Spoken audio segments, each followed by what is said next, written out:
by the acting MEC, I take. And good morning to the stakeholders that might have joined us on the platform today. You are most welcome. Meeting today. This is the third meeting in our third term. Today we are engaging with the Department of Education in the Western Cape. It's probably our third meeting with the department on this specific matter or this specific topic.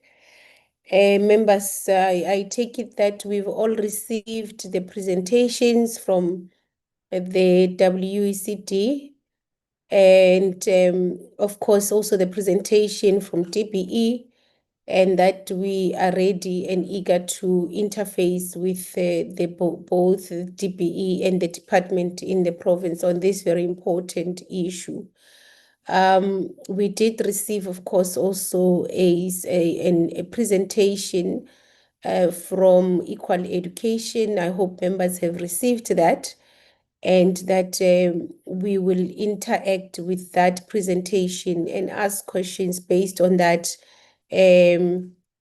presentation as we engage with the department in the Western Cape. Members, I just want to, as a way of welcoming you and opening this meeting, indicate that this issue that we're engaging with, it's a very important issue. Beyond its importance, it's a very sensitive issue because it really speaks to the ensuring that indeed this government is redressing the imbalances of the past. So issues of admission of learners, issues of alleged racial profiling are issues that are very important, and they are very, for us, concerning. It's issues that we're not expecting any other institution in this day and age to be engaged in such practices. Our people 30 years or 30 years and plus since the dawn of a democratic government ought to feel that kind of a new dispensation. They must feel it in their endeavor to access services in the public service, either trying to access education, either trying to access services, I mean basic services, either in trying to access goods and services from any other government department, any other government institution. They ought to feel that they are not discriminated against because of the color of their skin. There ought to be clarity, and there ought to be clear indication that our people are treated fairly, and the color of their skin, their gender, their location does not determine the kind of services that they receive. Now, in education, it's even more critical that there is equality in access to education, especially because we all say that education is really an equalizer. If the young children, if our people from historically disadvantaged communities, those that are still residing in very poor areas where the conditions of living are still very, very poor, their only hope, majority of them, is that their young children get educated and they are empowered to improve the conditions of life. They are empowered so that they can stand a chance to really access opportunities that are offered, that are there out there in the market. And for them to be able to be empowered and to receive or to get those opportunities, they have to have access to education. As a result, it will not be fair, or we will never accept any circumstance or any explanation where we are told that there's a child that has not been able to access schooling since the dawn or since the start of this academic year. So I just want us to understand how important and how concerning this discussion that we're having is, because actually we shouldn't even be having such a discussion under this day and age. So with those just a few reflections, honorable members, is to say to yourself that we do hope that this is the last time we're engaging on in such a topic, because the powers that be are going to ensure that there isn't any kind of discrimination. Either that discrimination is hidden behind certain requirements. We should, by all means, not have such a kind of a dispensation anywhere else. And as a portfolio committee, we must make it unequivocally very clear that we will never accept such. And if that continues to happen, we are going to take those that are responsible to task, and we're going to ensure that they're held accountable if they are doing such. And if such does not improve, if such does not change, I think we are going to agree, and we'll have to engage as a portfolio committee on what other measures we should take to ensure that we really, really take the institutions that continue to practice such practices to task. Mr. Brown, can we flight the agenda and deal with the attendance register and the apologies? Good morning, Chairperson. Good morning, members, and all on the platform, Chairperson. On the attendance register, I have yourself, Honorable Maimela. I have Honorable Govana, Honorable Low, Honorable Honorable Low, Honorable Magagula, Honorable Jordan, Honorable Bouspies. Chair, she's the new member from the DA, Honorable Bouspies. I have Honorable Mkize, I have Honorable Mgadi, Honorable Shikwambana, and Honorable Ngubeni. I have received apologies from the provincial department. The acting MEC, Bradell, will not be able to join us this morning due to prior commitments. And then I've also received from both Minister and Deputy Minister requesting that they be allowed to leave a bit earlier due to prior commitments, Chairperson. Thank you. Okay, thank you very much, Mr. Brown. Honorable members, are we all accounted for? Can we welcome the new member, Mr. Bao, onto our committee? Mr. Bao, you can greet the committee. Not Mr. Bao, apologies. Apologies. Miss Eleanor, can you please greet the committee and welcome to our committee? Thank you so much, Chairperson. Very much. I feel very welcome. And it's Eleanor, and the surname is Spies. Thank you very much. And I look forward to working with you in this committee. Thank you very much, and you're most welcome, Honorable Spies. And this is home, and we are looking forward to, of course, engaging with yourself as we undertake this oversight work together and collectively. Is there any honorable member that has not been accounted for? Honorable Shkwambana?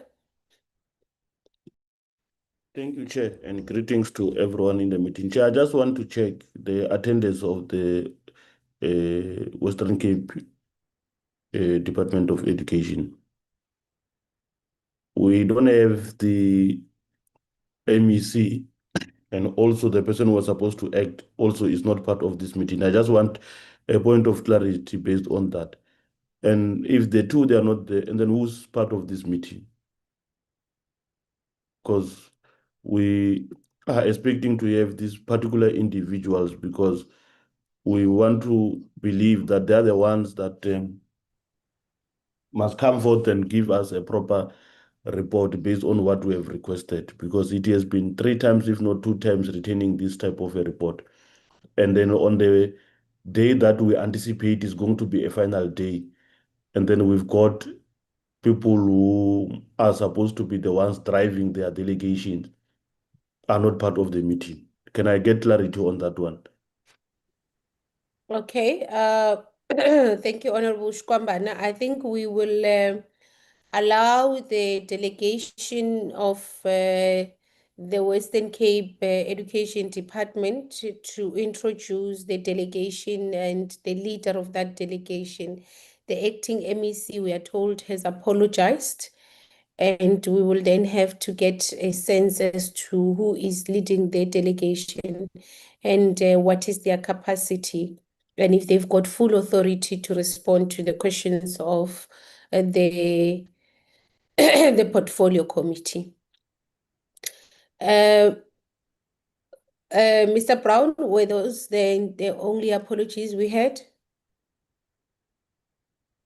Yes, Chairperson, that is correct. Those were the apologies I've received to date. Thank you. Okay. We will go to the minutes. Honorable Shkwambana, I want us to get to that when we give the department an opportunity to present. They would have to take us through who is leading their delegation at that period, or at that time, at that given time. And if the person who's leading the delegation has authority to respond to all the questions of the portfolio committee. Chair, sorry, Chair. Honorable Shkwambana, what is it? I don't mean to be difficult, Chair, but when we get to that point and we only find out at that particular point in time that the delegation that is here in this meeting, they don't have the full authority to respond to the questions that which we are going to have as the committee. Or what will be the use? We should be getting that indication now, so that if we are chasing them, we chase them, because we cannot allow to arrive at that point and we get shocked at that point, because already we know that the MEC is not here, the acting MEC is not here. Then who's here? We need to know from now before we can even start with them. I know we are going to give them time, they will have to present, but because of already there are two important people that were supposed to be part of this meeting and they are not in this meeting as we speak, we need to know who's in this meeting. Do they have authority to respond to questions that are going to be posed from this meeting? And if not, therefore they must leave. Okay. Honorable Shkwambana, I note your hands, Honorable Law. Honorable Shkwambana, my approach to the matter is, let's deal with our own issues, because what we're dealing with now, it's minutes of the previous meeting. When we get to the second section of the agenda, we will start with the delegation of the Western Cape.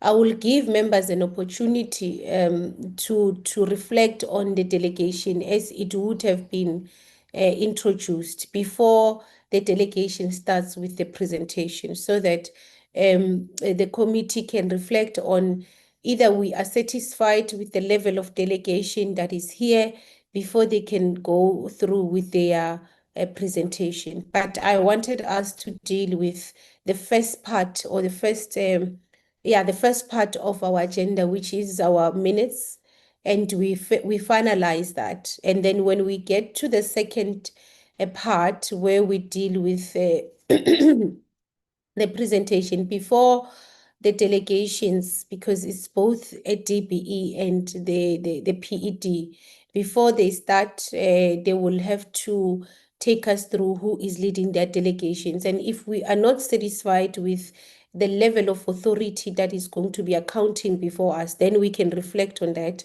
and we can reflect on what do we do before they actually do the presentation.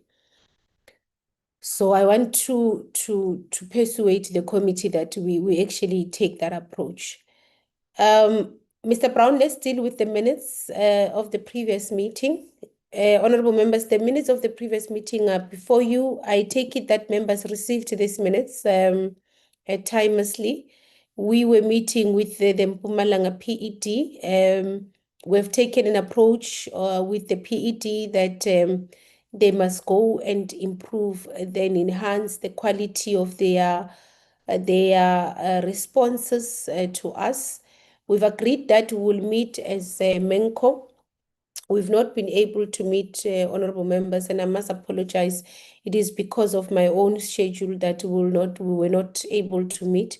But as I had indicated in that meeting, that it would be impossible for us to squeeze Mpumalanga in this term because the term is very short. And already there is many other issues that we will not be able to cover in this term.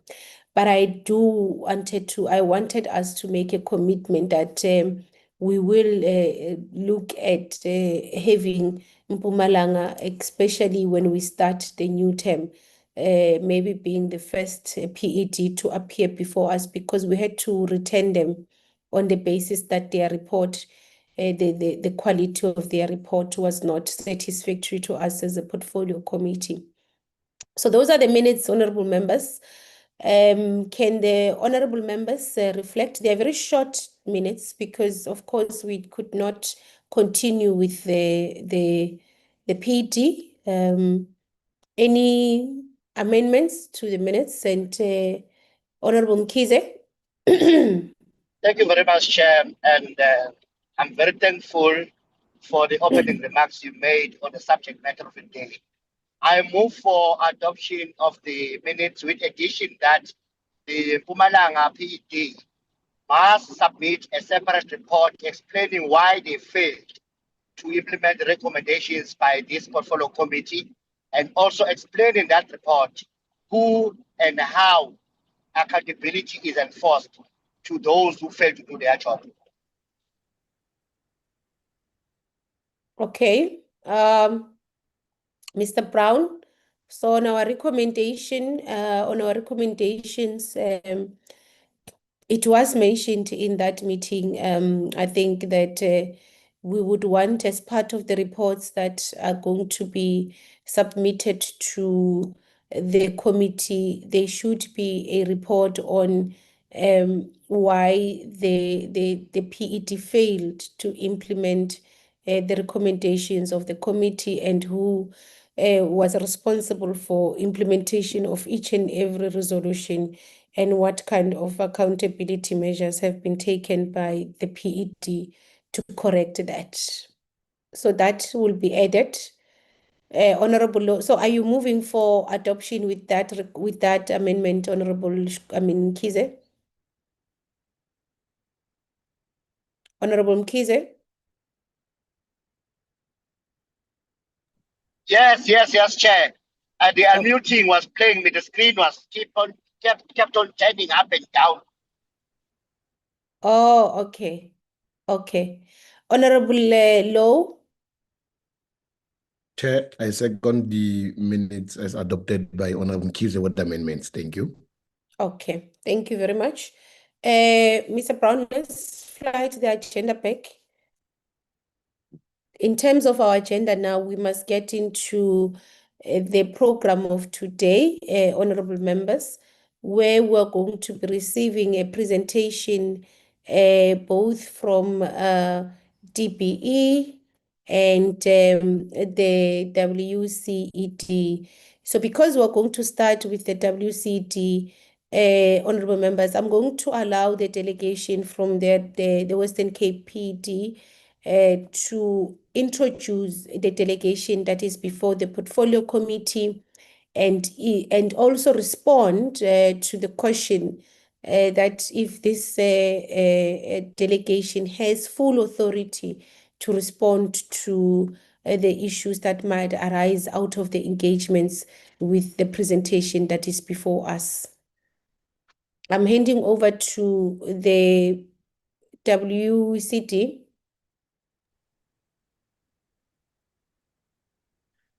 Thank you, Chairperson.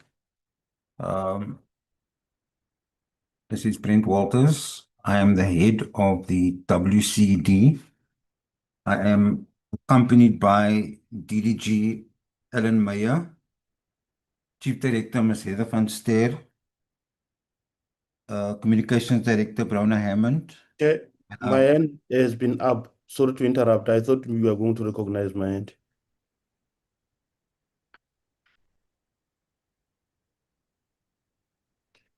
Chair. Chairperson? Apologies, Honorable Shkombana. Yes, what is it? Is it a point of order? It's a point of suggesting. I want to suggest, Chair, before the department can proceed. I understand that we are now dealing with the business of the day items, and we've got two departments before us that they must present before us. We've got the Department of Basic Education. We also have a Department of Education of the Western Cape. I will want to suggest that before we can go to this Western Cape Department of Education presentation, I would want to suggest and strongly suggest that we start with the Department of Basic Education National before we go to the presentation of the province itself. My suggestion is that let's start with the province, because I mean with national, because we sent national to the provinces to say go and investigate on these issues. They've done their investigations. Of course, as well, specifically Western Cape, they will have to give us their presentation as well. But what I will want us to follow is that can't we start with the people that we have sent? They must tell us what did they find. And then after we have found out from the people that we have sent as the portfolio committee, we will then listen to the Department of Education Western Cape. Because we cannot listen to Western Cape after Western Cape goes to Department of Basic Education. We did not send Western Cape. We have sent Department of Basic Education National to go and investigate on these issues. They must then guide us. Then we'll take Western Cape after that. Thank you very much. Thank you, Honorable Shkombana. Honorable Spies. I'm Chairperson. going to rule on the proposal, honorable members, so that members don't raise their hands. I'm going to rule on the proposal, okay? Thank you. Allow me just to seek clarity. Have we indeed adopted the agenda as is and seconded? The reason I'm asking if that is the case, no one objected to the agenda as it is, which means we then have to proceed. Otherwise, you need to give us clarity on that. Thank you. We have Okay. adopted the agenda, Chair. We have adopted. No. Honorable Shkombana, don't do that. Don't do that. The clarity is not sought from yourself. The clarity is sought from myself, right? Now, honorable members, in terms of our common practice in the portfolio committees, that we adopt a program for a term. So we know each and every meeting what we're going to be discussing and what we're going to be focusing on and with whom. So when we bring the agenda before you, it's only when we have deviated from the term program where we will say, honorable members, we are actually discussing this on this basis or because of these reasons, because maybe we've received a letter, because somebody has seen something and they want us to urgently engage on a certain issue. So we take the agenda as adopted because this is our program. Now, there are there is a PED, there is a DBE that is going to present before us today. The sequence of who present first for me, it's really not a train smash. So if we suggest or propose that is DBE that presents first, for me, that's fine.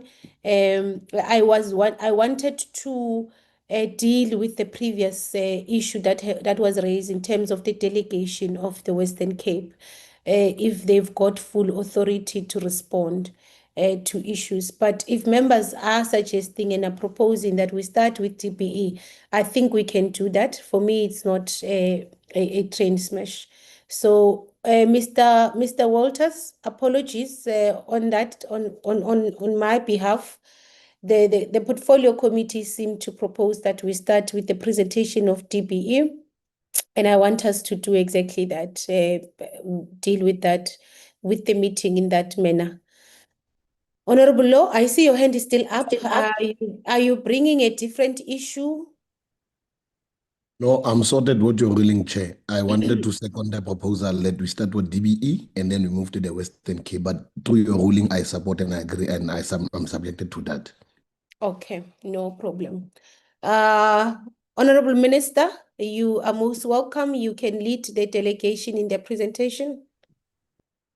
Thank you very much, Chairperson, and a very good morning to members of the Portfolio Committee. And also a very good morning to the Deputy Minister, who's also in the meeting, and of course, senior officials from the Department of Basic Education. And as always, Chairperson, we welcome the opportunity to return to the committee to be able to account on matters that, as you indicated in your opening remarks, that are incredibly important and really key to our learners in the sector. Learner admissions are amongst the most important in our schooling system because, of course, they sit at the very intersection of law, administration, school capacity, parental expectations, and most importantly, I think the constitutional right of every learner to basic education. So from the outset, I just want to reaffirm that principle that should guide us all, that every learner has a constitutional right to basic education, and our admission system policies and practice must support that fair and equitable realization of that right. The concerns that have been raised by this committee regarding learner admission practices are therefore matters that we take extremely seriously. And so in response, the department undertook a monitoring and evaluation exercise across all 9 provinces, and specifically the Western Cape as the Portfolio Committee's request within the department's mandate under the National Education and Policy Act. Importantly, our approach has been national in character.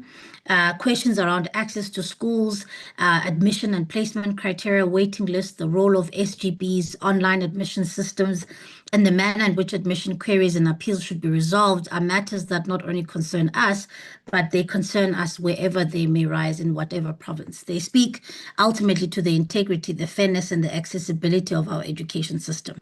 So, Chair, when the admission system or practices are experienced as unfair, opaque, or exclusionary, public confidence in our schooling system is undermined, and most importantly, learner rights may be placed at risk. That's why when there are concerns about admissions, they must be taken seriously wherever they arise. The department's monitoring, which you will hear about this morning, has therefore sought to examine the practical implementation of learner admissions across provincial education departments, identify systemic risks, and consider the corrective action that may be required.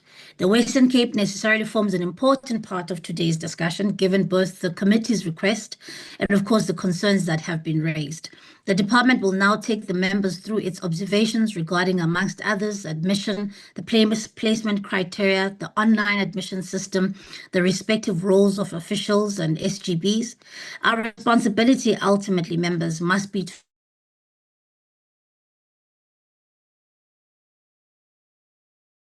on the best interests and constitutional rights of learners. No learner should be unfairly discriminated against in admissions processes. No admission policy or administrative practice should be allowed to undermine a learner's right to basic education. So where our monitoring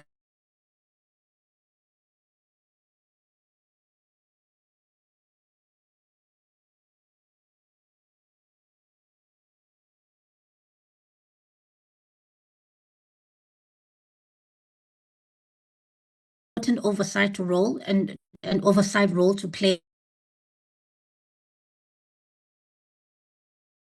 equitably. So we welcome the oversight and the opportunity to remain on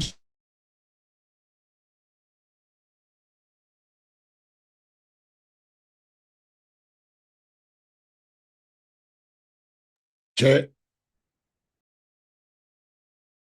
Honorable members, is it just me? Is it my network or the minister is breaking? Atime video Atime video. I thought it was my network.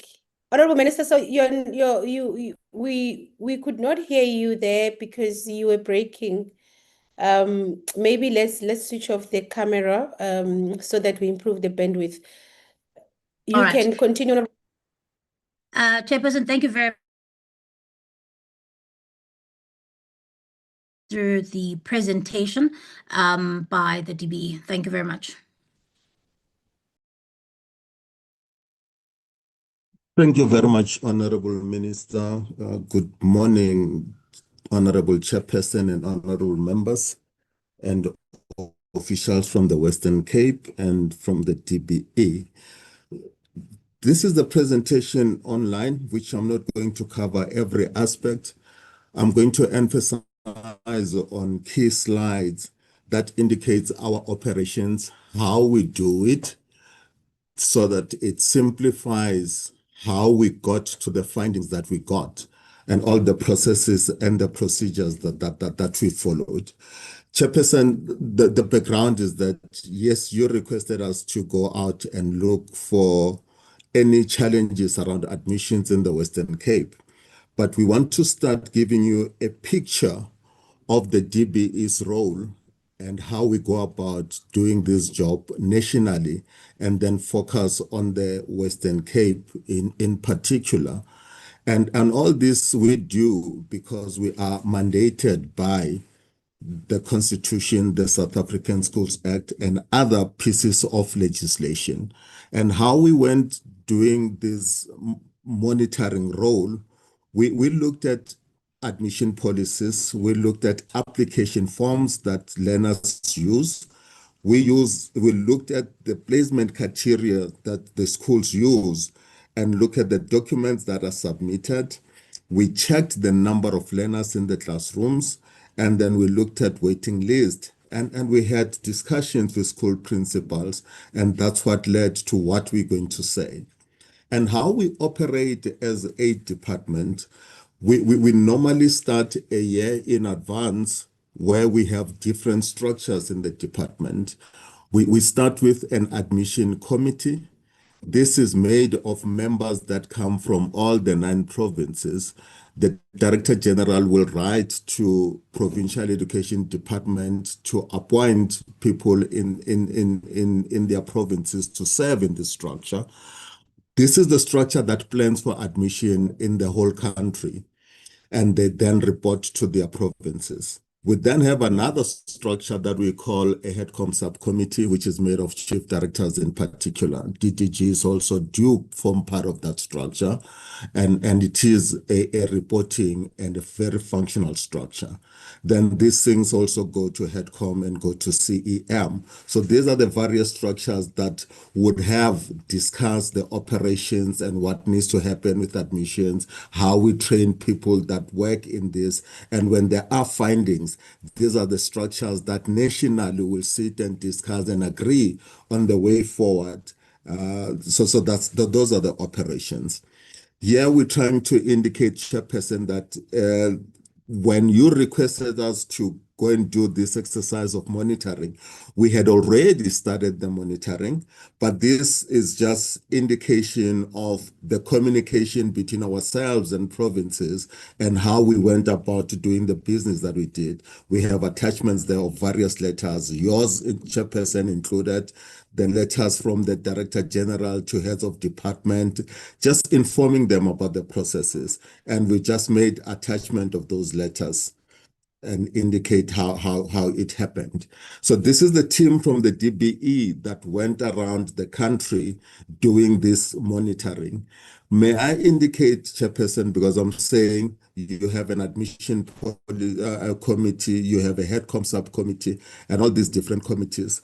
Whenever DBE goes to a province, they normally go there accompanied by provincial officials themselves. So the letter from the DG will be saying to a province, nominate officials that are going to accompany DBE officials. And when we reach into the school, it's not the DBE alone that does this function. It does that in collaboration with the officials that the province will have nominated to accompany us. And in most of the cases, provincial departments themselves will indicate schools that can be visited in terms of proximity and all that stuff. So it's not just a DBE decision to say we're going to zoom into the combined process by province, districts, and the DBE. We're indicating how we collected information to report on what you're going to report.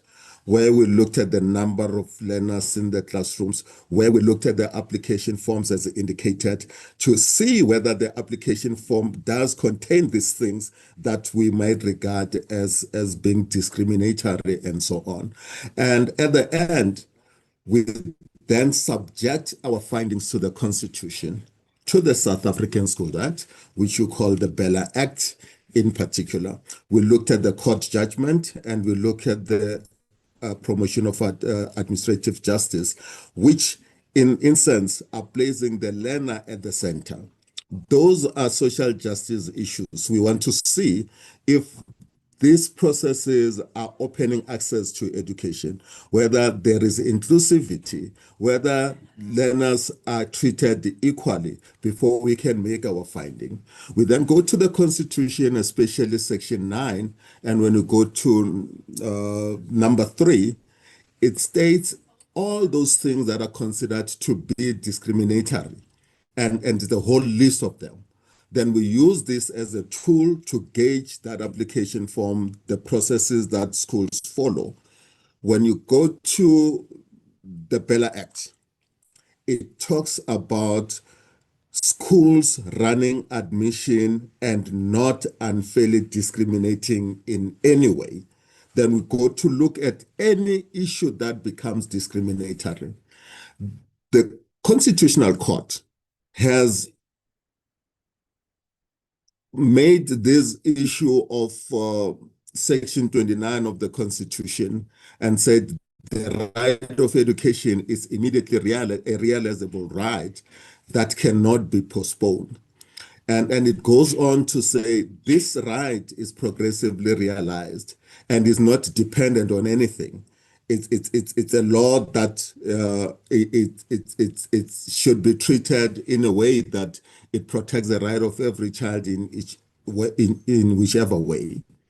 We also looked at the role that officials play in the department in ensuring that these policies are analyzed, are implemented, are monitored, and schools are supported in that.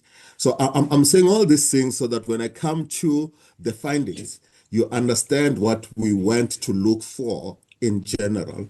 So these were our findings. That the findings are beginning to say there is very little interaction between schools and officials in policy development, in policy implementation, and there are just no discussions between schools and officials on whether the policy is acceptable or not.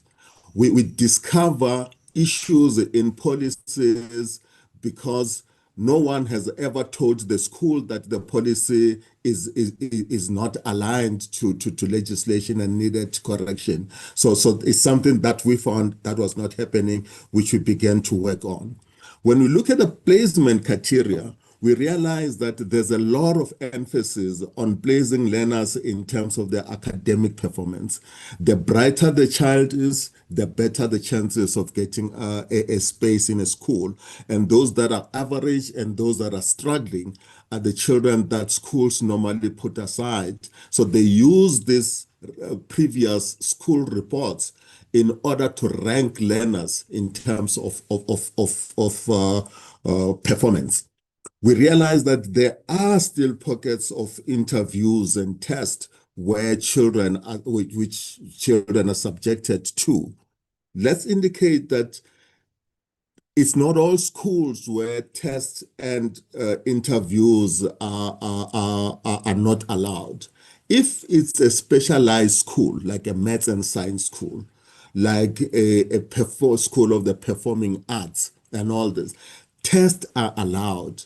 Children are subjected to those and interviews. But here we're talking about public ordinary school, where grade 8 and 9 have the same curriculum, and they are not supposed to be writing entrance tests. All they need is that they have passed grade 7 if they are to go to grade 8. We have realized that schools tend to develop score sheets where they have different criteria, which they allocate marks to those criteria and add the total. Those who get more points in those criteria are the ones that get admitted in a school. We have realized that schools demand proof of employment of the parents when they apply, and those who do not provide proof of employment, it's either because they're unemployed and their children are never accepted in certain schools. There was a lot of emphasis on birth certificates and all that when the law was saying this can't be the major criteria of admitting a learner, in view of the fact that the majority of undocumented learners are South Africans themselves. So the challenge with that is that if an application form comes without a birth certificate, say the child is in grade 7, then the application form is put aside, is regarded as incomplete. Then the school will continue to take children and the school will be full. And whilst that child is still waiting, and it takes long to apply for a birth certificate, some of them are so complicated. Now, the question is always, why is this child not given an opportunity if the child has been in our grade 7 schools, is in our system, going to grade 8, then get this advantage of getting a place to a school Nyara because there's no birth certificate when the Constitutional Court has made a ruling out of it? When we look at the application forms, we realize that the application forms do ask questions like participation in sports, where those who are good in sports then get advantage, and those who have been playing leadership role then get preference. And the application form will even go deep into asking questions like the ability to play music instruments, and some will then have photos in them. And all these findings are indicating that our admission processes are very discriminatory. They are making children compete for places instead of taking children, remove discrimination, and take children as they are. So our children are ranked in terms of social status and all the different abilities that are considered to be very irregular. We also looked at some schools' numbers in the classrooms. Schools are regarded as full when they are not. They are not having 35 children in the classroom where it's required they have lesser. I know there are arguments about sizes and all those type of things, but we did find schools that were running not in full capacity. And then we went through the waiting list. And obviously, when you look at those criteria, you are going to find a long waiting list of children that come from low economic status, because we wanted to see whether their parents are employed or not. You're going to find children that are not good performers in the classroom. You're going to find children that are not sporty in nature.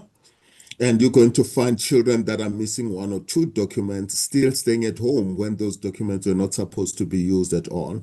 And when you dig deeper, you'll then realize that this waiting list will not have children of certain racial groups in particular. And because of those criteria that have been put in. Chairperson, allow me now to focus on the Western Cape when we look at the online admission system of the Western Cape. Our finding is that, comparatively speaking, with the Gauteng and the Northern Cape online admission system, the Western Cape does not place learners. In other words, learners just apply into the system, and schools go into that system and select the children they want. And that's how the online admission system works, that schools are in control. They pick and choose who they want according to the criteria that they themselves as schools have developed. But if you go to the Western Cape, to the Northern Cape, when a child applies, the system, using the criteria that has been agreed with the school governing bodies and the province and everybody, will then place that child.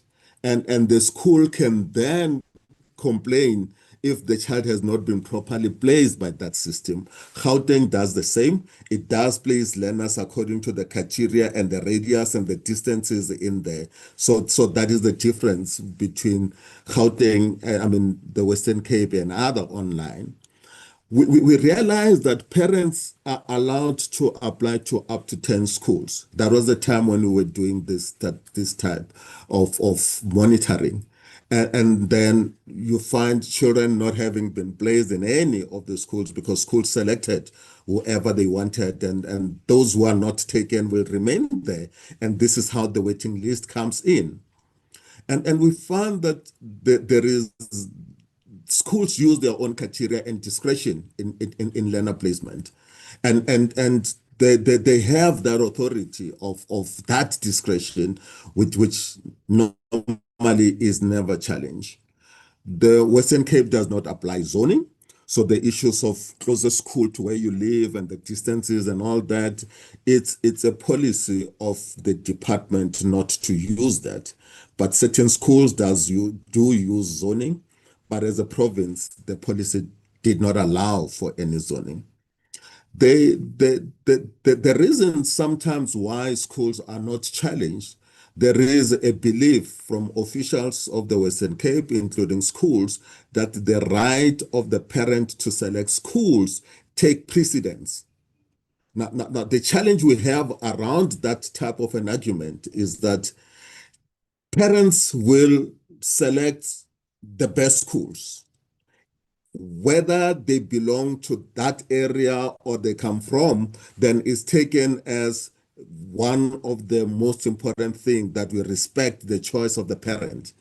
The challenge is that when the choice of a parent affects the choice of another parent who's supposed to be in that school, and his child's choice has been taken by somebody who shouldn't be there in the first place, then that becomes questionable, where we have to debate the right of the parent to send the child wherever they are, because they may be bumping out another child who really belongs to be in there. We looked at the application form that include these issues that are challenging. So the application form, even on the website, will still talk about sports, we'll still talk about leadership, we'll still talk about music instruments and all that. And these it's what makes the online system very problematic. And then we looked at how applications were adjudicated, appeals, that the appeal is adjudicated on the basis of the policy of a school. So a question like, why was this learner not admitted? The appeal will then be investigated. And the response will say, the school has properly used its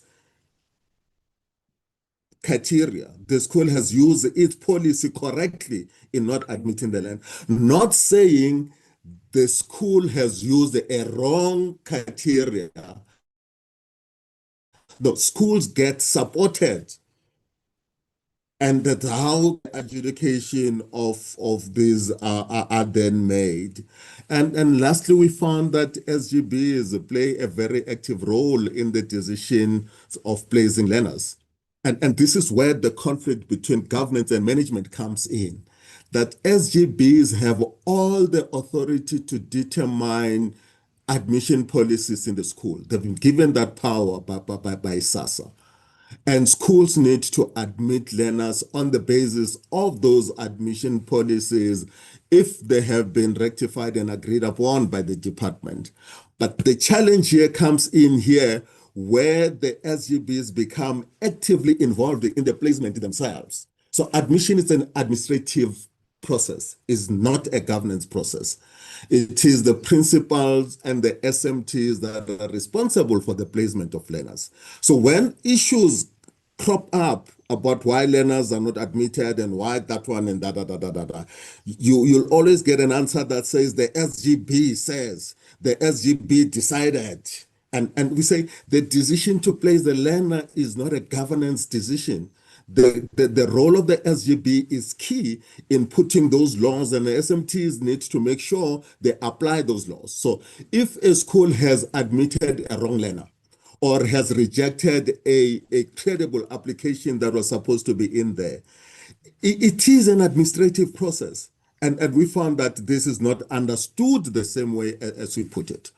We then look at the roles of officials in the Western Cape, that officials sign off available spaces. In other words, they will tell you how many spaces are there in that school.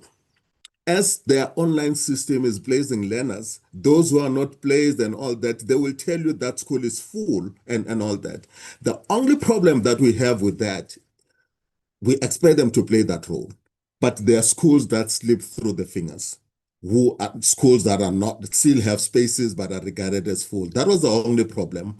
But the officials of the Western Cape in signing off spaces, this is one of the responsibility they do well compared to other provinces in the country.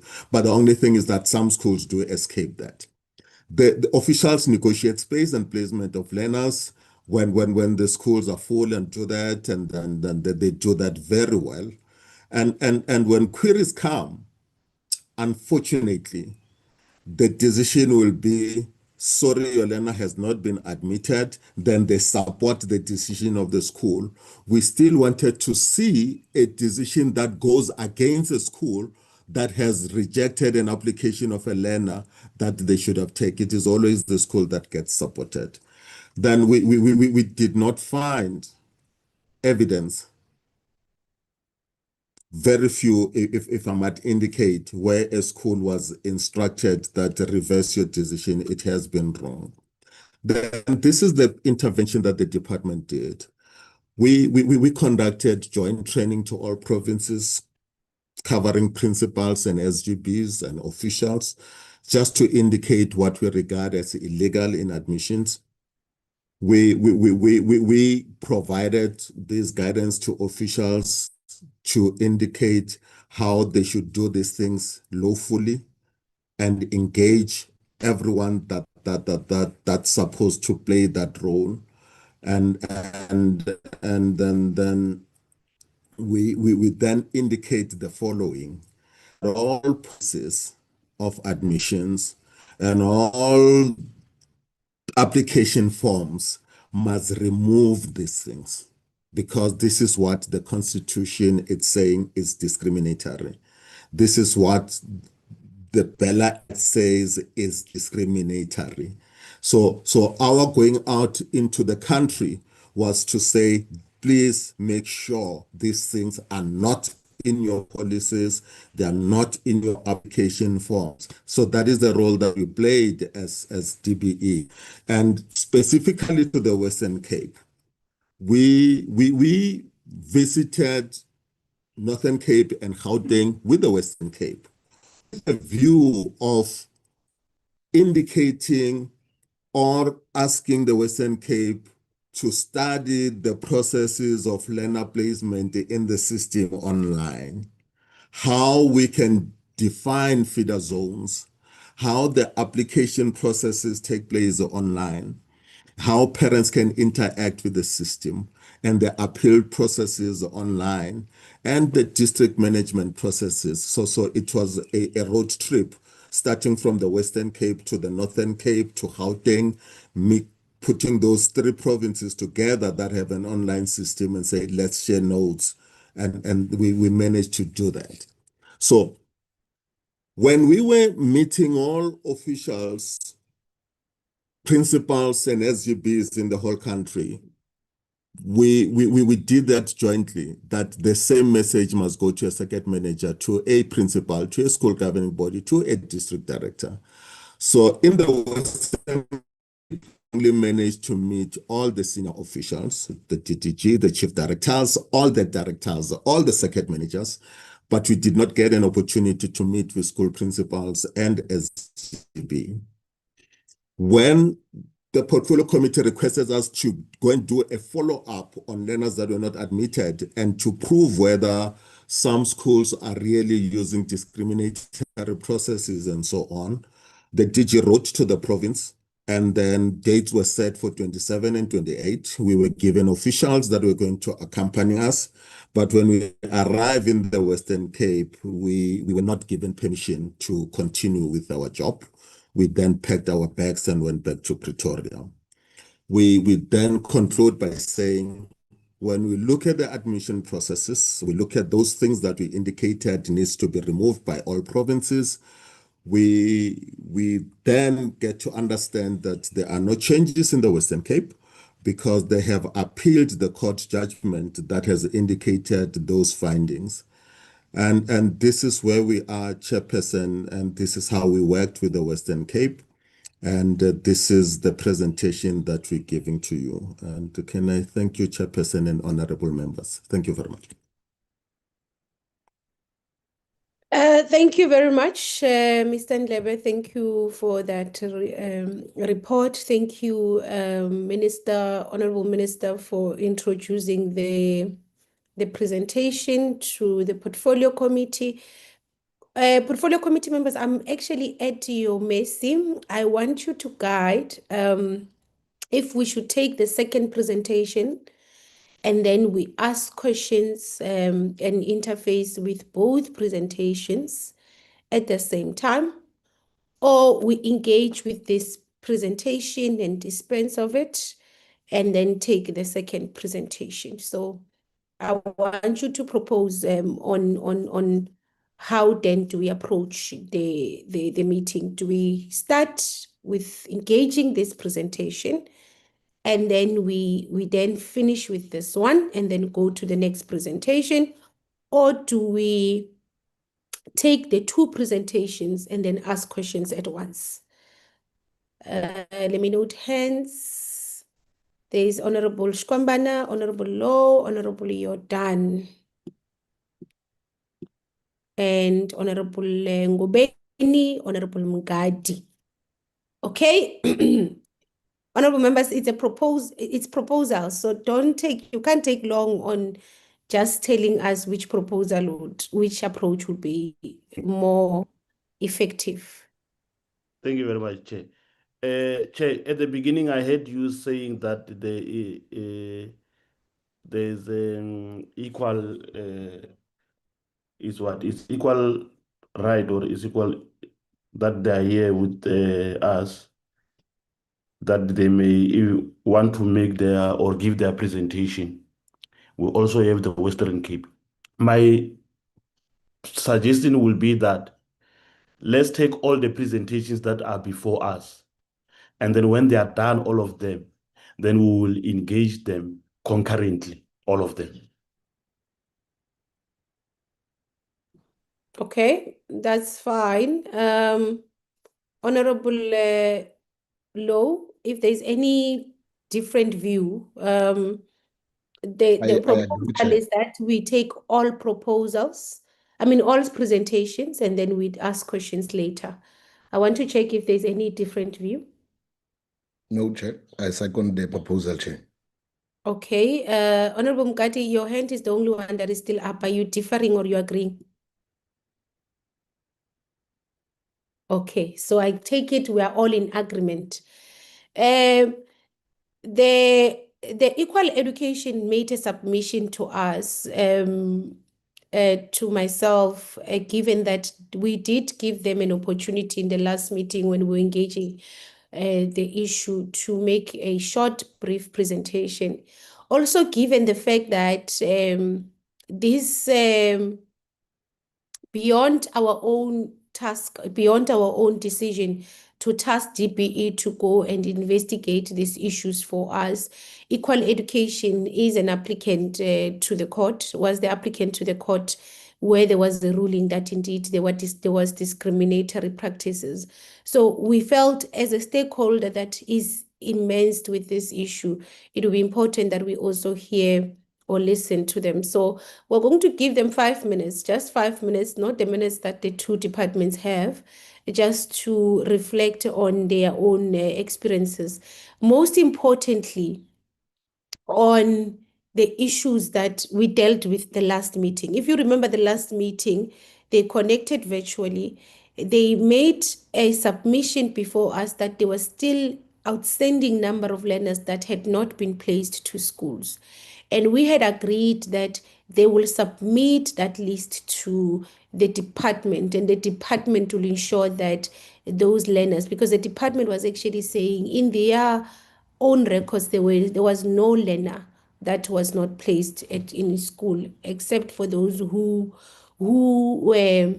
had made very late submissions. So the reason why I would want us to accord them a little bit of an opportunity to at least reflect is on the basis that when we parted ways, we had agreed that they are going to submit the list that they have, and then the department will look at that list and will ensure that those learners are placed.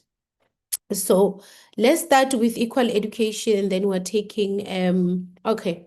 Let's start with equal education. I want us to start with the Western Cape, Education Department, and then we'll complete with equal education. Western Cape Education Department, Mr. Waters. Thank you very much, Chairperson. I am accompanied by DDG Mr. Alan Meyer, Chief Director Ms. Heather van Ster, Director Comms Brona Hammond, and our Head of Admissions, Dr. Daniels. We have prepared a presentation, Chairperson. Mr. Meyer will be doing the presentation. With your permission, I will hand over to him. Thank you very much. Mr. Waters, you are the HOD, right? That is correct, Chairperson. And you've got full authority to respond to all the issues that are before the portfolio committee. Chairperson, we will respond to all the issues. Okay, no problem. Okay. Mr. Meyer? I'm just putting it up, SG. Okay, thank you.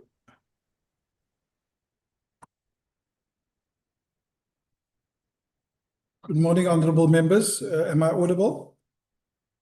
Yes, you are. Thank you.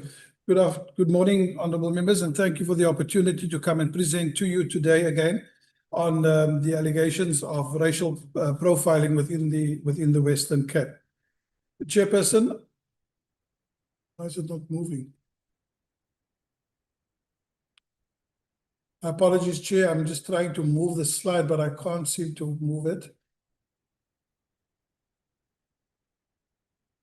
Oh, here we go. My apologies. Thank you. The purpose of the presentation, Chairperson, is to provide you with an overview of our assessment of the allegations relating to racial profiling and learner admissions criteria. Also to present on the findings of extremely late admission applications in the Western Cape based on allegations of racial profiling. And then also to provide an update on the court ruling that you were requested from us the previous time. Just to note, Chairperson, that the HOD and the MEC has not had sight of the final DBE investigation report, and therefore was unable to verify all of the findings that were put forward by the DBE. Chairperson, in terms of the report that I will be doing today, we will be looking at the findings and therefore carried out its own review of the school admission policies. The scope covers compliance with the Constitution, SASSA, applicable admission policies, and the principle of fairness, equity, and non-discrimination. Observation at Head Office Walk-in Centre during February 2026 on extremely late grade 10 applications, for example, we looked at a large number of those applications that came in and then documenting real world patterns in terms of demographics, the movement of people, and the systemic factors that are driving late admissions within our particular province. So if we go to the racial profiling analysis, so we didn't have the full report from DBE, but we've been advised of the slide that they showed earlier around the admission policy. But what we've done is we actually did our own review as well of 10 schools. And these 10 schools were selected based on having received the highest number of applications in 2025. So these are schools like, for example, Claremont High School. It includes Mondale in Mitchells Plain. It includes Spine Road in Mitchells Plain, etc. And these schools are, targeted by large numbers of parents to have their learners to attend. In there, for example, Chairperson, if I may, Portland Secondary School, Manjano High School, Westerford High School, Stellenberg High School, Grooteskier High School, Parow High School, as well as Livingston and Pinelands High School.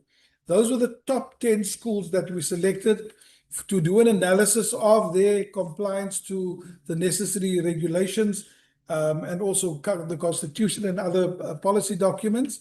And so we had a look at those 10 schools, and we did a rigorous analysis and action research of those particular schools and their policies to ensure that and assessing whether they aligned with the legal frameworks. The criteria was designed to advantage or disadvantage racial groups were examined across the full scope of the analyzed policies. Admission decisions influenced by racial rather than objective lawful consideration were specifically assessed within the policies of the schools. We considered the four main frameworks, which is the Constitution, particularly Section 9, which talks about prohibiting of unfair discrimination, and also Section 29, which talks to the basic right to education for all learners within South Africa. The South African Schools Act, we looked at the National Admission Policy for ordinary public schools, as well as the Western Cape admissions requirements that we have captured. And so what is the analysis of the findings? The departmental analysis of these 10 top schools found no evidence of racial profiling or the use of race as an admission criteria. A direct review of it found no race as an admission criteria. In none of the policies was it explicitly said that this learner, if he comes from a particular community, will not have or will not be considered for placement at the schools. And the policies of these schools were aligned with the Constitution, with SASSA, and the National Admission Policy, and of course the Western Cape's own admission policy as well. All 10 schools expressly prohibit unfair discrimination in their specific policies. And you'll know, for example, from Westerford, they've gone a lot further than only talking about race and really expounded on the issue of gender within their particular school.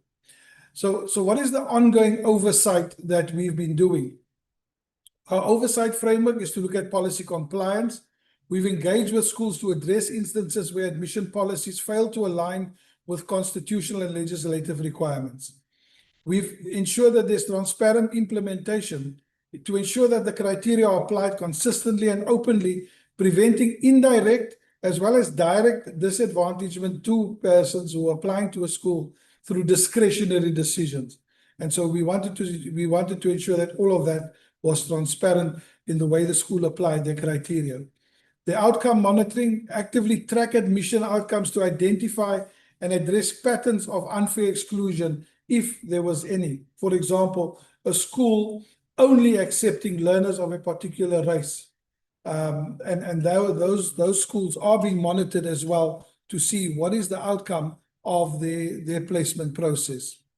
So we looked at a second assignment around the extremely late applications, Chairperson, and the response provides a factual, data-driven rebuttal to the claims that the Western Cape racially discriminates against learners in learner admission. And we're using verified departmental action research when we conducted this particular research. Dr. James Daniels, the head of our admissions unit, did this research himself and has an intimate knowledge of doing research in various matters. The WC has been questioned regarding alleged racial discrimination in extremely late learner applications. The response uses verified departmental data that we collected. And the data source that we have was an action research on grade 10 extremely late applications at our head office walk-in center in February of 2026. And there were 431 grade 10 applications in February 2026 that we then could verify as having been done here at our walk-in center in our building. So we analyzed it across the 6 dimensions to demonstrate objective, race-neutral admission decisions that could be made. The research focus was to look at the population group, the reason why the person made an application. We looked at the province and the country of origin, and then we looked at the applicant's average age and also undocumented and foreign learner status as well. Chair, it's important to note that we placed over 70,520 extremely late applicants in the start of this academic year. When we talk about extremely late, we talk about from January of this year. We placed all of those learners. Some of them were transfers from one school in the province to another school due to parents' choice. The parents have moved location, etc.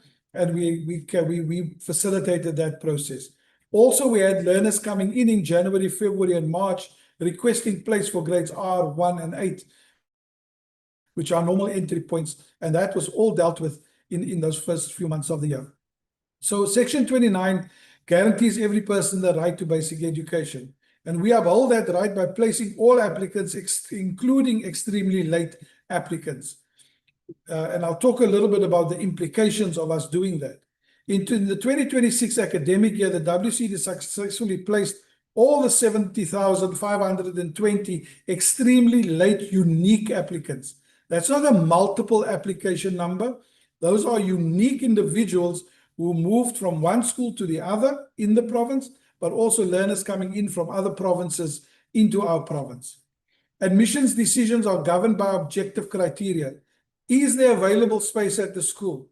Schools have feeder zones that they also apply, that the child must live within a certain kilometer radius of the school, or the parent must work within that particular radius of the school before they would consider placing a child at their school. And of course, the application date.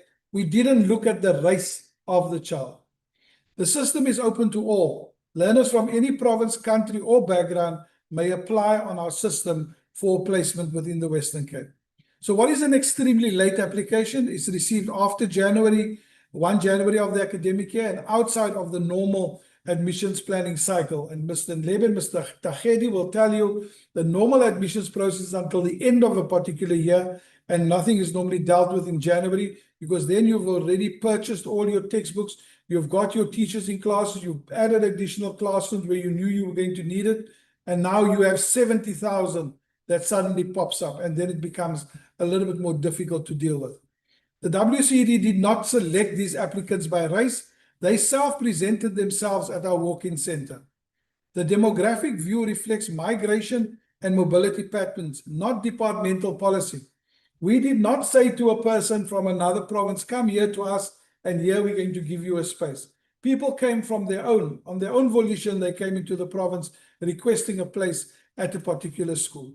All the 431 applicants were recorded and processed without any racial filtering being applied. So in terms of new registrations, we had about 53% of them. There was 114 new registrations. In other words, the first time a learner was registering in our province. And we also had around 114 learners who came into the province for better prospects. What the better prospects are is what learners indicated to us, that they will be able to be in school every day, they will be fed every day. And this is why they came to our schools. They presented themselves to our schools. 71 of the applications, 16.5 of them, cited no specific reason. They just said, in the Western Cape, we're going to apply for a school. The remaining applications cite relocation, family circumstances, and other personal factors. For example, I failed at my previous school. I was at Maniano. Now I'm doing an application to another school, Balumco, which is down the road from where I was, because I'm shy. I don't want to go back to my old school where my classmates can see that I was a failure. And that is something that also pops up as a reason why learners are wanting to be moved. All applications were assessed on the same objective criteria, regardless of the reason why the child came here. We didn't say, okay, so those children who are applying here because of better prospects, let's put them one side first and then deal with the others. We took none of those into consideration. We only did on the information that the learner provided us, and there was no evidence of racially differentiated processing by the reason category, for example. We also did no geographic filtering. The WCD receives and processes applications from all provinces and countries without any geographic or racial filtering at intake. Migration explains the demographic. The demographic profile of late applicants reflect the national internal migration patterns, particularly learners from the Eastern Cape to the Western Cape corridor, not discriminatory admission practices. We also find that a lot of learners from, for example, Northwest, move to Gauteng. From Mpumalanga moves into Gauteng. So we're also having more and more learners from the Northern Cape coming into the Western Cape, as well as from Northwest, coming into our schools, making an application for a place here. But that is a normal movement of people within the country. And we have not been restrictive in that. In the 431 applications, 209 were from the Western Cape. I'm at this particular school, I want to go to another school. I was not in school, I left school in 2024, but I feel now I'm ready to come back to school, and I register for 2026. And I present myself and saying, I want to redo my grade, I want to come back into school. We had 183 learners coming from the Eastern Cape into the province as first-time applications of this 431. It's about 42% coming from the Eastern Cape. We had learners from KZN, from Gauteng, the Free State, Northwest, and Mpumalanga, and the Northern Cape, but in much smaller kind of numbers. The international applicants included from the DRC, Angola, Zimbabwe, were also processed consistent with the constitutional right to basic education for all. The data shows that the demographic profile of late applicants reflects the migration movement. Racially discriminatory practices by the WCD is what was alleged. And so what did we find?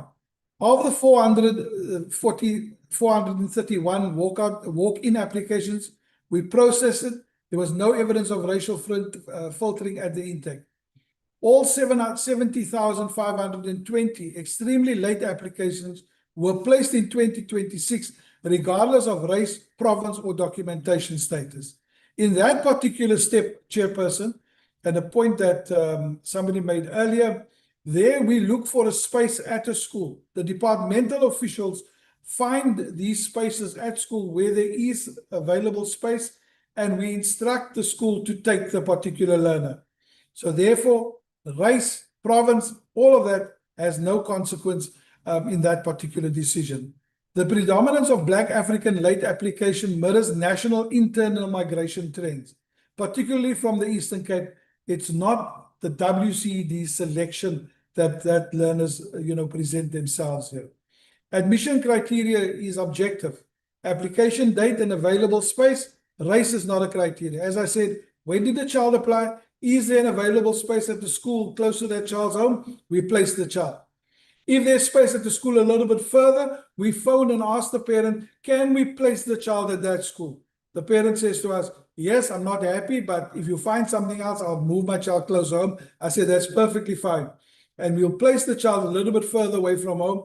And the parent then has the right to come back to us and say, well, the child has been there 6 months now or 4 months. It's really becoming difficult. Can I move my child to a school close home? I've spoken to the principal. He's prepared to accept the child, and we allow that kind of movement to happen as well. The WCD's mandate is access for all, and our data is fully consistent with that mandate. The allegations of racial discrimination is not supported by the evidence that we have gathered and we have available for any scrutiny that one may would want to expose it to. So the scale of extremely late applications and the pressure that it applies on the system, I will be failing my duty if I don't raise these concerns, Chairperson. Physical infrastructure. We've built more than 25 new schools.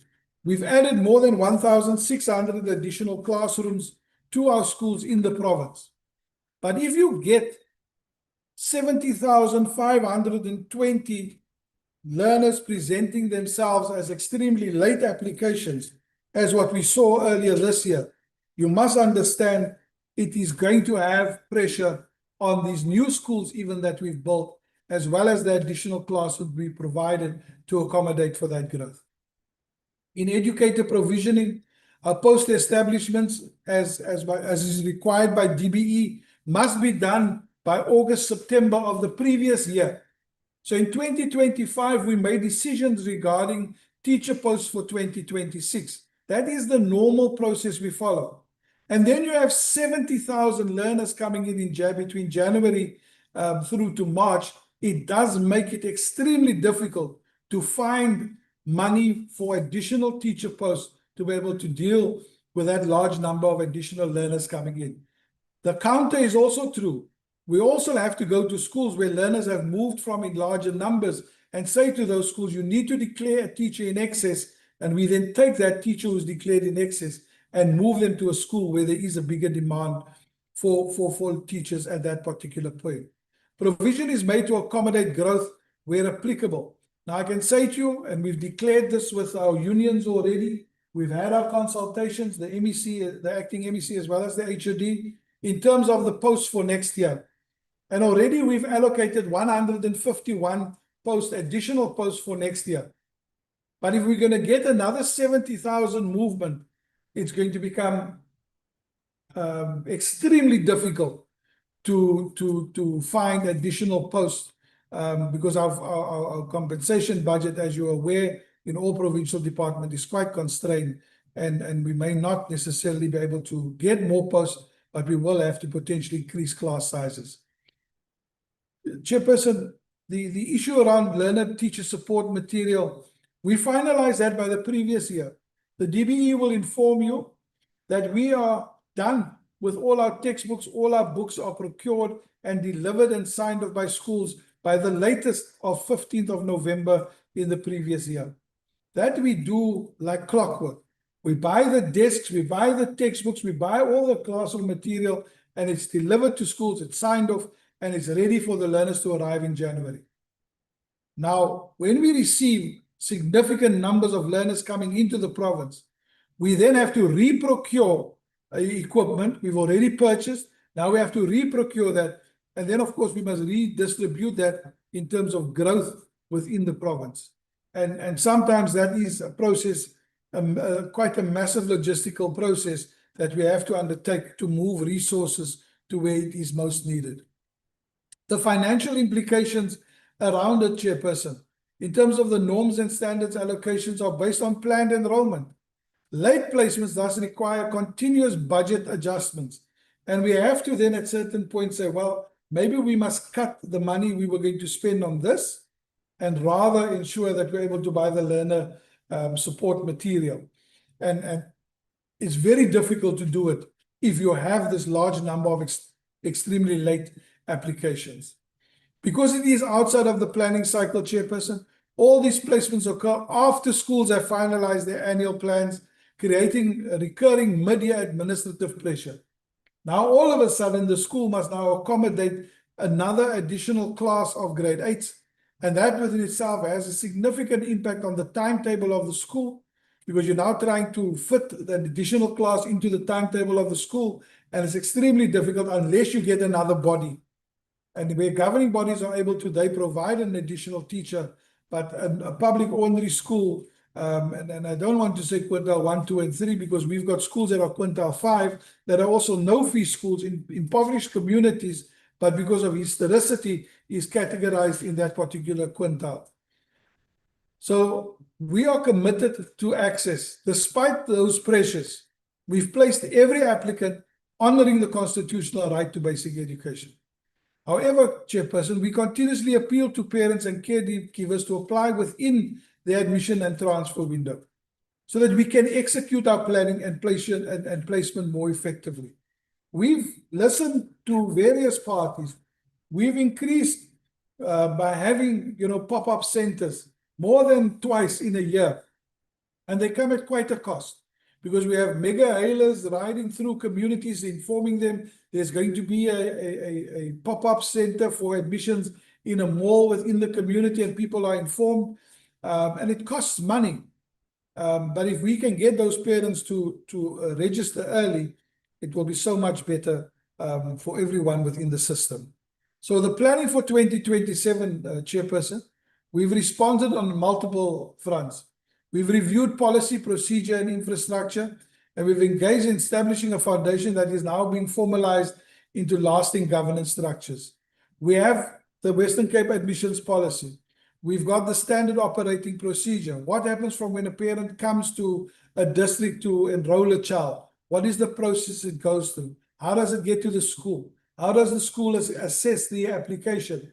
What is the notes that get put on the system, etc.? I'll show you at another point some of that. We've issued a circular in 2026 that talks to the operational timeframes of the 2027 admissions process. We issued that in February of this year already. We opened admissions, we closed it, we opened for transfers, we've closed it, and that is what has happened so far within our system. We have, for example, taken away waiting lists off our system. A school cannot indicate anymore that a child is on a waiting list. We've listened to what the DBE has said and we've taken it away. We've listened to the DBE in saying that we need to have the policies vetted. And more than 80% of the policies, admission policies and language policies of schools are in the process of being finalized. 80% has been done. There's about 20% that the districts are still finalizing. And it means that a circuit manager goes to a school, looks at the policy, discusses it with the school, and then signs off on it. And the document now gets loaded onto our system, our CMIS system, which forms part of the basic management documents of a school. So what are the operational measures? The verification of planned enrollment figures. Tell us, Mr. Principal, how many learners are you going to take in at your school? We'll say to him, but last year you had 240. Why are you only taking in 160 this year? In other words, you're cutting by almost a class or two on your establishment. Why are you doing that? No, you see, we've got a problem. We've taken in more grade 10s, therefore we don't have space. Okay, it makes sense. We can then move on. Circuit manager signs off. Our admissions head office staff also goes and verifies whether that information is correct. We also may find a school saying, well, we've seen a drop in numbers in certain classes. We're going to take in an additional class. That is, of course, always welcome. And we always try to see how we can assist with a teaching post in those particular cases. And the class then gets filled with 40 learners and the school is able to then function. We also look at the identification of available learner spaces.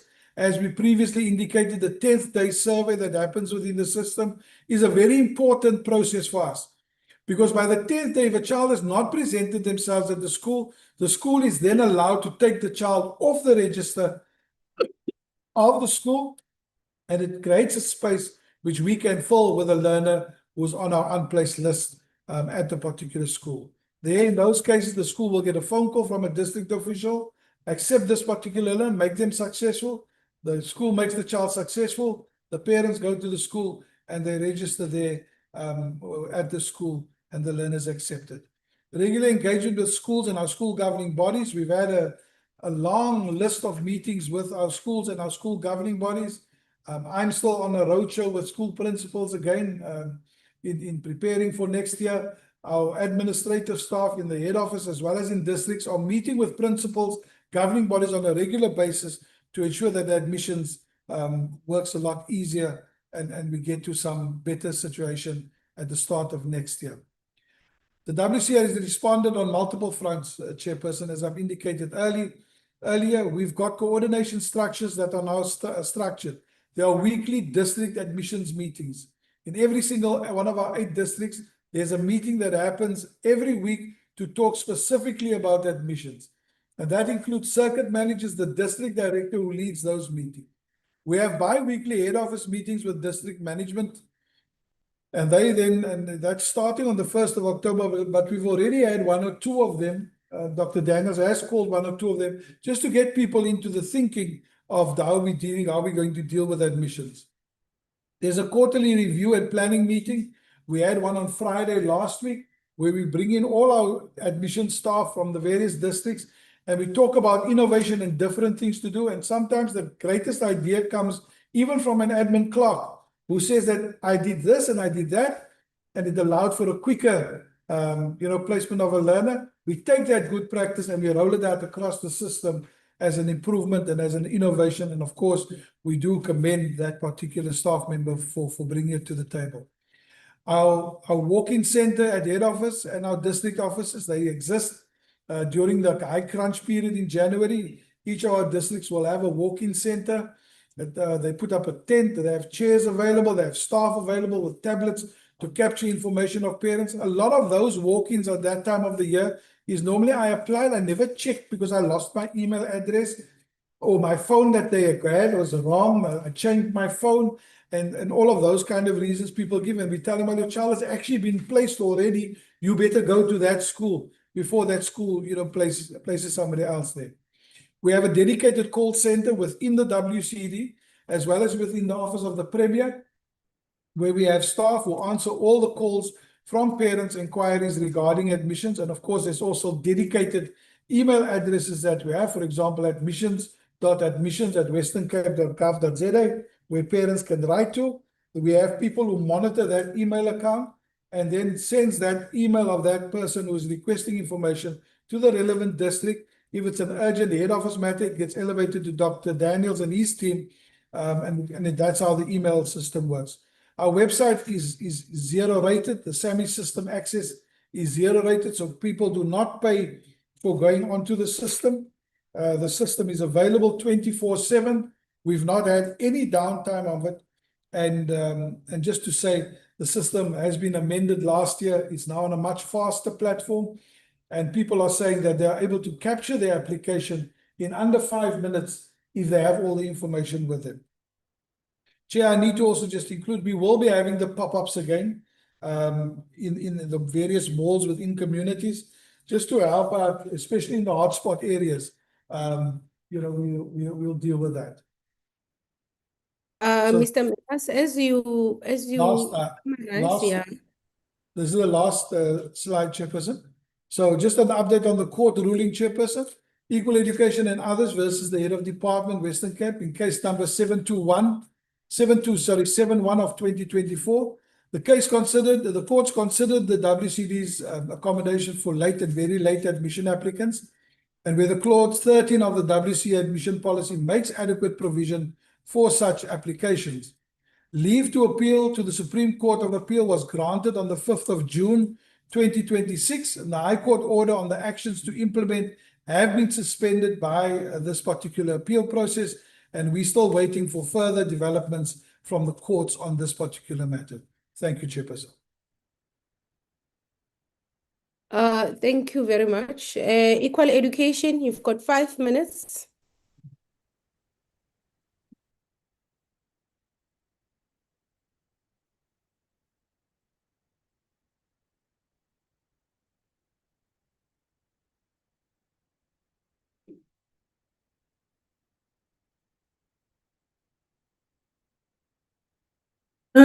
Sorry for that.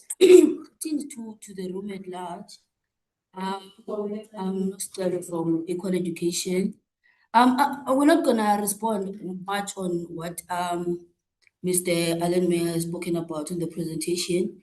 However, we both know, us and the DA government here at the Western Cape, that we've been coming to their offices, calling them, doing marches, and all of that.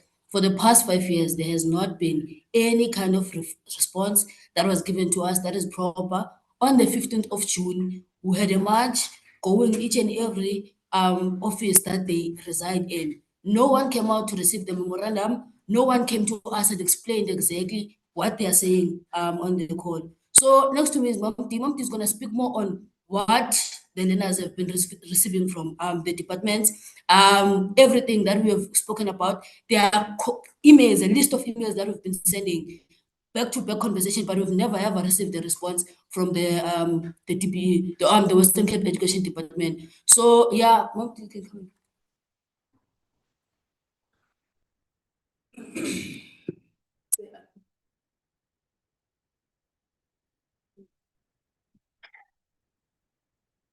Molweni Makabane, mna I'll mix isiXhosa ne-English. Ndingumamuthi nandinibonile kuqala.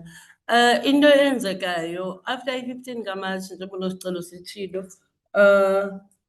there are not abantwana abaninzi abapleyisiweyo. Most abantwana are still sitting at home, and there are learners who were placed telephonically, like the department called and say your child has been placed at such and such school, and then when the parent went there, the principal demanded a placement letter or a communication from department, because we went to Elswood and the principal said the department does not communicate. The department is just sending learner eskolweni without communicating, because we need to make sure there's a space for that learner, but there's no communication from department. So we explained that the parent received a call from department and they asked us who was calling you. The parent did not know because the parent was excited.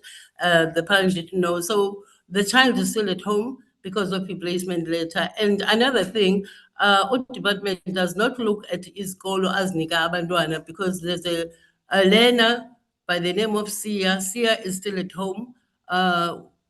We had Usia Match, but he's still at home because he was given isikolo with the Afrikaans is coming from Eastern Cape, and he does not know Afrikaans. The learner is still sitting at home even now. There are more learners with the placement letter thing. And one parent went to department this week, last week, and she was told that they don't issue e-placement letters. That's the problem we're sitting with. E-learners have been placed telephonically, but there's no placement letter from the department. So the principals are demanding e-placement letters. So iyafana noba abantwana bangenanga esikolweni. Some of them have never seen a class from last year. They're still at home. And now the parents were complaining because I've created a group of unplaced learners. The parents were crying, that group. They sit abantwana abachi, umntana uzivalele erumini, akafuna ukuphuma erumini, so they don't know. And other children are selling drugs. They are being used by Nigerian guys to sell drugs. It's what I got to this last week from parents. So this is a problem we're sitting with. We don't know what to do now. Maybe the department in this presentation will have answers, because we are always called liars every time. We are always like, they never listen to us, even if they go to schools like go the city by Babani meetings, school admission meetings. I think that we should also be involved in those meetings so that we can try and find a way of assisting them, because we are the people who know the learners who are still unplaced. And those learners are lucky because we don't know how many more children are still unplaced. It's just fortunate for these parents because they know equal education and they know what equal education is doing. Thank Joy? you. Thank you very much. Just to also finish up and say, we were in this committee in May, right, to speak about the discrimination of learners. So the learners that we're talking about here, we're not talking about a learner in Kemp's Bay, we're talking about a learner in Kailicha, in Strand, in Kraaifontein, in all the Black marginalized communities. When equal education, after we've had, and we invited in this parliamentary meeting on the 15th of June, and we've shared that memorandum and the updated list with you, Chairperson, when we had that the Western Cape Education Department will be coming in this space. It does also feel, it's interesting that we are seeing now the Western Cape Education Department in this space, while more than 50 learners that are unplaced in the Western Cape were outside their offices and they refused to even come out. So we are speaking about learners that have not set foot in the classroom. So when we speak about discrimination, we must speak about those learners. Because the presentation it's here, it's beautiful, but this same presentation doesn't translate the same way on the ground. The fact that in 2026, in August, we have Black marginalized learners that are sitting at home and not knowing what to do, it is a problem. It's discriminating, and it's also very much unconstitutional. The same government that is here today to say the policy is not discriminating. We have learners that have been sitting for over 2 years and are still unplaced. The same learners that took upon themselves to go and march outside the Western Cape Education Department offices. And no one, Alan Meyer was not there. Brent Walters was not there. The Minister of Education, we also sent this memorandum to her, Usiviwe Gwahobo. We've sent it to Alan Winde, who's the premier of this province. So definitely, these are the same Black learners that are tired of marching for over and over and over again, but they're not being responded to. The issue of placement and the issue of access to education in the Western Cape does discriminate Black marginalized communities. Before I stop, I want to allow Kim to come in for 1 minute and then we close. Tengosi, Comrade Chairperson.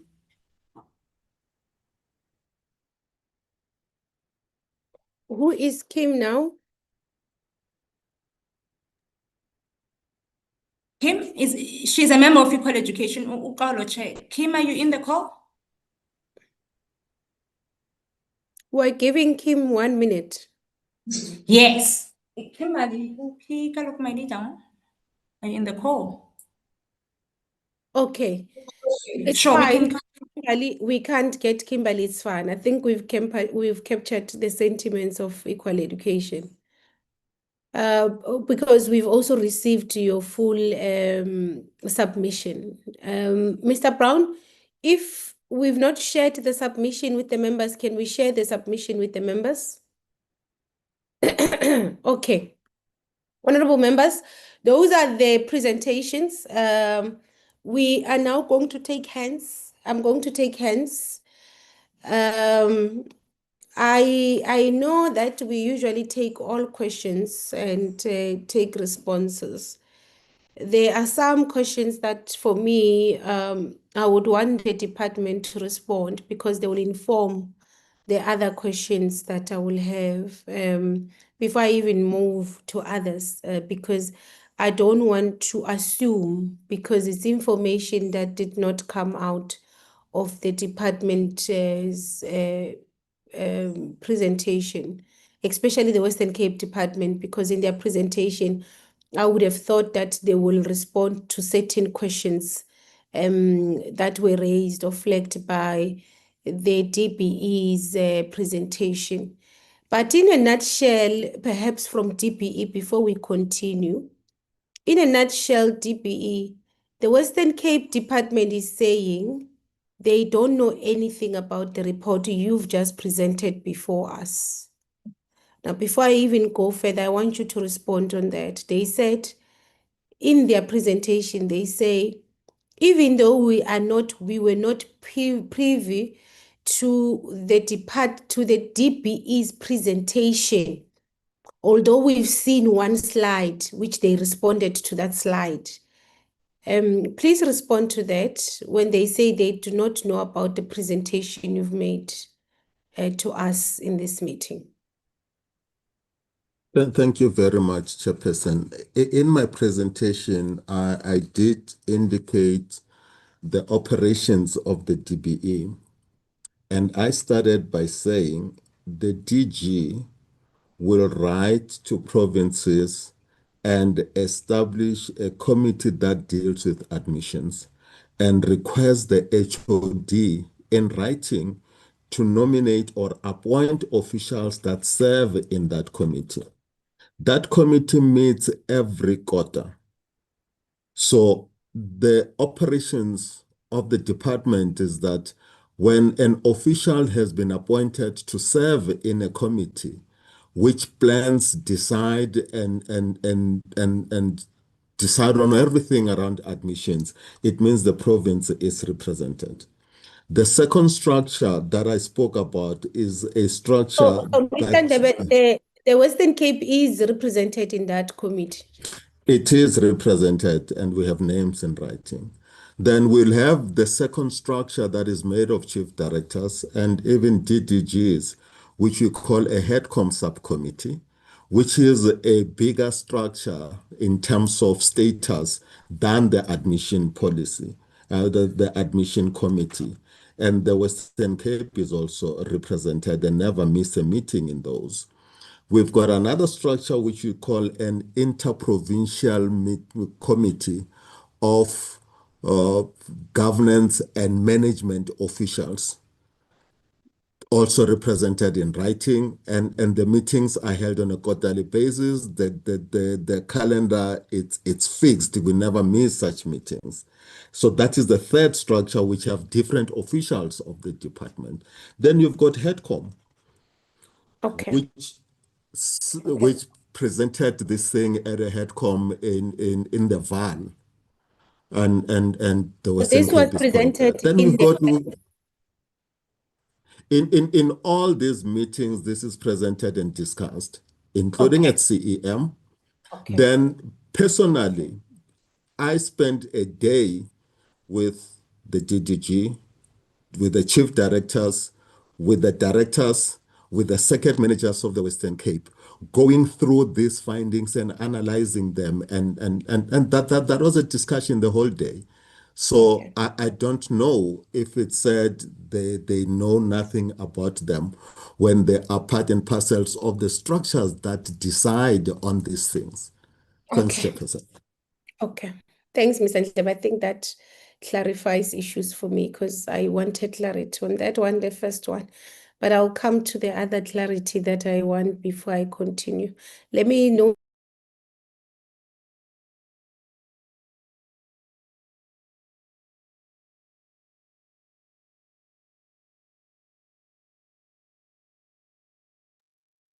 Chairperson, I think, Okay. is Chairperson back? I think we've just lost her.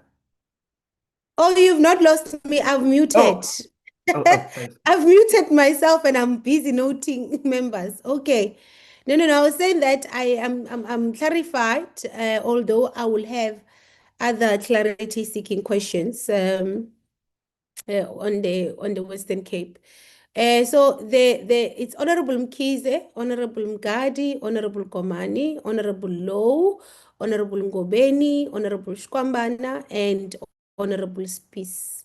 So those are the hands, honorable members. Let's in that order. Honorable Mkhize, you will start. Thank you very much, Honorable Chair.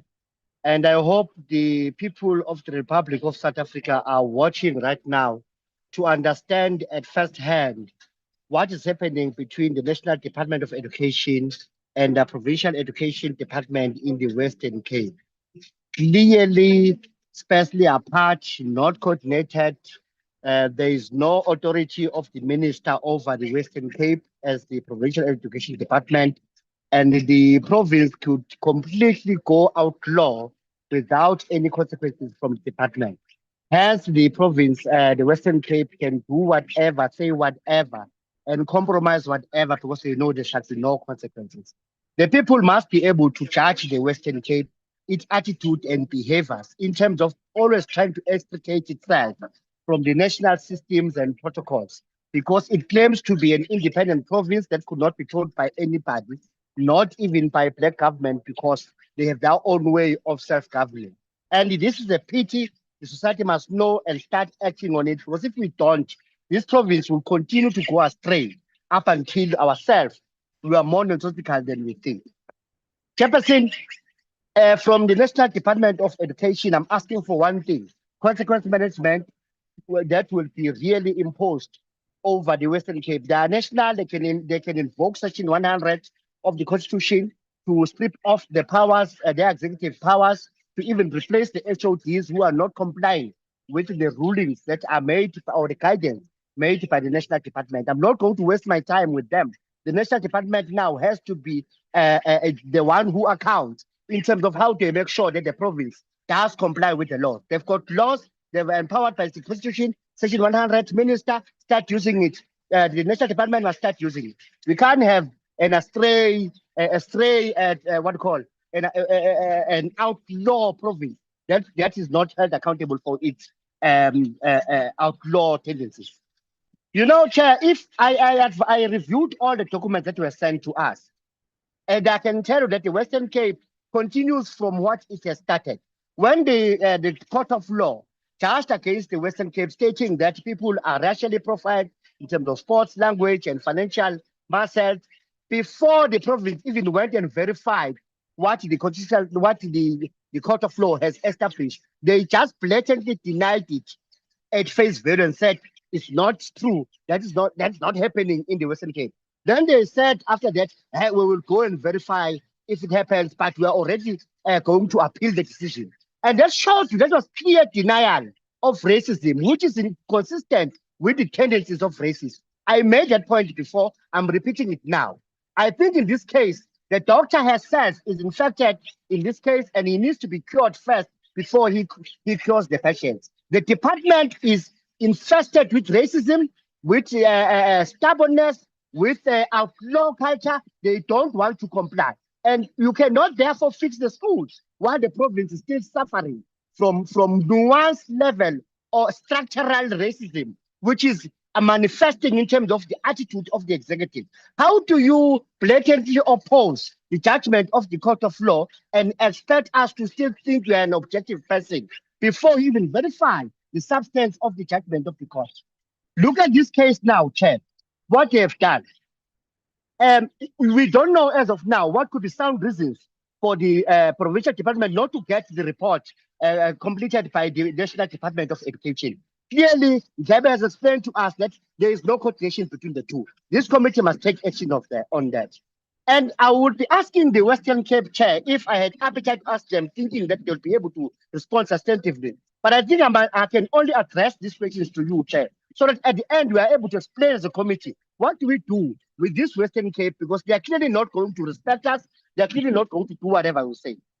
I was going to ask that why the Western Cape Department preferred action research method, which gathers details on the current experiences of researchers and cannot adequately assist to account for what happened before the process, which the court judgment is more concerned about. The research method or the verification method they chose, action research, cannot account for what happened in the past. It can only explain behavior at the point of observation. And for me, it is absurd because it means the province thinks the racist will continue to be racist even in front of officials because you are assessing the process as it actively being conducted. Clearly, the officials will change behavior at the point and duration of assessment. They were not going to demonstrate those racist behaviors because the department is here to observe them as part of action research. So the method itself is flawed. It's like saying, Chair, when a person complains and say, I was raped, you go, you say first, you were not raped. Then you go and verify if this person is a rapist. You then observe this person around. You follow this person to see if she continues or he continues to rape the people. If it doesn't rape the people in your presence, you then conclude that no rape happened because he didn't conduct a rape in front of me. But rape happened. It happened in the past. Your method should help you to teach the past, not the present moving forward. Because the perpetrator will change behavior. So the method that the province chose is flawed. It's not helping them to understand the behaviors that led to the court finding. It's not helping them to even be able to identify the perpetrators in the process. So it was clearly a flawed process, and it was done deliberately to whitewash the offense of racism and to undermine this committee even further. How come the selection criteria of 10 observed schools, Chair, focus only on high application schools, looking at the early and late people who applied late? While the allegations involve racial profiling, language capabilities, sports background, pass rate, and parent affordability. But they choose to say we are going to just choose 10 schools on the basis of high application rate. They are not studying the practice alleged here. They're just studying their own other things that they prefer to study. And on that point, Chair, I would like to ask, why didn't the Western Cape do demographic analysis of e-school enrollment to examine nuanced forms of exclusion? If there are more white people in a particular school and there are far lesser black people, that will then immediately suggest that there is some form of systemic way of eliminating black people in that school, unless the catchment area, the surrounding community, is predominantly white. But still, even if it's like that, you have to look at the volume of application, doing demographic analysis, look at the number of those who accepted, doing demographic analysis to see if there was any favoritism along the lines of race. They should have looked into the school language policy versus practice in the classroom situation, Chair, where they're able to see how learners of different languages are accommodated during the teaching and learning process. In that way, they'll see nuanced tendencies where people of other languages are not accommodated in a teaching and learning process. They should have looked and they should have checked the percentage of applicants who reported no sports background after admission against the total accepted. In that way, you'll be able to establish, as Ndebe already alluded, that those who reported their sports capabilities, they were mostly favored in terms of admission. But without doing that assessment, you'll not be able to establish that. An action research approach will definitely not be able to take you there. They should have checked the performance records of learners accepted to establish the average performance rate of the accepted learners against those who were rejected, Chair, to find the truth. But they didn't do that. They just wanted to start the behavior now, moving forward. Do not look backward because they knew backward is racism. They should have checked how you deal with the owing learners, also examining the average affordability rate of accepted learners against those rejected. In that way, you look backwards to be able to establish tendencies that may have been there and passed without being detected. Last 2 points, Chair. Why the geographical location of schools was not part of the school selection criteria? Understanding that discrimination is alleged to happen in predominantly white schools, which are basically located in suburbs and towns. So when they were choosing schools to go and observe, they should have chosen the geographics, the suburbs and the towns where the allegations it has been alleged to be coming from. You don't have to select schools that you know they will comply so that you can whitewash the atrocity of racism in the Western Cape.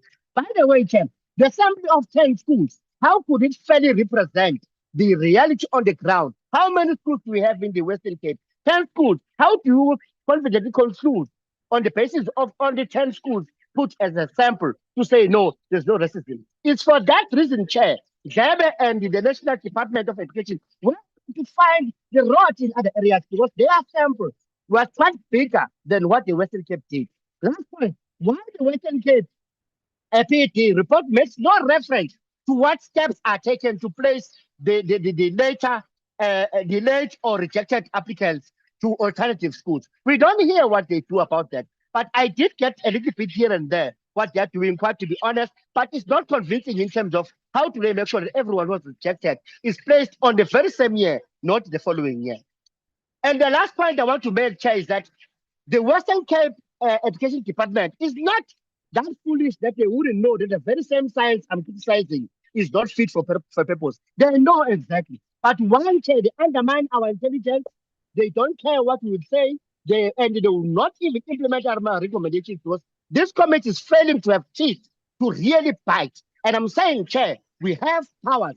Section 56A, B, C, and D, and the minister has powers under Section 100, and the National Department of Education can even replace the HODs, suspend them, and apply sanctions even through judicial processes if we truly want to do something to end this racism in the Western Cape Provincial Education Department. I submit, Chair. Thank you, Honorable Mkize. Honorable Mkadi. Thank you, Chairperson. Honorable Chairperson, honorable members of the Portfolio Committee on the Basic Education and the Senior DBE officially present, greeting you all. Chairperson,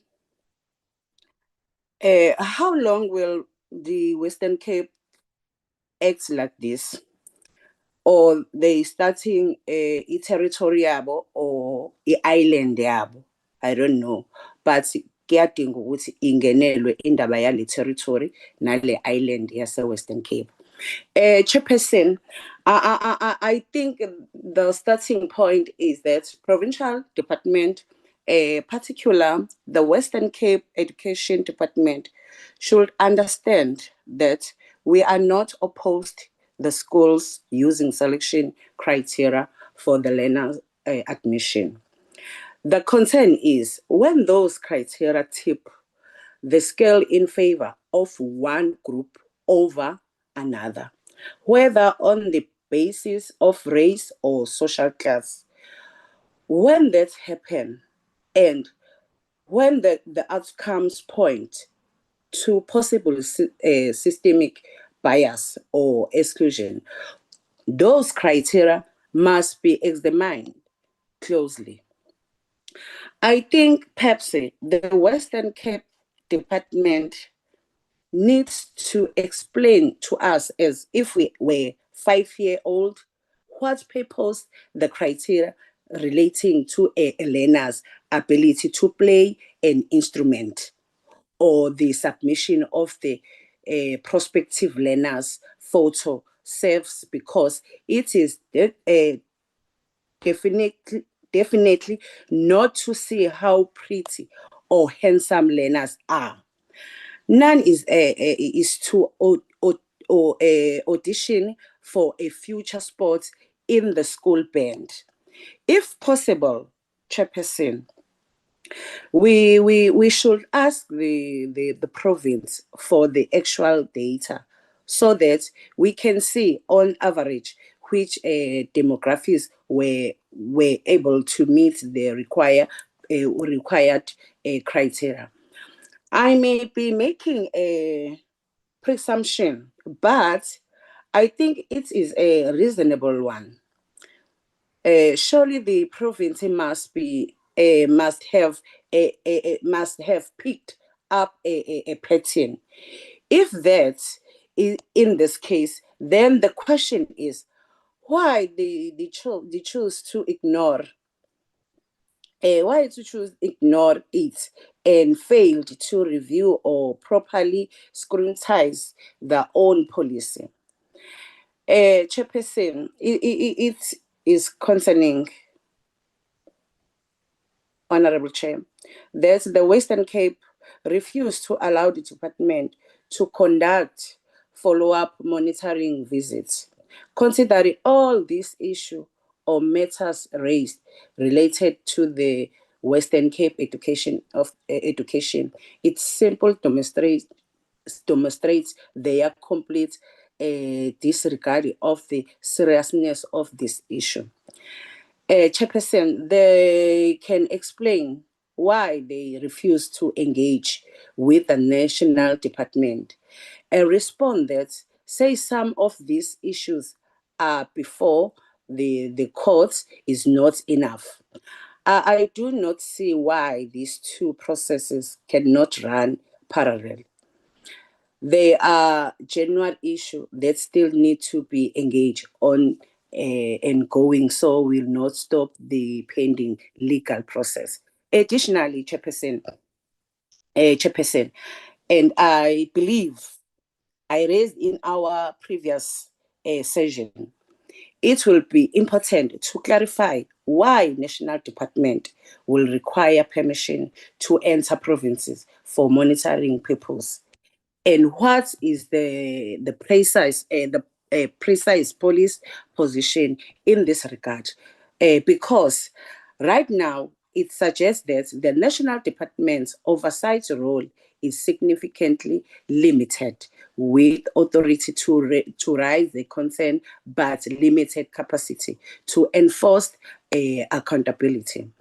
In the Western Cape, the findings show that class sizes are smaller than in other provinces, reportedly because parents are paying higher fees to maintain lower teacher-learners ratio. Chair, what the Western Cape is essentially doing is protecting or receiving public benefits resource through paying for exclusive use of public resource or pricing out those who cannot afford these fees. And how do they justify what I will call the privatization of a scarce public resource when available school space clear show that capacity exists? And when it comes to the Department of Education proposition that certain aspects be excluded as a selection criteria, I think we need to separate ordinary selection criteria from criteria that are discriminatory. This issue, Chairperson, is not simple that school use criteria when deciding on admission. The real question is whatever those criteria are relevant, fair, and apply in a way that does not exclude learners unfairly. So that department should focus on identifying and prohibiting criteria that clearly have a discriminatory effect, instead of taking a blanket approach that removes all forms of selection. The presentation revealed that in the Western Cape, intervention measures and training was only provided to department officials, and that's principally and SGPs were not engaged. I think this addresses the issue from the wrong end, because the presentation tells us that the issue in this province mainly arises from the schools and SGPs themselves, in that they are actively involved in placement and admission. In fact, the department has not engaged those parties at the center of the problematic conduct or practice. Why? has the department not engaged the principals and SGPs as they have done in other provinces? What's also considering stand out of to me, Chair, is that there is a gap in circuit managers enforcing learners admission policy, which I guess it's why we find ourselves in the situation we find ourselves in some of the province. I think we can all agree that this failure by circuit managers enables schools to have a certain level of direct discretion to apply or comply with police, however they see fit, regardless of the outcome. And why are the circuit managers not sufficiently enforce learners admission policy? And seeing that you as a department have identified this fact, what have you done to ensure that this is remedied, and what consequences management have put in the place in addressing this? I thank you, Chair. Thank you, Honorable Mgadi. Honorable Komani. Ga ke tše lebaka le ke go leboge ga di ya bakone ke re kgweding ya basadi ke re halala dimpokoto halala bomma go rena le re goleleng le re eteng pele modulasetulo wa rena wa mosadi ka kgwedi ya basadi ke tšee sebaka se ke tamiši mafapa ka moka ba thutu ke ba tamiši ke tamišile bala ba equal education le committee ya director general le ba mphato ka moka ka mo ke re go lena maduma šiao ke kgopela le kinello di atlametseng kudu ka ga ile gore ke nyaretše le šetša le hlwile ka mogare ga meeting o ka mabaka ao ke paletšego ke go a laola ke leboga fela ga ke kgonne go inula hlogo ka metseng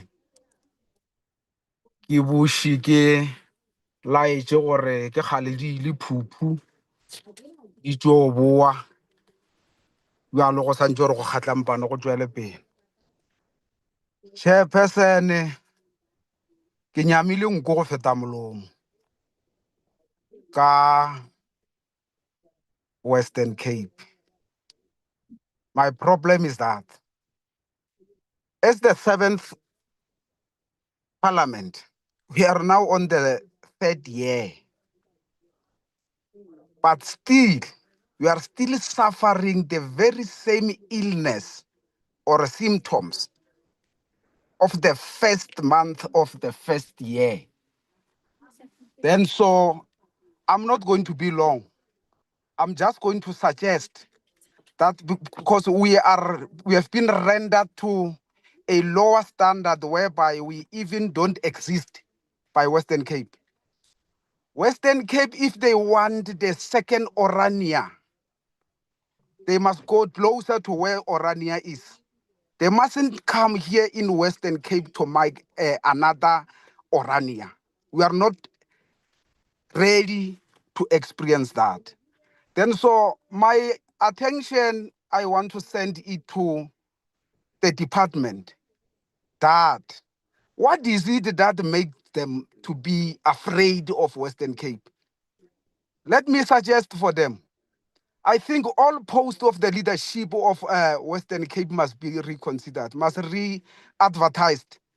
Because we are not going to run this thing with people who are not ready. We are talking about our people here, our children, who are not served properly, who are not admitted at school, who are staying at home. You come here, you tell us Western Cape got a big crime. Why you are fueling the crime in Western Cape by not placing our children? Then so I don't have an interest to talk too much because we are repeating what we have spoken long ago with Western Cape. Then so through you, Chairperson, I just want to understand what is unfair discrimination. And then And then again, if it's what it means something, I would also like to know what is discrimination, unfair discrimination, and discrimination. Then maybe I will understand something. Or is it other way around allowed to happen in some forms? Then so it is running away with my understanding. To the DBE, it's over time now with Western Cape. Get rid of Western Cape, get new people who are willing to work in these offices. Because they don't even want to take the departments into the serious consideration. They are failing the department. The department is now a province. The national department is now a province. How? And we expect proper things to happen in Western Cape while they undermine their supers. Then so now they are starting to undermine the portfolio committee. Then so I'm not interested with ticking boxes with them. I'm not interested to be long. My suggestion is let's do away with this team and get the better team that can work for us. For us to say they must account, they fail to account, they undermine the DBE, they undermine us, they undermine everybody. If they need their country, they must leave South Africa. If they need their own country to run, they must leave South Africa. Their friends have left. Thank you very much. Honorable Low. Thank you very much, Chairperson. Let me greet you and the departmental officials. I've earlier noted that the minister and the deputy minister requested to be allowed to leave the meeting in time. I think, Chair, we're at this point where DBE has made it easy for us. Because when DBE highlighted, they said, in their endeavor to mitigate the situation and trying to go into a department and deal with issues, they were chased away, number one. We're told that. When they were chased away, then the so-called Western Cape International Department of South Africa decided to go and internalize the investigation and pick themselves up and investigate on critical issues where the court has raised. When they are doing so, they come and tell us in the portfolio committee, we've identified one of our own who has researched. Now we've found out that there's nothing like that of that nature. Hence why we're in this particular way. And parents are here for the third to second time saying the same thing, Ukuti, we've never been adhered to ever since we have sent memorandums, ever since we have sent letters, ever since we are from the portfolio committee. So I want to agree with that, Goman. We are being undermined. We are being made dwarfs of parliamentarians by certain individuals who want to undermine the Section 9. And if ever comes the presenter of the Western Cape, he presents Section 9 on his understanding and context, wrongfully so, on the endeavor and the danger of what Western Cape is doing to our people. Let me assist you, my good sir, on your presentation.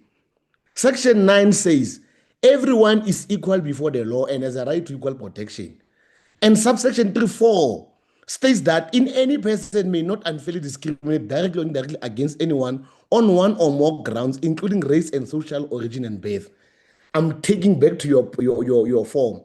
Your admission form already Western Cape, it is not rectifying anything that the court has said, anything the committee has said and the parents have said. It is continuing to perpetuate the injustices of the past, where you are locating our kids in where the economy is not active, in where you want yourselves alone, in where you want to do your things. And I agree, you are a special or you are an island because the minister has never raised your issues on public.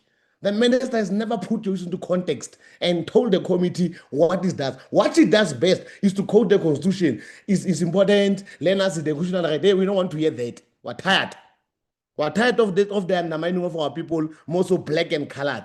And the minority groups are taken special. And our parents must come and listen every time. Us becoming talk show presenters, Western Cape, we're not going to do it today, Chairperson. We're going to assist the process. And I want to further take to the presenter. He presents further the matter of the court case in part A and part B. as a matter that we are not quite inclined. The court, it said in Part A, Chair, want to assist, and we're going to further join this court case as the portfolio committee has paid recommendations. It ordered that the placement of identified and placed late applicants and related measures.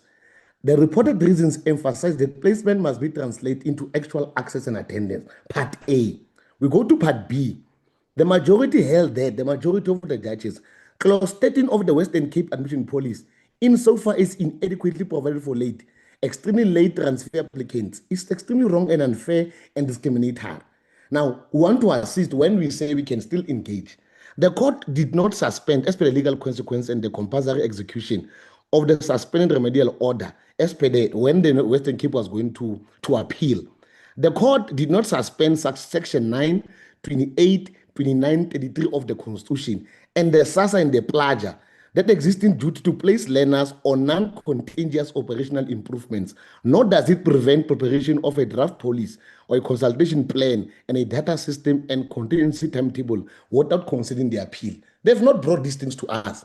We have said to them, prevent preparation of a draft policy where it is, a consultation plan where it is, there's no a data system and the contingency timetable without considering. Now, what are we discussing here? We're discussing ourselves, shouting and making them to think that we're doing it. No, we're not going to do it today.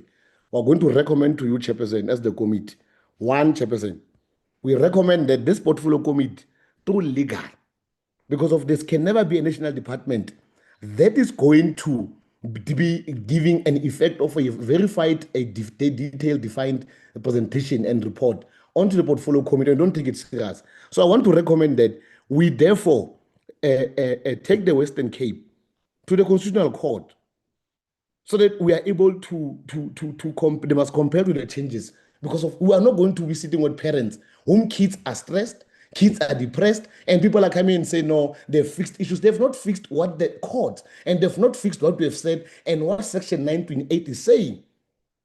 So it does not propel us to continue to say we must proceed. Parliament must give us directive.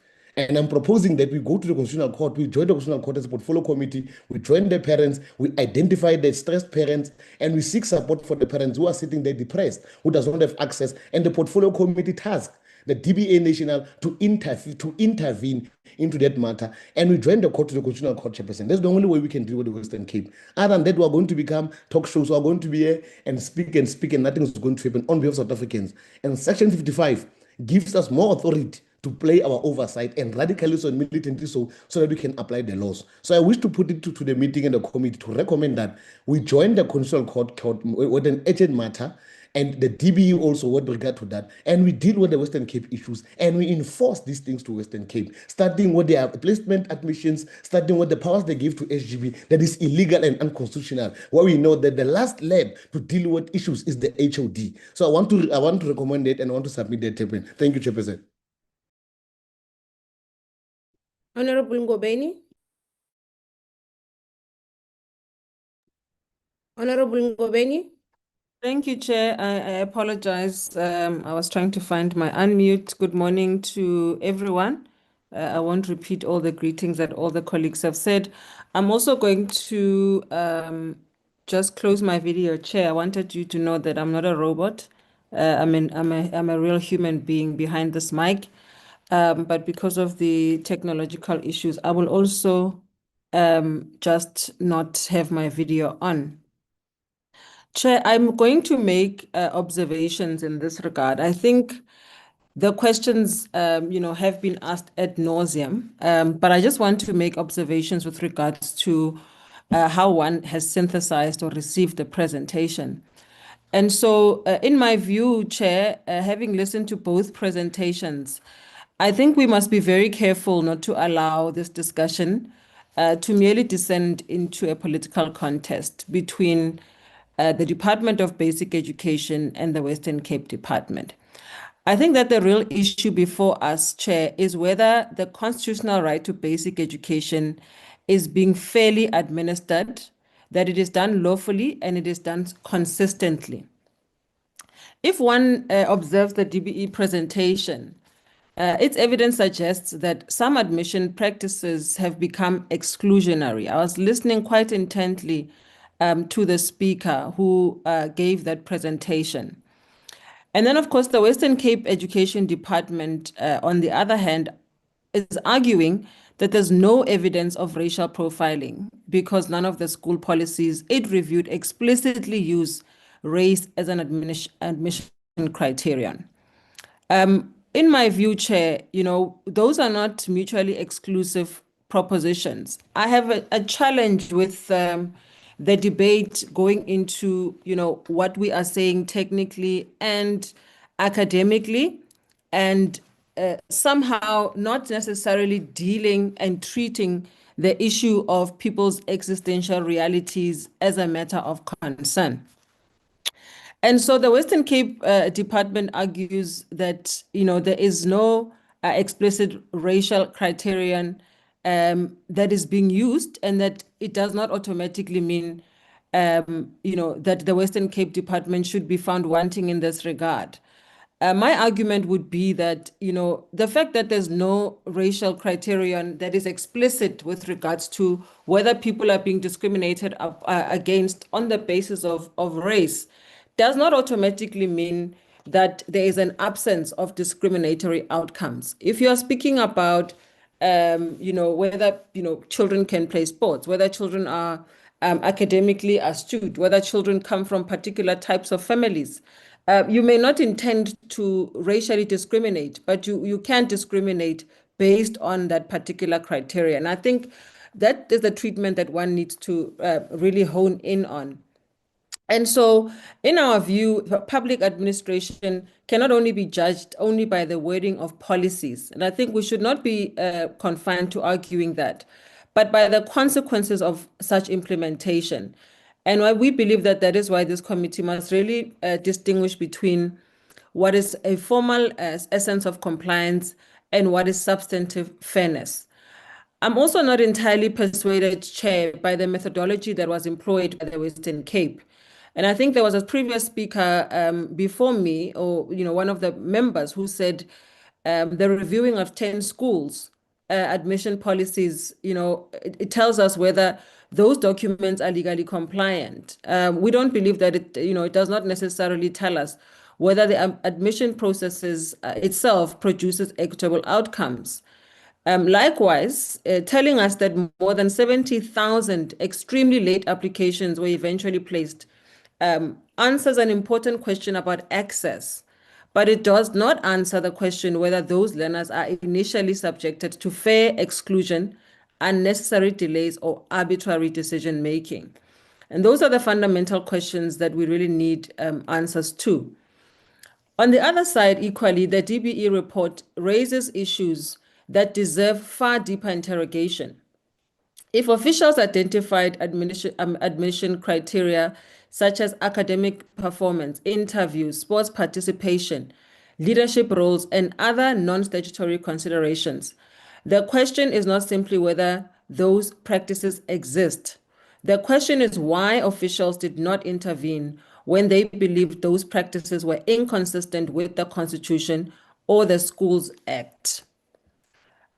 Chair, I'm also particularly concerned that we now have two competing narratives before us, that each of them rely on different methodologies, different data sets, and different conclusions. That should concern this committee because Parliament can't discharge our oversight responsibility on the basis of these two differing and competing assertions. And therefore, Chair, I believe this committee should insist on something that it will be much more rigorous. We should require an outcomes-based analysis that examines admission decisions. We want to see what the waiting list composition looks like. We want to see what the placement patterns are. And we want to see what the appeals and school level outcomes across all provinces should be. This is something that the DBE really needs to respond to. And I believe that is the only way we will determine whether the admission system is merely legally compliant on paper or that it's constitutionally compliant in practice. And I think ultimately what we want to do, Chair, is not really to have a debate about which province is better than the other. And I want to allude to this because it always seems as though, there is some kind of unimplied or implied vendetta against the Western Cape Department, which I absolutely reject with the contempt that it deserves. One is only making observations as we have seen them. Also, that the Constitutional Court judgment on this matter really guides us in terms of what they have found.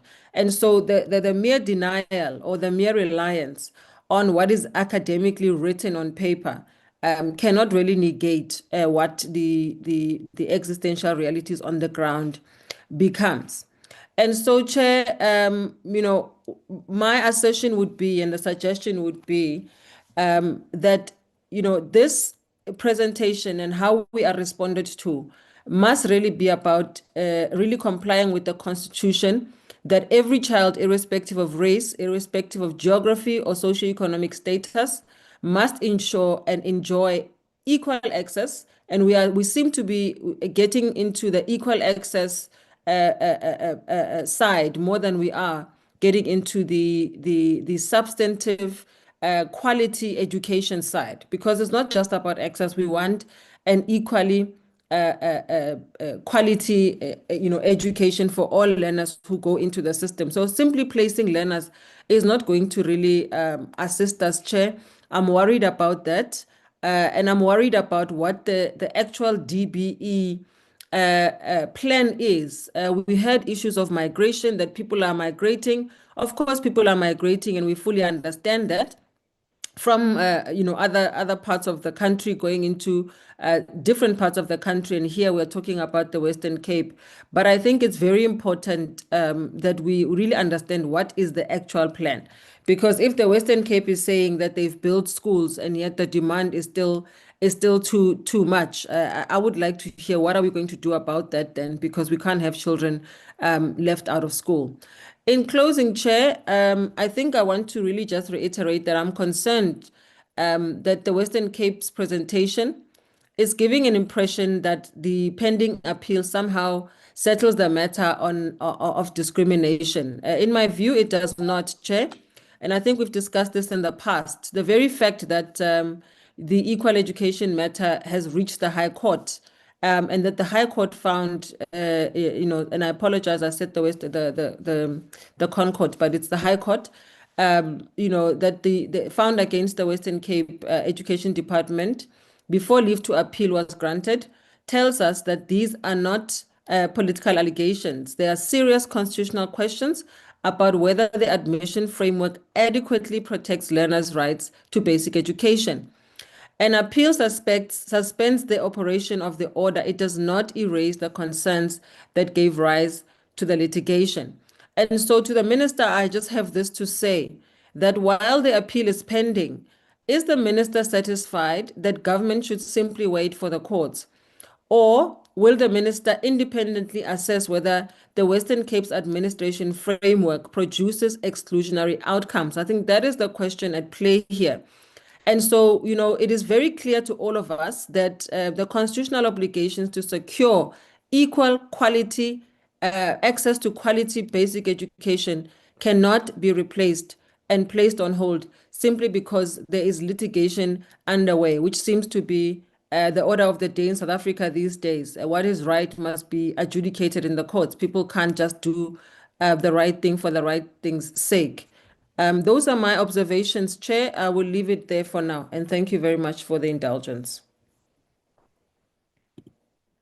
Thank you, Honorable Ngobeni. Honorable Shkwambana. Thank you, Chair. And once more again, I will greet everyone who's here in the meeting. Chair, it is for the third time today the Department of the Western Cape appearing before the Portfolio Committee with the very same issue of allegations of racial discrimination in terms of admissions of learners in their schools. It is so disappointing also that for the third time appearing before us, still the department is not giving us a concrete presentation. What we see before us here is the department of the Western Cape itself defending themselves and defending their positions, and the position which they know very well that they are lying when they say there are no evidence of racial discrimination when it comes to admissions in the province itself. When the gentleman who was presenting here on behalf of the Western Cape presenting, he made some remarks. And those remarks, when I listened to them quietly, I was like, that's where racism is actually manifesting from. The gentleman said, people come to our provinces or our province from different provinces, mainly from Eastern Cape, and we don't invite them. And we don't promise them space. They choose to come to our province. That's where I realized that that's where the problem comes from here now. That Western Cape, sitting where they are now, they believe that no one from outside or other provinces must come to their schools because they did not invite them. And if they arrive in the Western Cape looking for school, therefore they must not bother them about space, about placement, about admission, because they did not invite them. That's what the guy told us now. I was like, we've got a serious problem in the Western Cape, to an extent that the people that come before the portfolio committee to present on behalf of the province, they openly tell us that we do not invite these people, they come on their own. And therefore, if we do not have space for them, nothing we can do.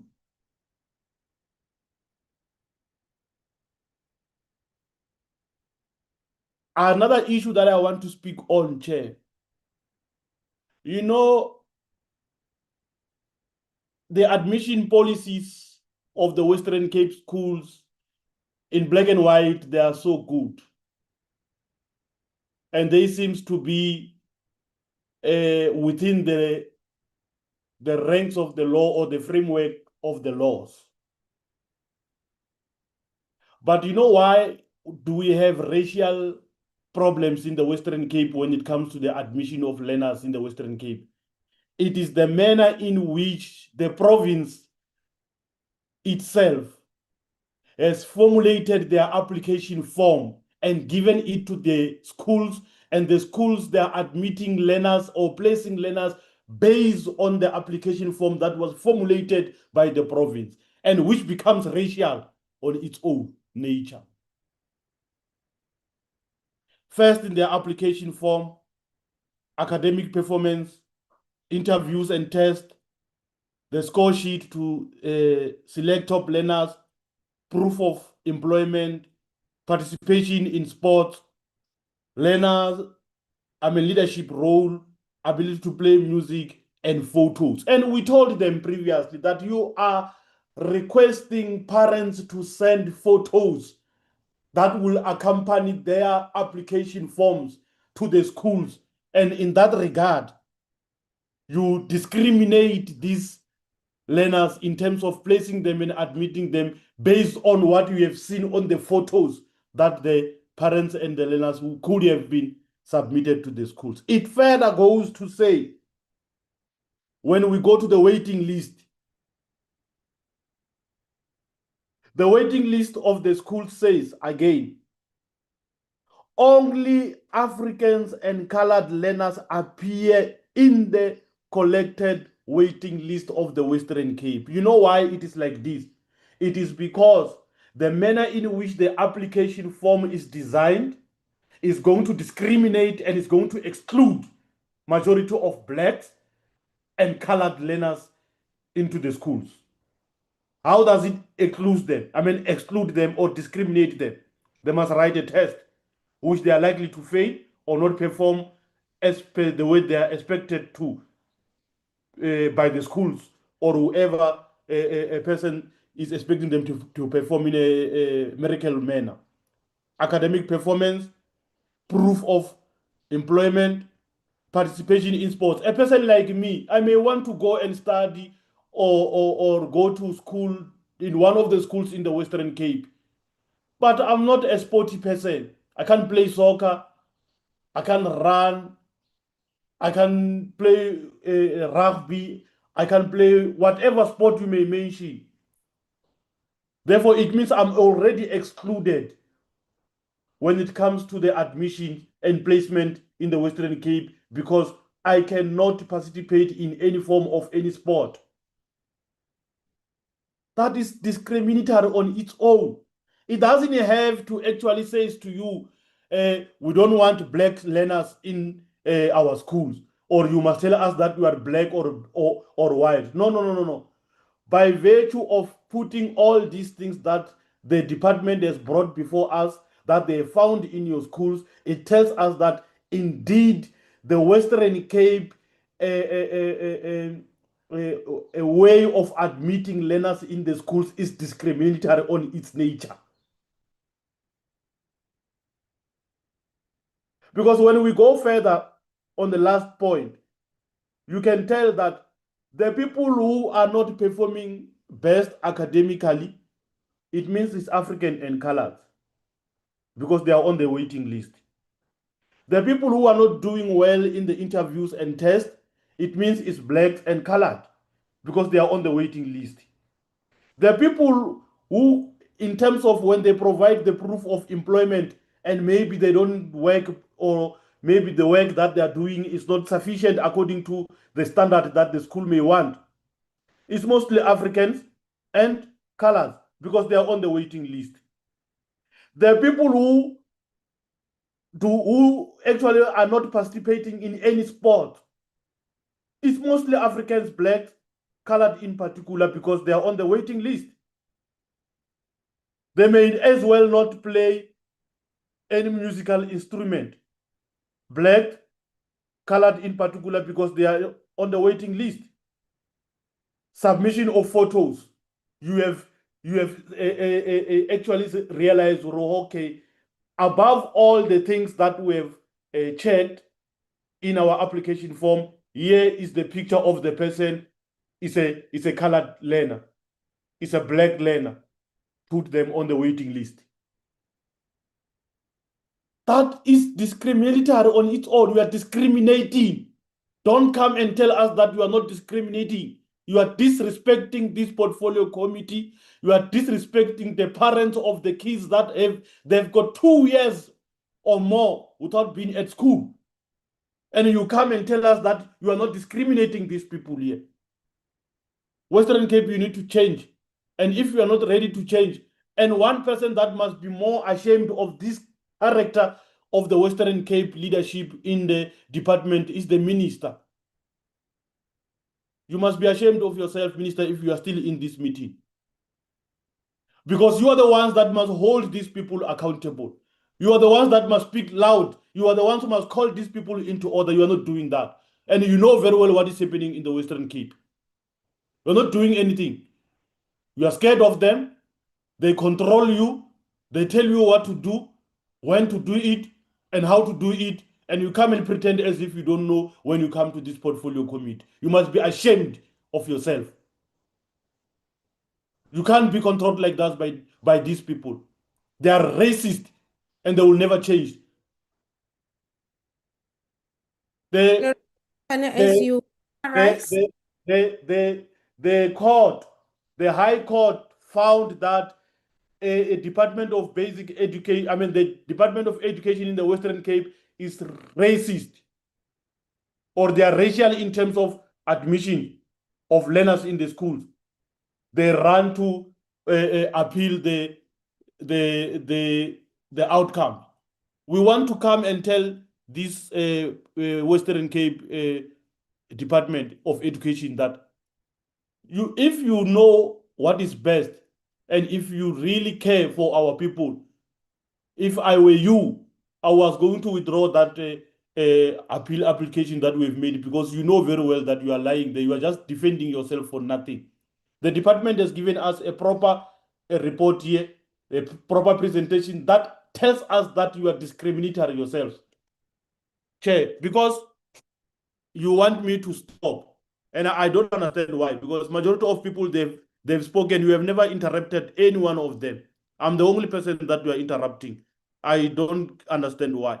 And I've never spoken more than what Mkhize spoke.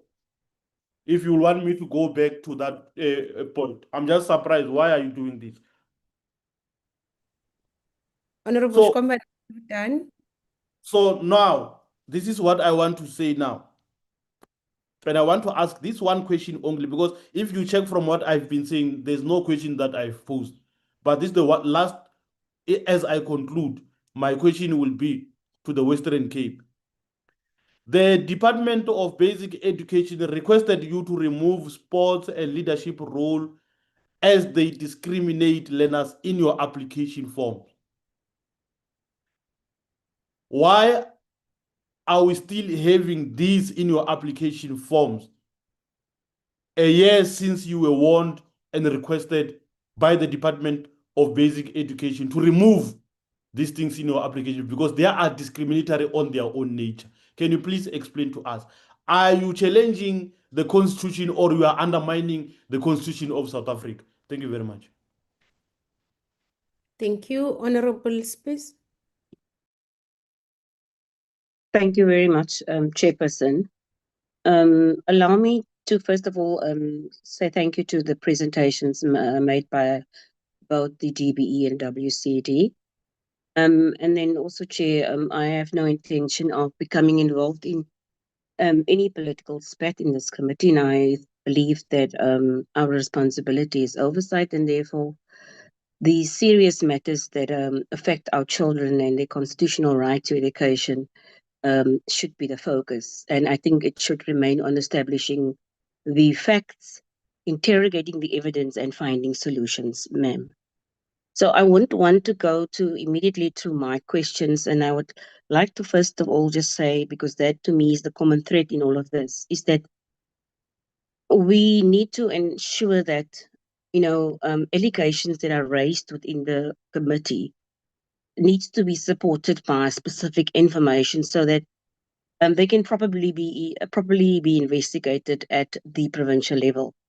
Broad conclusions based on unsubstantiated allegations makes meaningful investigation extremely difficult, Chair, and it does not assist us as a committee when we try to exercise our oversight.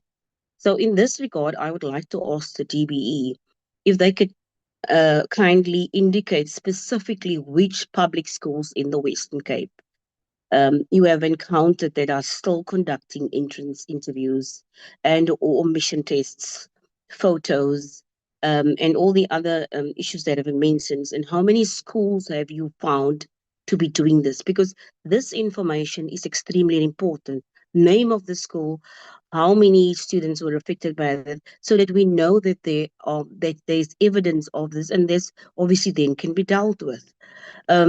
Equally so, Chair, for each of the concerning Western Cape admission criteria identified by the Department of Basic Education, once again, at which schools were they found and what evidence shows that they were actually used to determine the admission?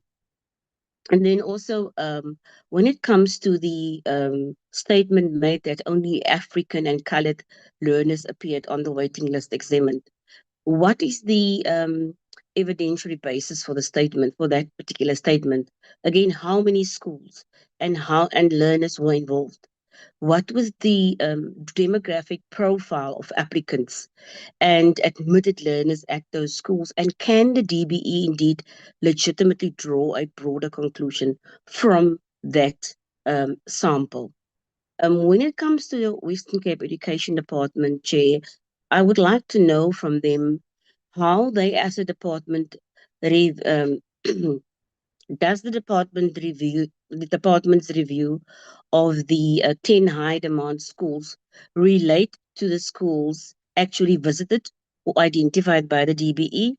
And if there are different samples, can the department's review properly rebut the Department of Basic Education's findings?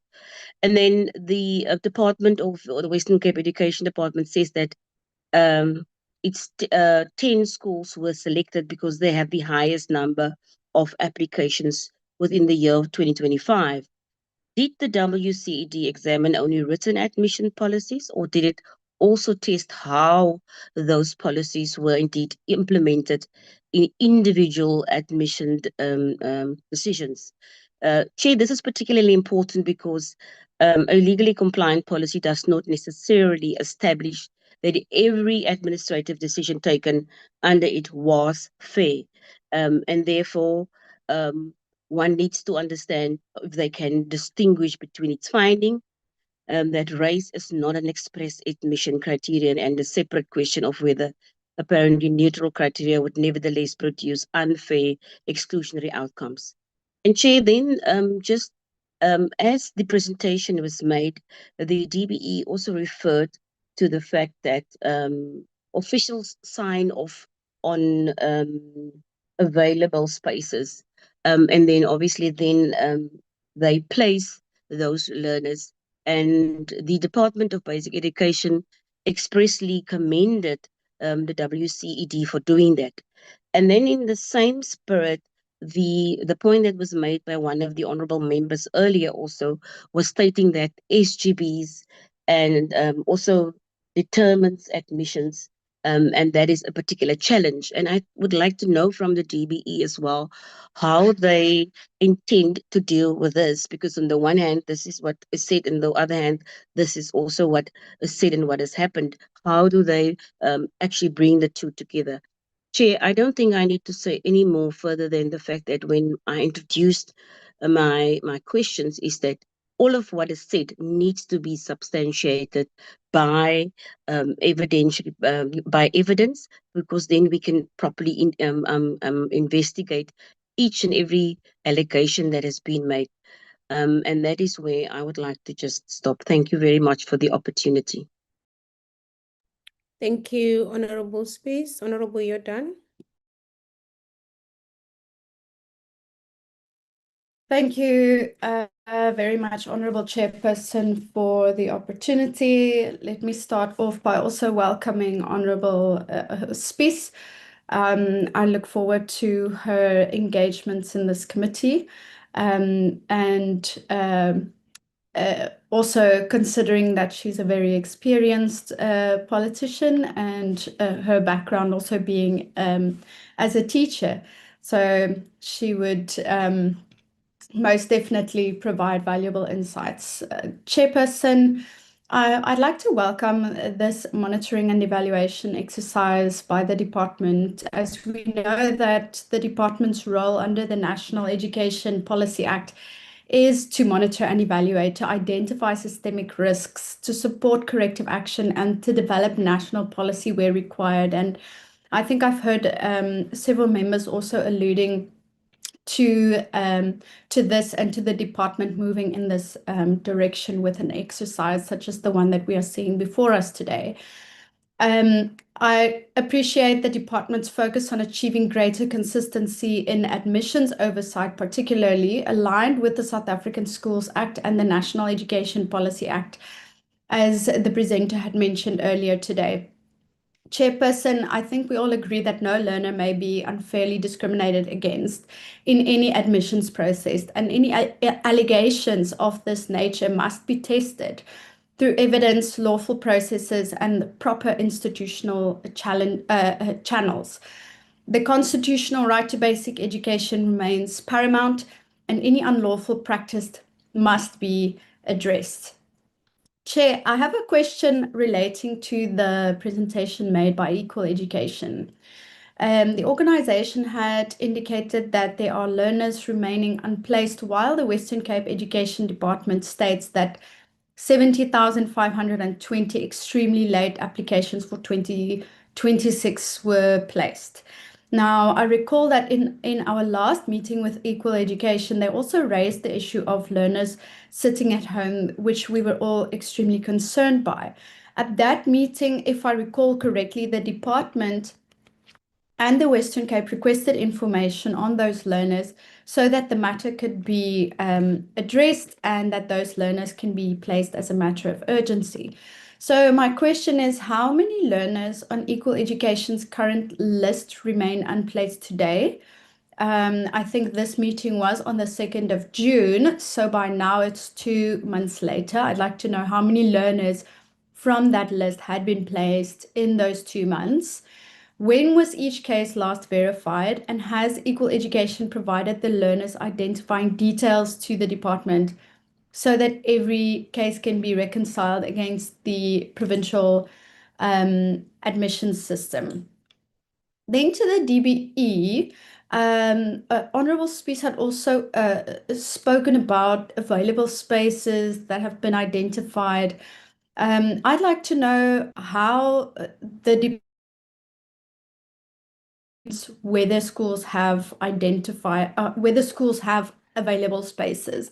Is this through the class sizes, the ratio of teacher per child, or does this consider any physical capacity, staffing, subject choices, infrastructure, and other relevant factors?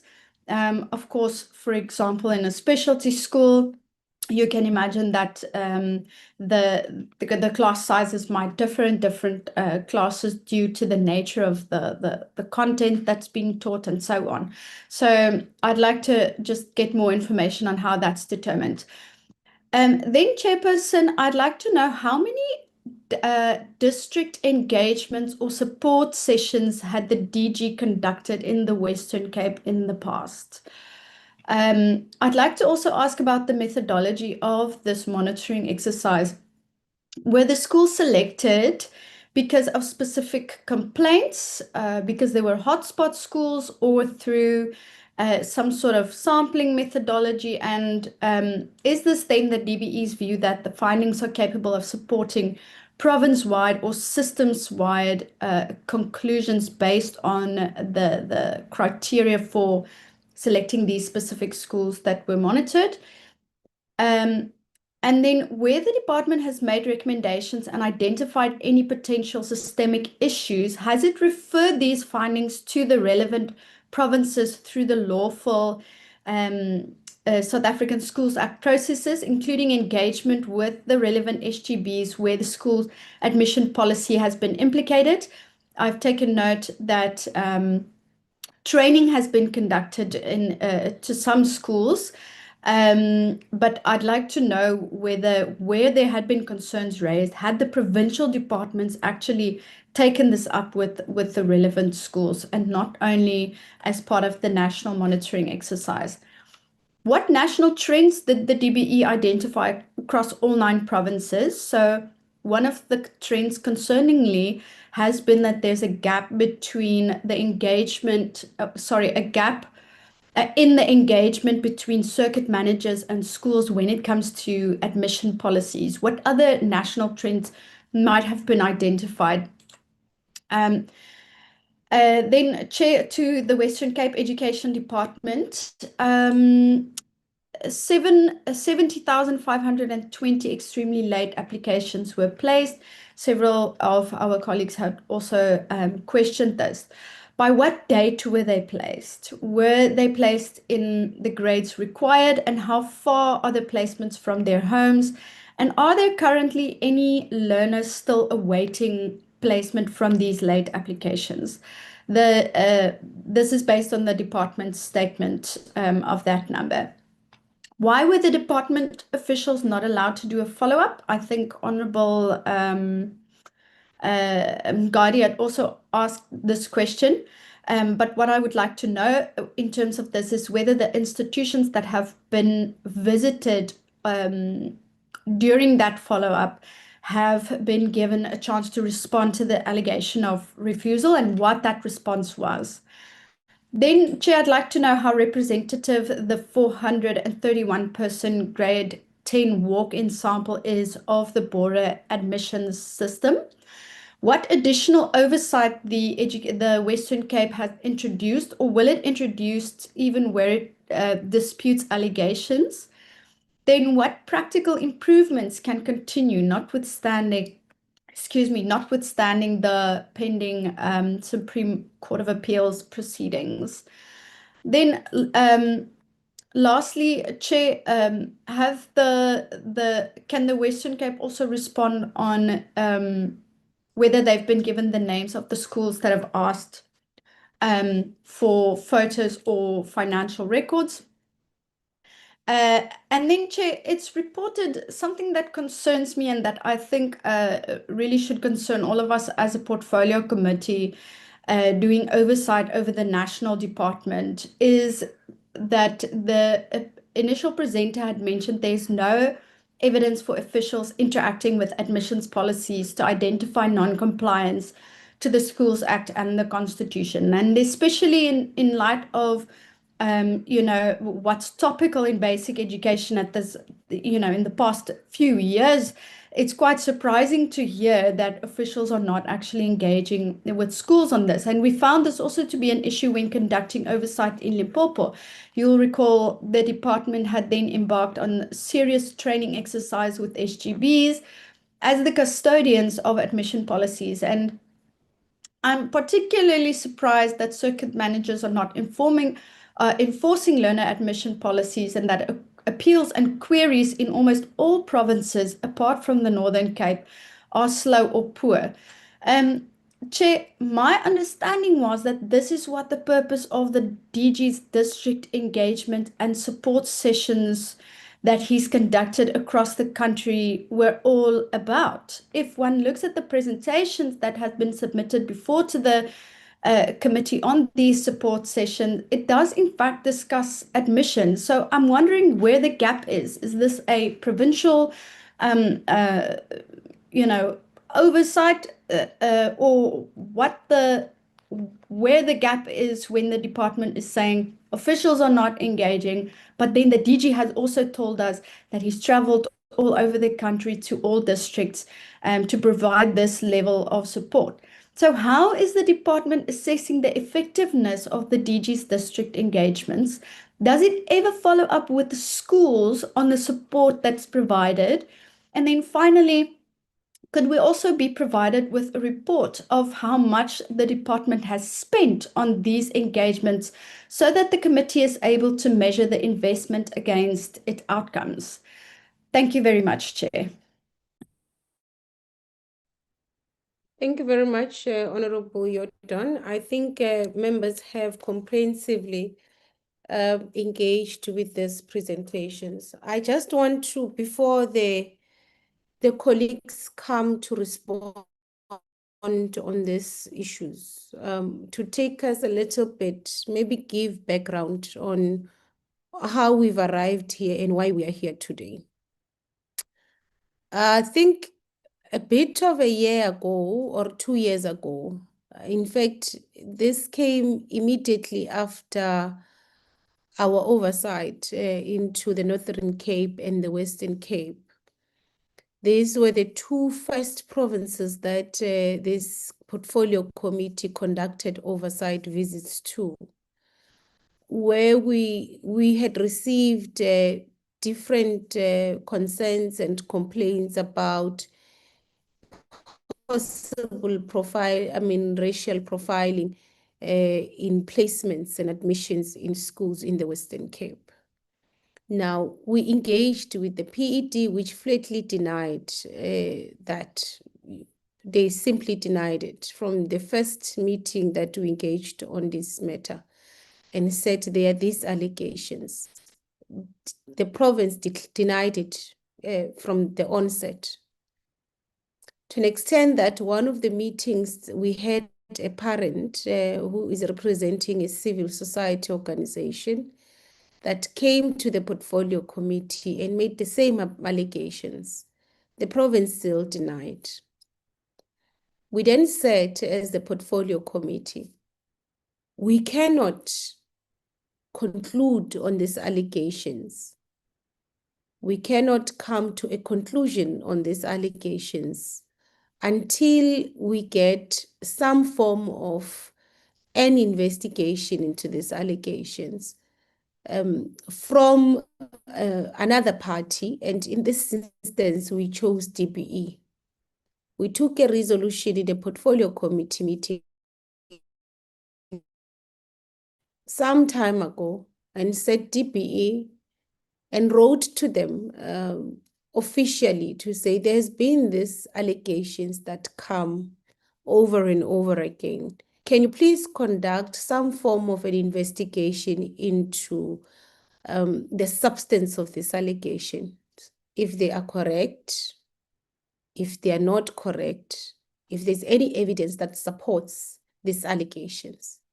Now, whilst we were still waiting for this investigation to continue or to happen, whilst we were going back and forth with DPE, at the time, we believed actually that DPE did not even want to conduct this kind of an investigation. Whilst we were going back and forth with DPE, there was a Western Cape High Court ruling which found discriminatory practices in the admission forms or admission practices in the Western Cape. And it outlined that the admission forms or the application forms in the Western Cape, if you go to that ruling, demand certain things, and those things inadvertently and indirectly discriminate against certain groups of society in the Western Cape. We then called the department to respond after that ruling. We called the department at the time to respond to that ruling. Quality education was part. The department flatly denied and even said, I remember very well, the MEC was there. The MEC even said to us, no, actually, they don't agree on the basis that there is a minority ruling. And that minority ruling is what they stand with, and that is what they agree with. We asked then after that court ruling that please DPE, do conduct what we said you must conduct, because it is quite disheartening that parents in this side of the country continue to raise this issue. I even said of a certain province, and I had sections of society that consistently raise allegations nature, I would seriously have sleepless nights, because I wouldn't, in one form or the other, want a department that I'm responsible for to be known as a department that is either directly or indirectly discriminating against certain groups of society. Now, that's how we are here. We wanted the Department of Basic Education to go and try and establish if there is some form of substance into these allegations that are made by parents, different platforms. Now we're here. And the report of DPE says there is there is some substance into these allegations. And they make references to their own findings on the requirements.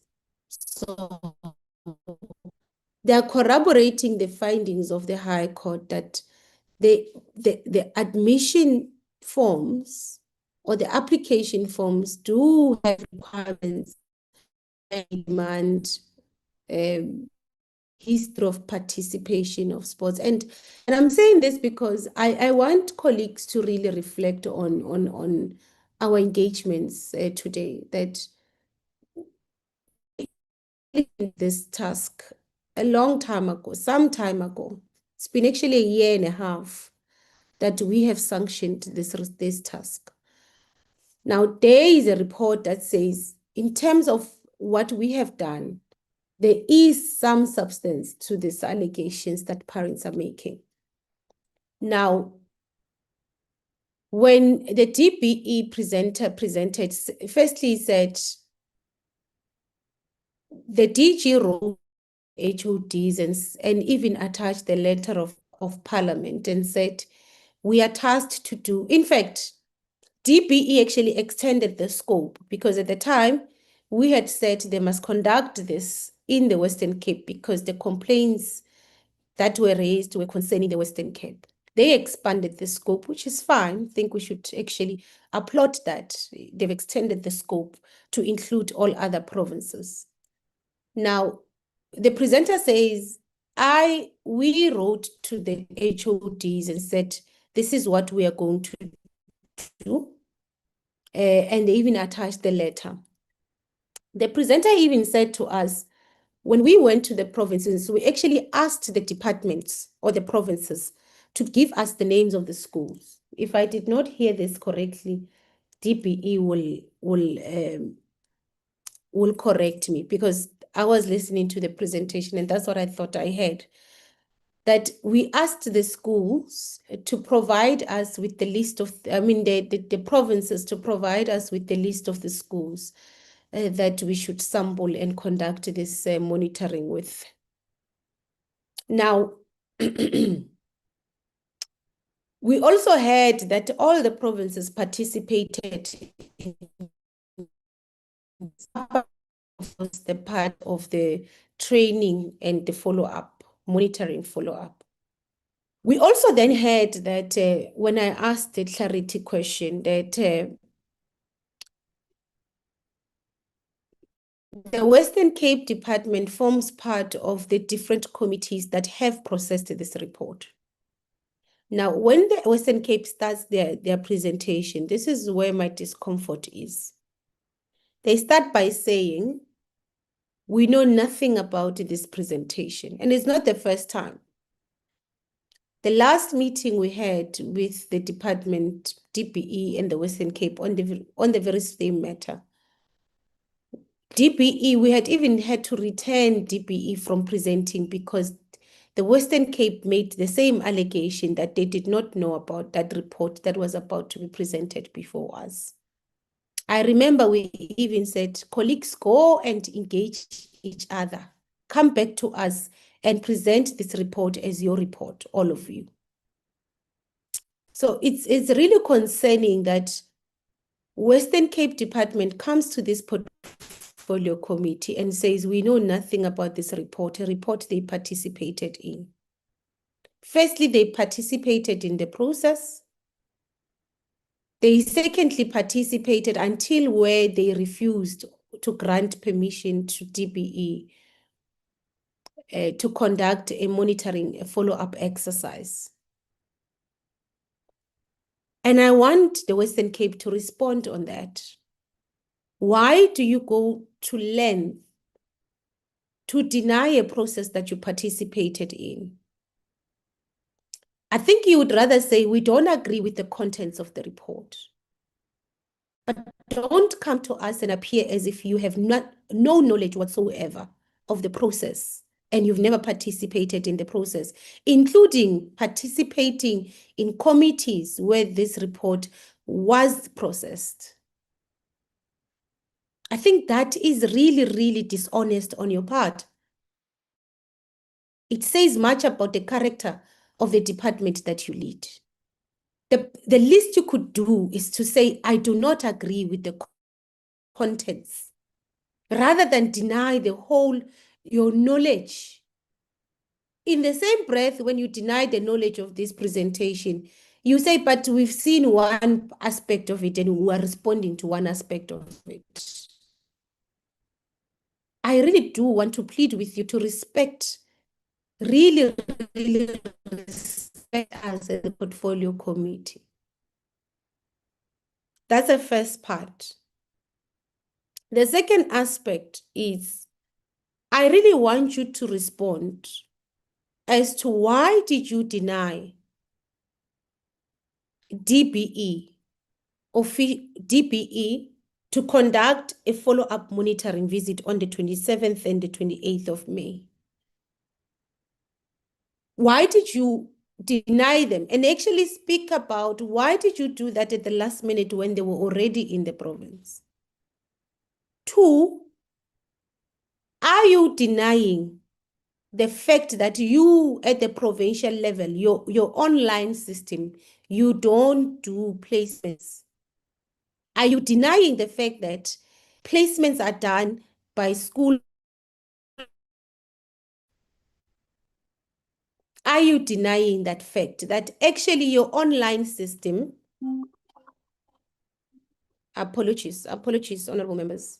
Are you denying that your online system, it is just a central application system or platform? That's all that it does. It collects data. But in terms of placements, actual placements, are you denying that placements are done by SGBs in schools? And are you denying that these SGBs in schools utilize their own criteria? And can you tell us what are those criteria that they utilize? Can you tell us, now, never mind, because I want to speak to these 10 schools and this exercise that you've just conducted yourselves. Because that is linked to what we said when we left this meeting. Because that demonstrates the level of disrespect that the PED has on this portfolio committee. Are you denying that aspect, that you actually conduct or you actually do placements? Now, the second now aspect is, why were the principals and the SGPs in your school? Why did they not participate in the training workshops that were conducted for all other provinces? What is exceptional about your province that you decided not to participate? You decided to deny principals and SGPs within your province an opportunity to be empowered, to understand better the policies that should guide the criteria they use when they do admissions in schools. Now, here is the second part. You were part of the meeting where we tasked DBE to conduct an investigation. What makes you think, or what gives you that kind of thinking that this portfolio committee would rather listen or accept an exercise or a self-review or an evaluation exercise conducted by yourself for yourselves? Now you are the affected party. The allegation of discrimination in placement, it's against you. In the wisdom of this committee, understanding that you are the affected party, we said, not, you can't conduct this on your own self. We can't say, you can't say to Joy, Joy, you are alleged to be sleeping on duty. When you are on duty, you sleep. And then we say, Joy, go and monitor if indeed you sleep on duty.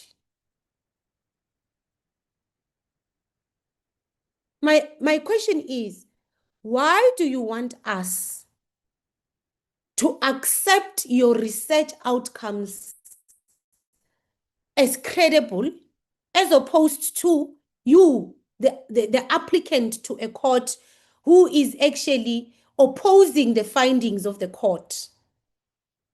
You, the very same body or department that has flatly denied these allegations before us 3 or 4 times already. What kind of outcomes were we expecting anyway? Because you went into that exercise already with a position. You conducted this research exercise already having adopted a position that you are not practicing any discriminator. So why should we believe the credibility of the outcomes of your research process as opposed to DBE, which is a body that we requested to conduct this exercise? Because the outcomes of DBE and your outcomes are differ. And I want to agree with Honorable Ngome, they differ substantively. So why do you want us as a portfolio committee to believe the credibility of the outcomes of your research over the credibility of the outcome of the exercise that has been conducted by DBE, which is an exercise that was done with all other provinces? Now, I want to come to this, and I want the HOD to really respond on this one. You quote the Constitution, all of you, as you speak. Do you agree that the preamble of that constitution firstly says, if you go to the very first page of that constitution in the preamble, firstly, the first statement in that, and it's not by accident that that statement is the first statement in the constitution. One, we, the people of South Africa, recognizes the injustices of the past. That's the first statement in the preamble of the constitution. So in South Africa, if you are engaging on access, especially to education, to employment, to economic participation, the first thing that you must do is to recognize the imbalances or the injustices of the past. Do you, as the Department of Education in this Western Cape, recognize the injustices of the past? Do you understand what are the injustices of the past as they relate to access to basic education in the Western Cape? Do you recognize that schools or Black schools in the province that you were in, the funding that was allocated to Black schools, the facilities that were built in the Black schools, the kind of education and the quality of the education that was provided to young people or the parents of the people that who are currently in your schools? Do you recognize the injustices of the past? Now, Section 29, and one member also raised this, says that Section 9, subsection 3 says that the state may not discriminate directly or indirectly. And that speaks to what Honorable Ngobeni raises. Because here you want us to enter into a discussion where you are actually flatly saying there is not direct discrimination in our education system. Because our forms do not explicitly say this school will only accept colored learners or Black learners. So you are saying, no.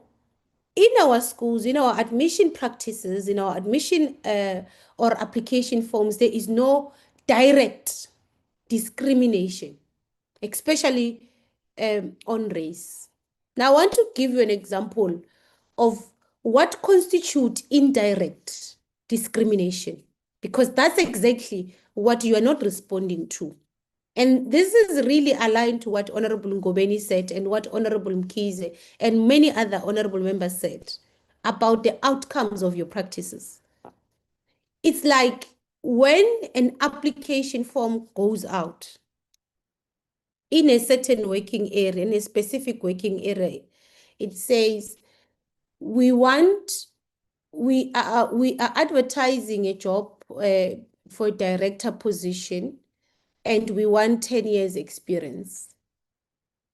Now, this advertisement is advertised by a company in a country where for the past 30 years, before this advert went out, women were not allowed to hold, by law, any managerial position. So 10 years ago, women were not allowed to hold, by law, any managerial position. Now, just after women are allowed and there's a new law, you advertise a post and you say, well, we want 10 years experience.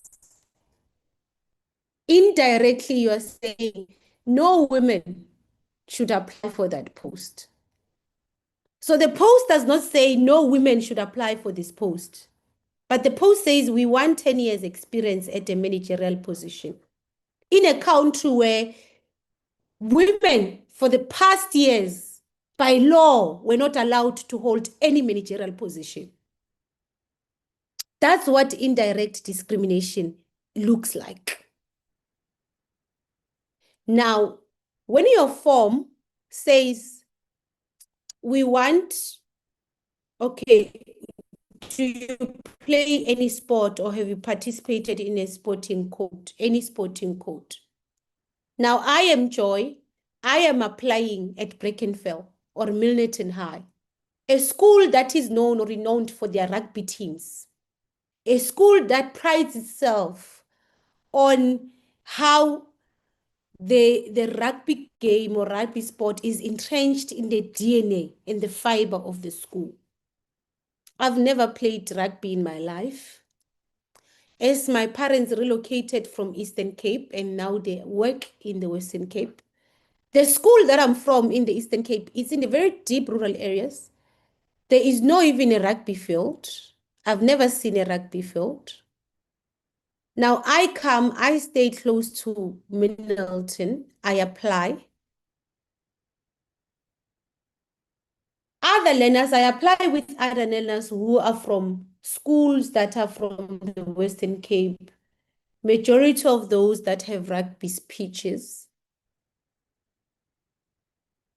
The school governing body in their admission start with the learners that really fit the profile of the school, which are learners that participate in sport. I haven't.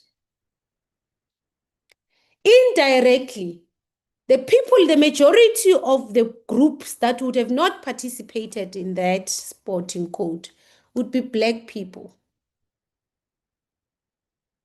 Indirectly, they're systematically excluded from accessing spaces or admissions in those schools.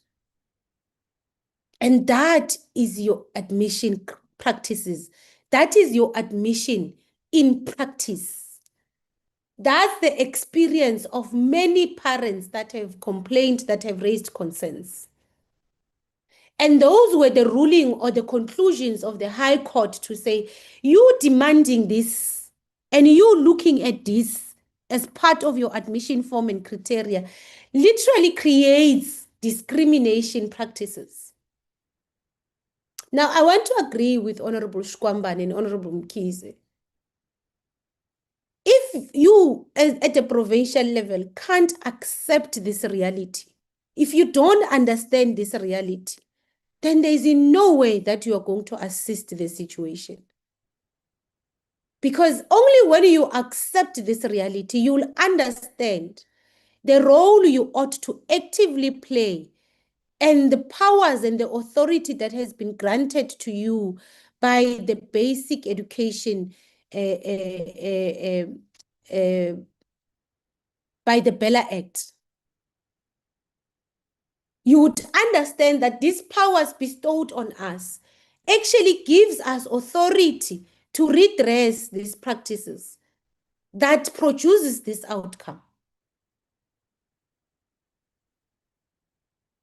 And if you yourself don't see it, and the problem that we're having, and the problem that I'm having, I'm at pains, is that you yourself can't accept, you don't want to, you blatantly don't want to accept this reality.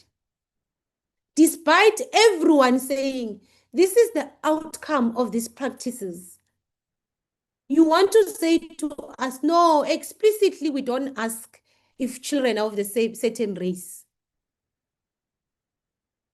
It's really, really disheartening, colleagues. I really want you to reflect on yourselves. Really, really, really. Leave the semantics.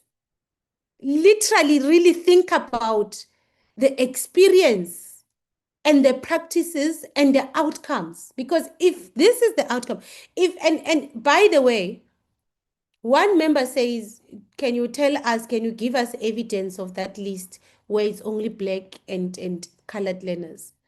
When we had a meeting with yourself and Gauteng and we received written responses, I mentioned it in March or February already. 80% of the learners that were not placed at that time were Black learners. And that was information that was provided by yourselves. And that is the outcomes of the practices of your admissions by your SGBs. So I really, really want you to reflect and tell us if what I've just mentioned, you don't see, do you understand it? Do you internalize and understand? Do you understand that in the South African context, every other aspect, any administrative action that you do, you must firstly recognize the injustices of the past. Because if you don't look at issues from that context, you're going to get it very wrong. Very wrong. And I've just given you an analogy of women, a gender discrimination, on how it manifests itself. Now, the last one that I want to get into is a statement that you made, which Honorable Shkwambani also highlighted. A very problematic statement for me. And you said this statement boldly, Mr. Mayers, when you said, we did not ask or say people must come to our province to seek schools and we will give them schools. Do you understand or do you recognize that South Africa belongs to all who live in it? That people don't have to be asked or invited to move from one area to the other in this country. Do you recognize that? Because it's as if you are making a presumption, you are actually implying that, you know, this movement of people, we didn't ask people to come to our place. And now they arrive at our place, they demand services.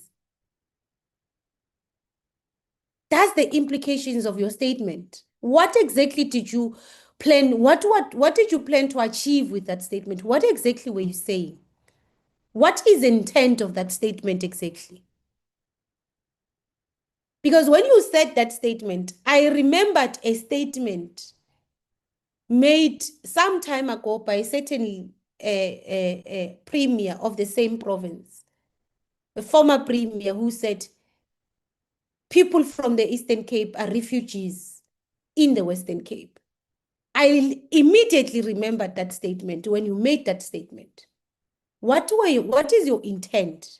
What exactly are you trying to say with that statement? That you didn't ask people to come to your province and you will give them spaces. Now, lastly, I want to agree with the members who are saying, and this is to DPE, when you are denied and you say we were not granted permission to train principals and SGPs or to conduct monitoring. So are you saying your hands are tied in terms of the policy, the laws that exist? When you are denied permission, there's nothing you can do. Are you saying that we can have a situation in Limpopo where, for example, learners don't receive textbooks and you go there and we say, go and see why learners, and you are denied permission and there's nothing you can do? Are you actually saying that to this portfolio committee? Are you saying in terms of the law, there is nothing, you don't have any powers to conduct monitoring? You did not have or you don't have. And I want to plead and I want to persuade, I'm persuaded by the proposal that has been made by Honorable Law, that I think we should seek legal advice on how we can actually bring or subject this issue of the admissions in the Western Cape. And now that DPE said there is substance to the allegations, how can we subject this to the judiciary so that the department can be compelled to really deal with these practices that are evident, so that our people can get relief? The people in the Western Cape can get relief, because we can't continuously and perpetually discuss the very same issue whilst the people at the receiving end are our people. The Equal Education submitted a presentation or made a submission before us. Part of their submission is a list of learners. And in the submission, they actually highlight the back and forth discussions and engagements between themselves and the department post the meeting that we had.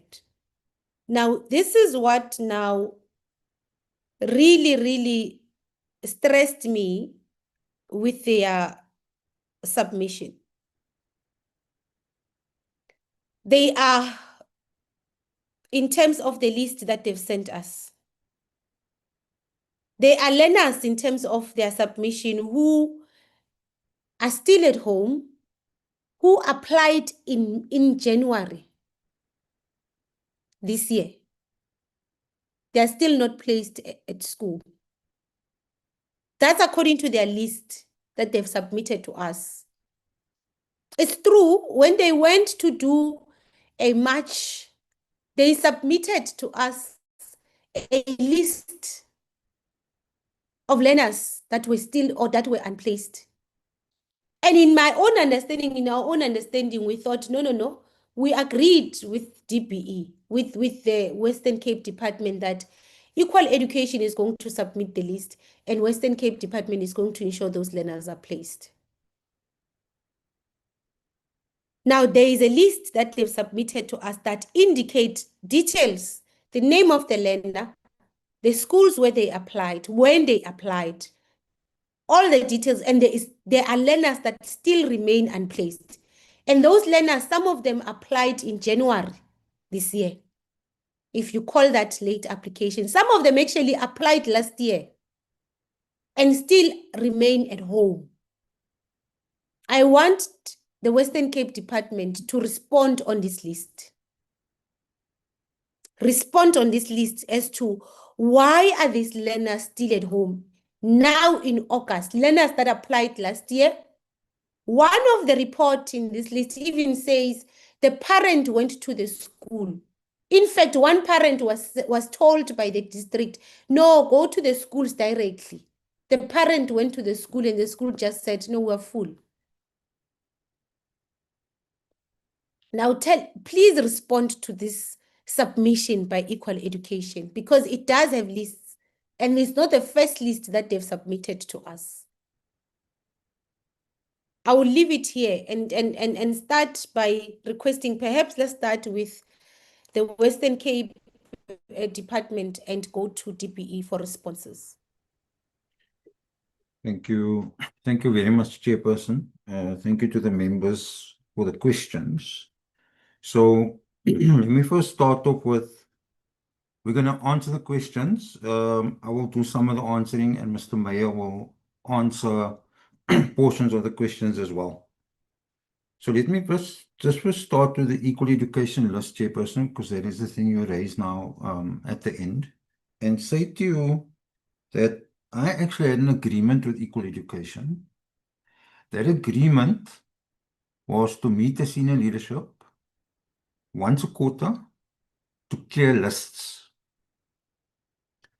We had 2 or 3 meetings, and it went very well for a while, but somehow Equal Education then is not taking up that opportunity.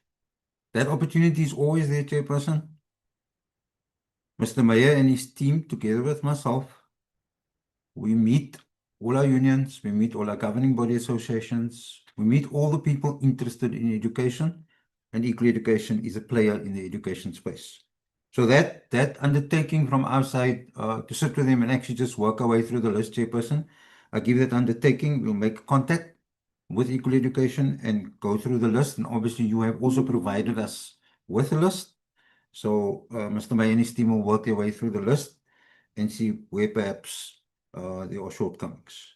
So that's the first thing. Second thing, Chairperson, that I do want to indicate is that there is in the tenor of the discussion today, there is a question of, are we discriminating unfairly against African black and African black and colored kids? Chairperson, I just want to give you the demographics of the province so you can understand from a statistical point of view what is generally true. So the first thing is that when we break down our total population in school in the Western Cape, we have 1.22 million learners in school in the Western Cape. That's in primary schools, in secondary schools, and in special schools. Of those 611,000, I'm rounding it off, Chair, but just to make a point, 611,000 of them, or nearly 50%, are colored. 520,000, or nearly 43%, are African Black. 81,000, or 6.6%, are white. And then there's other, which they can't be classified in one of these three classifications that I've just mentioned now. So, Chairperson, whatever exercise we engage in terms of unplaced learners or not, whatever it is, on a statistical basis, we'll always find that there generally will be colored and African children in whatever happens, whether we're choosing children, whether they're being excluded, whatever's happening to them, statistically, because of the numbers involved, in terms of the numbers, we would find that. So that's the second point I wish to make. The third point I want to make is that in response to your request for us to appear in front of the committee, we took a decision to look at, and in the discussion with the DBE, we took a decision to look at the 10 schools of highest demand. So we looked at high schools because that's where a lot of the unhappiness of parents comes from, is placement in the high schools, because they have high schools of choice. There's a list of high schools that they want to get to, and those high schools are completely oversubscribed. Mr. Meyer gave, I think in his presentation, if I recall, some indication of some of the high schools and the oversubscription. But in most high schools, Chairperson, for entry at grade 8, we have about 200 places. And in some of these schools that we did this analysis on, the school would receive 3,000 applications for 200 places. And so that belies a pattern. That shows us that sorry, there's a hand up, Chairperson. Can I go on? Chairperson? Equal education members, what is the hand? We are allowing responses now. We would love to come after the WCD if that's possible. No. We don't have to raise hands. We're allowing responses now. Okay, continue. Thank you, Chairperson. So what I was just saying is that in these 10 schools of high demand, you find a situation where we have fewer places than there is demand. And what we're trying to do as a system is to look at how we can improve the quality education of the whole system to be able to create what we call more schools of choice. So in other words, the schools where parents want to actually go to those schools. And our entire kind of thrust, Chairperson, is to look at this question of how we can create quality learning spaces for learners. I wanted to make that point that we understand that parents obviously have schools of choice that they want to go to certain schools, and so obviously we must try and improve the quality because there are physical limitations on how many places schools can actually take. I also do want to make the point, Chairperson, that in specialized schools, they will write a test or have some form of, I'm going to call it positive discrimination. If you, for example, want to do music, but you can't actually play a musical instrument, then you will not be able to do music. I just give an extreme example, but just to say that in some cases, and I think my colleague from the DBE also indicated that point. I want to say that as far as we are aware, there is no school that asks for submission of photographs. So I'm not sure where that, and if you are aware, if there is a school in the Western Cape, I think we'd appreciate it if that could be brought to our attention. In our understanding of the system, Chairperson, we give a frame, we sign off on the frame, but ultimately the actual action of taking the learner through the admission system. That is on the school itself, through its SGB, its principal, and others. I'm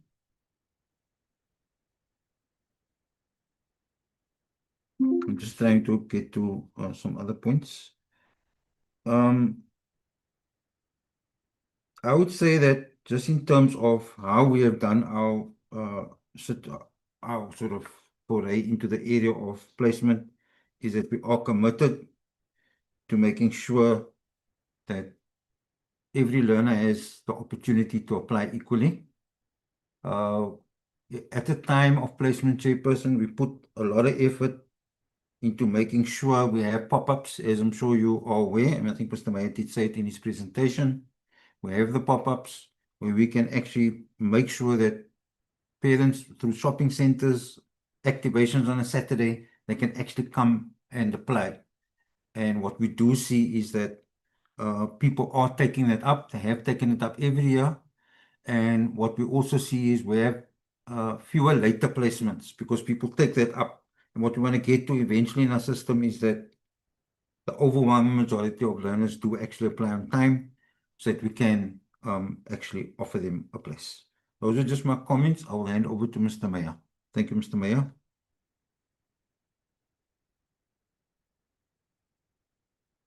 Thank you, HOD. Thank you, Chairperson. Just to go through some of the questions that have been asked by the various members.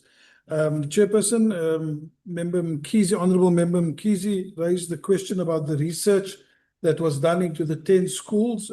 We remain open to any person or organisation that you may decide to appoint to do an investigation into our practices, and we will support fully the work that they come and do within the province to establish for themselves and to give you a level of comfort regarding the research regarding whether racism is implicitly or explicitly implemented within our system.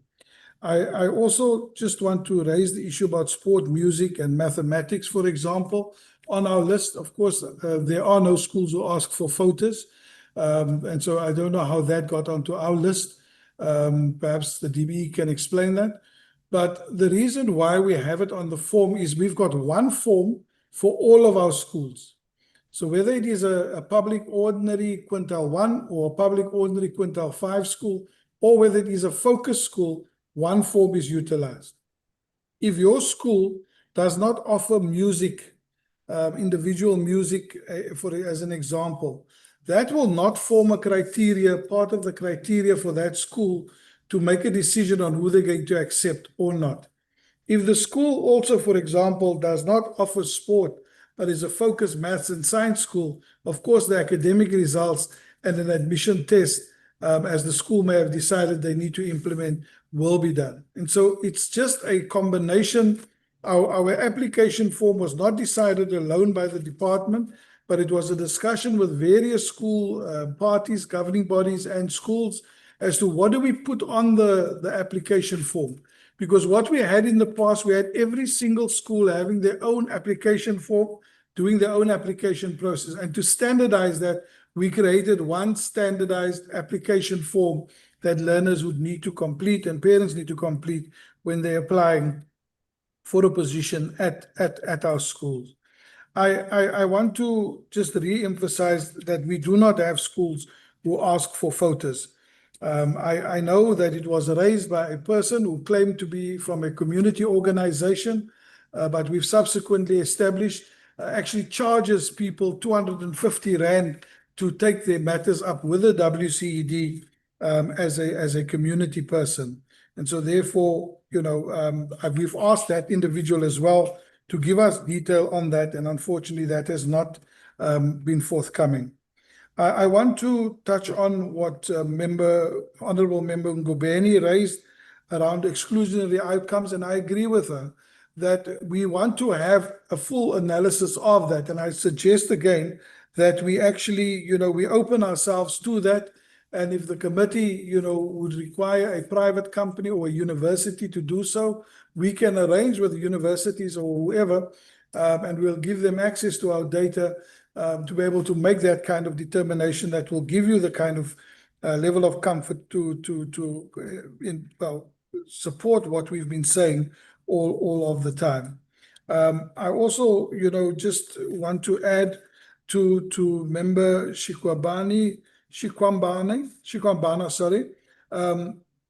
The comment I made about the learners coming to our province of their own accord was in relation to the statement that the Equal Education made that said that African poor, black, colored, and African learners are marginalized because they applied late. As I've indicated in the presentation, quite a large number of learners came from the Eastern Cape who are, in that particular case, African black learners. We did not, not attend to their matter. We placed them. So to say that we didn't do anything about that, of course, and that we don't actually want them in the Western Cape, I think is a quantum leap into complete misunderstanding of what I had said at that particular point. We've placed all the children that presented themselves in the Western Cape. In terms of the list that Equal Education Maybe let me also ask that question. Yes. You said you did not ask them to come to the province and promise them a space. What did you mean? I didn't say that, Chairperson. He said we can go back to the recording, Chairperson. You said we did not invite them. Wait, Mr. Mayor, I also asked this question because I heard you very well. You said we don't invite learners to come to our province and say that we are going to give them space. That was your exact statement. Chairperson, the point I was trying to make was that the learners come to the province of their own volition. We do not have a decision or anything in place that says a learner cannot come. We've never had that. We will not have it going forward. We said the learner chooses to come to the Western Cape and we will place them. We've never turned away a learner simply because they came from another province, from whether it is the Eastern Cape, Northern Cape, whichever province. We've accepted learners in the province and we've placed them. The point I was trying to make was that the list of learners that Equal Education was referring to was saying that we at the end of the day are marginalizing poor, colored, and black learners. That list of learners who applied extremely late was not learners necessarily only from Cape Town and from the Western Cape. They were learners from other provinces, as I've shown of the grade 10 learners that came in. I think it was 183 came in from the Eastern Cape. And they came into the province and we did not turn them away. We placed them. And that is the important point that I wanted to make. The point is, it was not engineered that the list has more colored and African black learners. The HOD has also explained to you in terms of our demographic within the province. We've only got 6.6% white learners in the province. We've got 42% African black learners. We've got 49% colored learners in the province, and there's 1.09% other, and that is Indian and also other foreign nationals, etc. So if there are going to be unplaced learners, you are going to find that it will largely be made up of colored and African black learners. I'm not saying there's never been a case of where there has been white learners on the list as well. And so therefore I made that particular statement. So it wasn't to say we're excluding learners. It was saying they are welcome to come. All I was saying was that we will process their application and they were made successful at schools in the Western Cape. I need to move on, Chairperson. And so the list that was provided by Equal Education, we will, sorry, my screen is going funny here. Just on the remote, sorry, Chairperson, we just got a technical issue here on our side quickly. Just click on continue. Okay, thanks, we're back. There were 3 learners on the list that was provided by Equal Education that we had some challenge with placing. 2 of the learners, the data that was given to us was incorrect on the list that was provided by Equal Education, and the learners were uncontactable, and we've asked Equal Education for feedback on those 2 learners. A third learner is a 20-year-old male learner who is applied to go to grade 9 at a school within the province. We have referred the learner via Equal Education to go to an adult basic training center where the learner has a better opportunity to gain the right necessary skills and knowledge in order to perform effectively within the economy. But having a 20-year-old in a grade 9 classroom is not going to be ideal at a particular school. I want that was the 3 learners on that list. And so there's 2 learners we're waiting for details from Equal Education.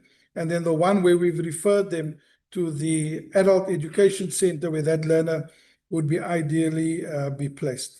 Thanks, Chairperson.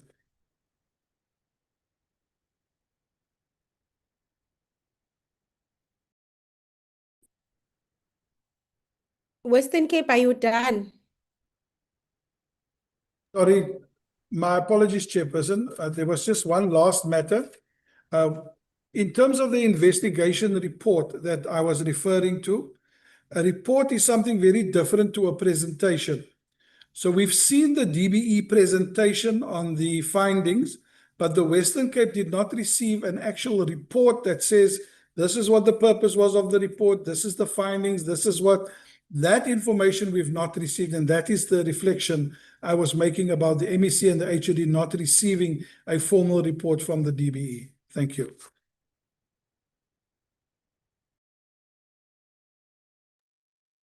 You did not respond to why did you not grant permission to DBE for a follow-up monitoring visit?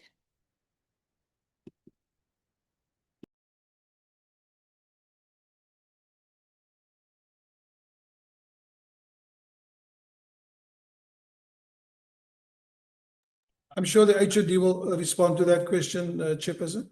Yeah, Chairperson, just in terms of our MEC gave us an instruction at that point not to proceed. So we called DBE in and had a discussion with him, and we agreed to suspend it at that time. Yeah, when we started, that's why we asked you if you have authority to respond to all the questions. Now we know there was the instruction not to continue. We want to know why. What was the reason?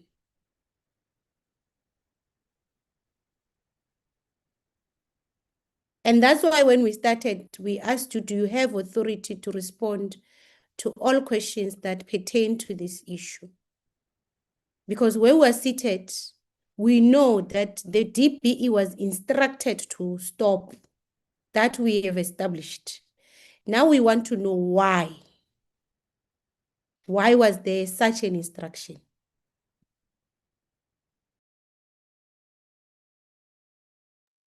Chairperson, obviously I can't give the answer to that because the MEC, he gave that instruction to us and we obeyed that instruction. Obviously we will see where that goes. The other one you did not respond to, I know the hand, Honorable Law. The other one that you did not respond to is why were the principals and the SGB not part of the training that all other principals and SGBs were part of in other provinces? I'm sorry, Mr. Mayor, can you just clarify there? Can you clarify there, please, Mr. Mayor? Thank you, HOD. Yes, we trained our principals. DBE did the training for our officials. Mr. Lebe and his team came down and he trained all our officials, and our officials then went and trained our schools. Thank you. Yeah, Mr. Mayor, we heard that they trained the officials. The design of their training was for SGBs, officials, and principals. That's what they told us. So other provinces complied. You did not. You only brought officials because they highlighted it.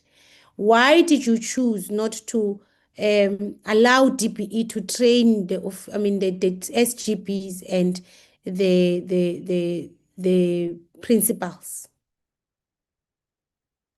Thank you, Chairperson. Let me also just remind the committee that FETSAS as well as governing body foundations and other governing body foundation formations, were also out doing training of schools, governing bodies simultaneously. And we just thought it would be an overkill for DBE to come down specifically to train all our schools and SGBs if we had ourselves and other partners who were training our schools and our SGBs. Thank you.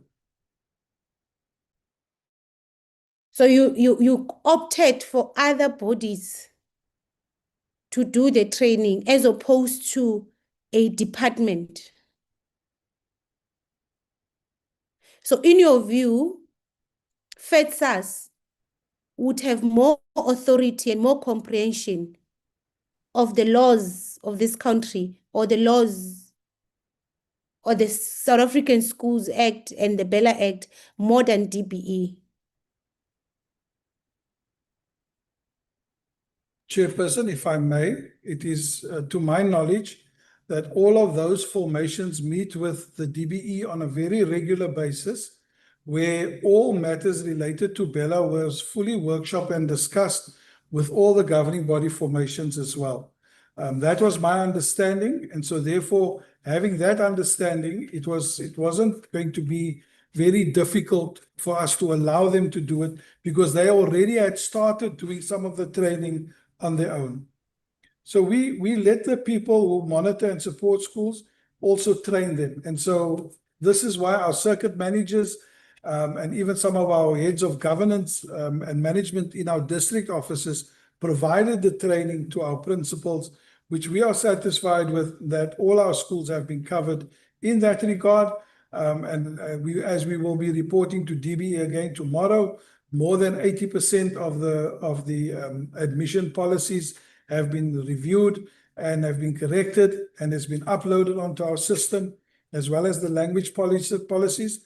And that is the assurance that we have that there is being attention paid to those critical areas. Maybe, Mr. Mayor, let me ask, which exactly SGB body conducted that training? FEDSAS and who?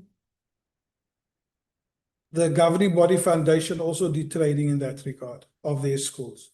Did it? Who did it in this regard? Akir Lena, you opted for FEDSAS instead of DBE. You opted to subject yourself to FEDSAS, a governing body association. I can write back to you, Chairperson. I will get the details from the various governing body formations and forward that back to you. Okay. So as you do that, you have just confirmed to us that you chose to subject yourself to a specific governing body association, because not all SGBs are affiliates of that governing body. So you chose to subject yourself to a governing body association as opposed to the department. So, okay. I saw Honorable Law and Honorable Shkwama, if it's follow-ups. I was actually looking at the number of questions that you did not answer, Mr. Mayor. There's a lot of questions that you did not answer. So I was also coming to ask the others. Honorable Shkwamba, Honorable Law, before we go to DBE. Honorable Shkwamba. Thanks, Chair. There's one question that I asked, and it was only one question to the Western Cape Department of Education, and they did not answer that question. And my question was very simple. The Department of Basic Education requested the Western Cape Department of Education to remove sports and leadership roles in their application forms, since they are or they discriminate learners. Why are they still those things applicable in their application forms? A year since they were warned by the department. And I further ask, are they challenging the constitution of the country, or they are undermining the constitution of the country? Because those things there are discriminatory on their own nature.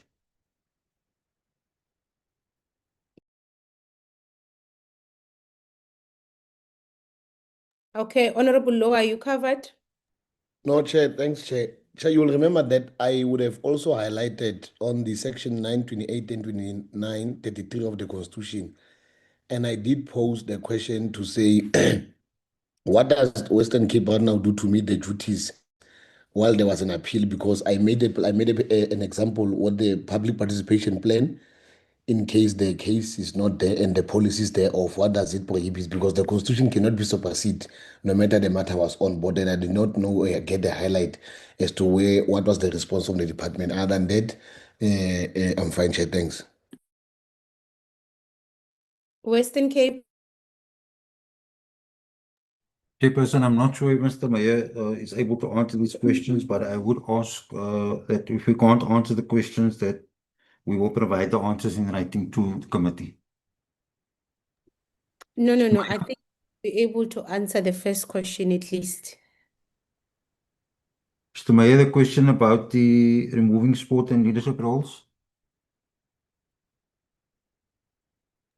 Chairperson, I can confirm that we received presentations from DBE regarding unfair practices. At that time, that particular slide that said findings had no province attached to it. It just said findings of the various provinces. The one today says that it is Western Cape findings, and I take that, and we will now go and look at it. But previously, when we had seen the presentation, it just said findings. It didn't say Western Cape findings. Neither, again, do I say, Chairperson, have we received a written document of the 10 schools in the Western Cape that were visited, what was found at each and every single specific school, that what did they find, what was the analysis of what they found, and what was the outcome that they want us to implement. And if the DBE provides that, Chairperson, we'll implement it immediately. Thank you.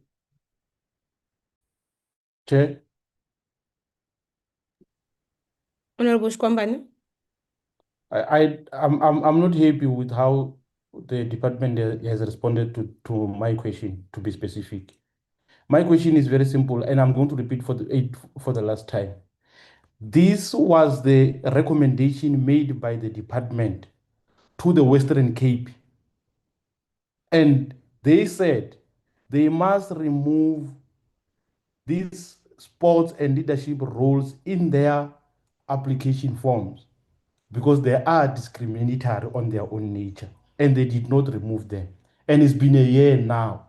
Why?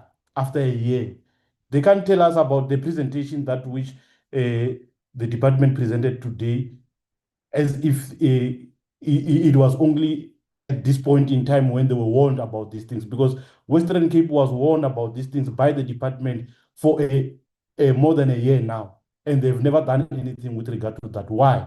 Are they undermining the Constitution, or they are undermining the department and this very same portfolio committee? Honorable Mkhize.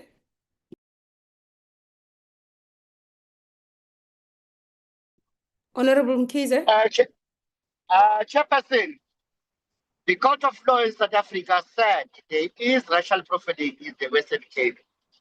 Western Cape PD says the court is lying.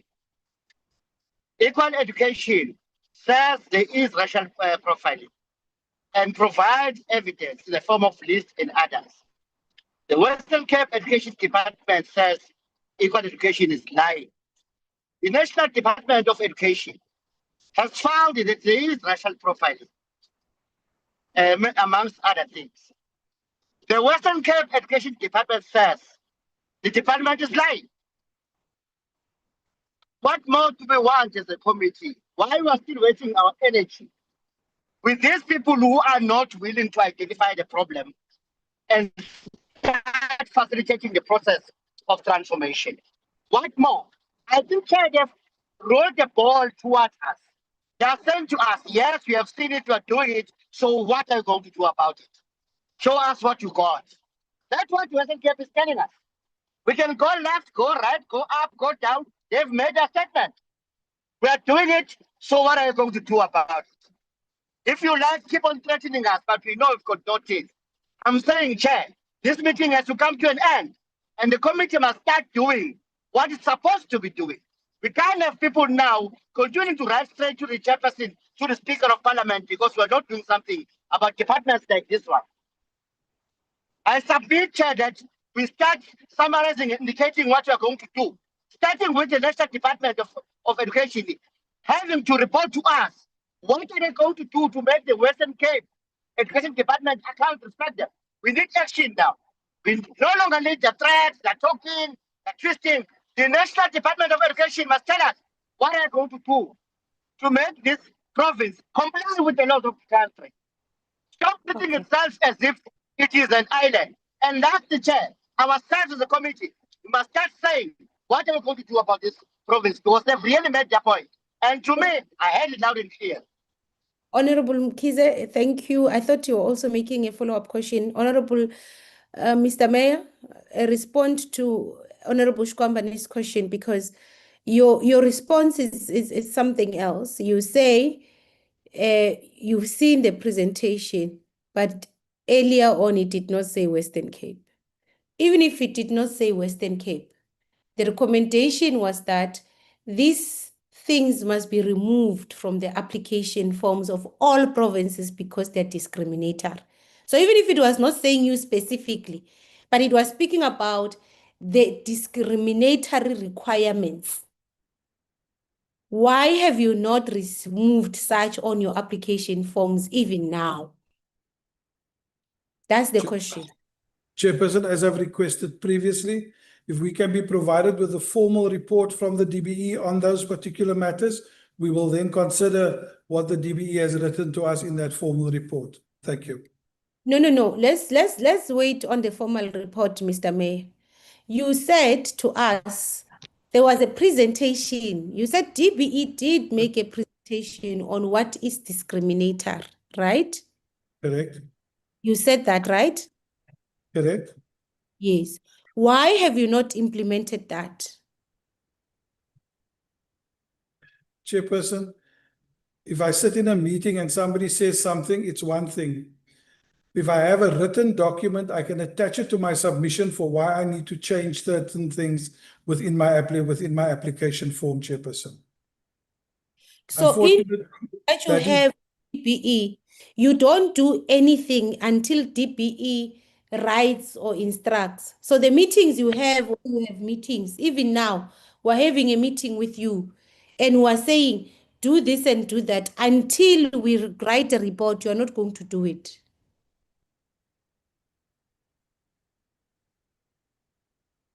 Chairperson, unfortunately, that's the way that I've been taught in government, that there's a written document to which I can reply and which I can then action into a submission if there are changes that I need to amend or policy or review policy or anything.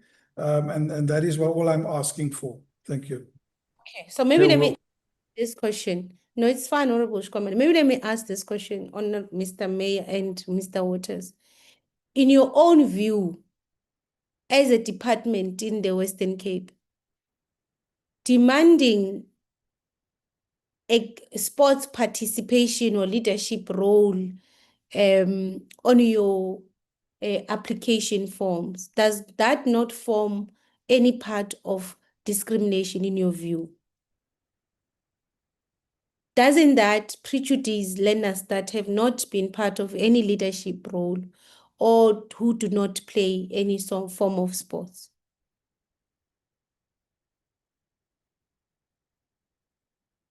Chairperson, in my understanding, what we have on the form is to give the school a more holistic view of who the child is that's presenting themselves to be a learner at their school. Now, and what is as I stated earlier, if it's not a music school, that question will have absolutely no relevance to a school to consider as part of their criteria. We must understand that there's a criteria that the school has, which may or may not even ask for those things within their own criteria. That learners who apply to the school is measured against the criteria of the school, not against what is required on the application form per se. The application form is a general form which all learners complete. The department presented here, they told us that even the schools that they don't have those particular things as a criteria, they consider that application form as a central way. Wait, Honorable Shkwambane's, wait.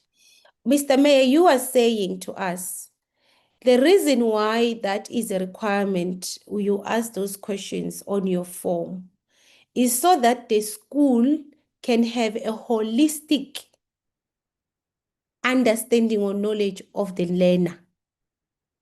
My question is, what do they do with that holistic knowledge of the learner?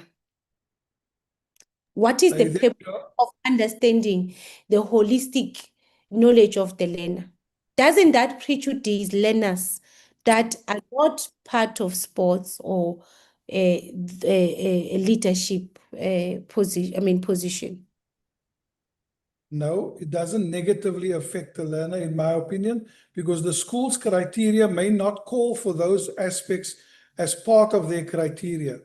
The reason why we have it in the one application form is because we standardized across a range of application forms that existed previously.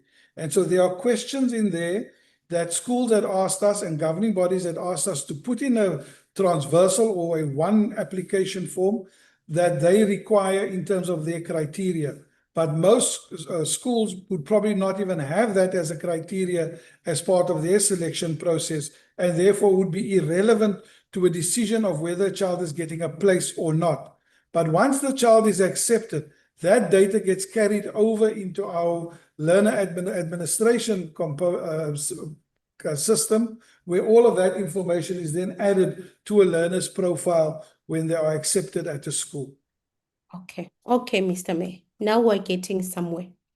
Now you are saying there are schools that ask you to put this because it's part of their criteria. Am I getting you right? Did I hear you correctly? Chairperson, it was a consultation process which we had with a number of schools within a meeting where we did this, and we asked schools what their views are, what do they feel would be necessary in a country. I'm asking you a question as to, did I capture your previous statement correctly? You said, responding, there are schools that ask us or that asked us to put this on the form because it is part of their criteria. That's what you said. Correct. If they're a focus school for music and art, whether the learner plays a musical instrument is important. If you said that, so you're admitting that there are schools that utilizes that information to deny certain learners from access on the basis that they don't meet that criteria. Chairperson, a focus school is a very different school where there is a requirement that the child needs to do music, for Mayor, example. you did not Or speak. it may be a school where the learner needs Mr. to Mayor, do no, art. wait. You did not speak about focus schools. And none of us said there is a school. We said there is sports requirement and there is leadership. And those are two issues, two specific issues that Honorable Shkwambani referred to these two specific issues. And I asked on these two specific issues if you've removed them. Now, in your answer right now, you said, no, it doesn't pose any prejudice. But in the same vein, you said, the reason we put them there is because there is certain schools that requested us to put them there because it is part of their criteria. So you are saying to us, there are schools in your province who are sports schools, who are leadership schools. Are you saying that? Chairperson, we are happy to make the amendments. If we get the report, we will have a look at all of those matters and change the form. This guy is undermining us. Person, we can allow this thing, Chairperson. He's just responding. No. Let's. Okay. Just responding as he wish. I'll note the head specifically on this question, and then we can move to DBE. Not just to speak, honorable members. I will note hands. Honorable Ngoweni, you've not spoken, so let me allow you. Thank you, Chair. I'm just trying to, for us not to have a dialogue back and forth. Perhaps maybe let me synthesize what you are asking, so that it can get the adequate response. I think perhaps the question is, just to take South Africans into confidence, the High Court says there is discriminatory practices in terms of admission policies in the Western Cape. Perhaps let the department respond as to what their dispute to that assertion is. Why do they dispute that, having taken this matter for appeal? Perhaps that will assist us. Thank you, Chair. Honorable Ngobeni, I think that is it's a comprehensive question, I think, before us. And the department has not responded to that comprehensive question because many of us asked it. I even asked them if they recognize the injustices of the past, if they know or they understand what the injustices of the past are. But with this specific one, Honorable Ngobeni, it arises from a follow-up that the department has not removed, because even that High Court ruling mentions these two specific requirements. It does mention them if you go. It speaks about the requirement for sporting participation, requirement for a leadership role. There is others that it mentions. But the specific two you were asked is as to why have you not removed them, because it has been a year, and you said no, it's because you've not received a formal report. Fine. And I asked, okay, let's say you've not received a formal report. Don't you think that requirement, in your own view now as a department, don't you think it creates discriminatory practices? And you said no, it doesn't. And I said, then why do you demand it? And you said, no, it's because some principals have requested, because you consulted with principals. So the form is actually as an outcome of consultations with all the schools, the SGPs, and the principal. Now you contradict yourself. You say that requirement is there on our forms because some principal requested that it is placed there because that is part of their criteria. Now you are confirming exactly what the High Court is saying.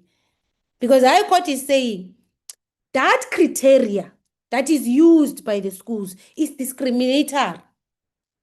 Something that you've been denying in this meeting, you're confirming it now in your statement that, yes, some schools have requested us to put this because it is part of their criteria.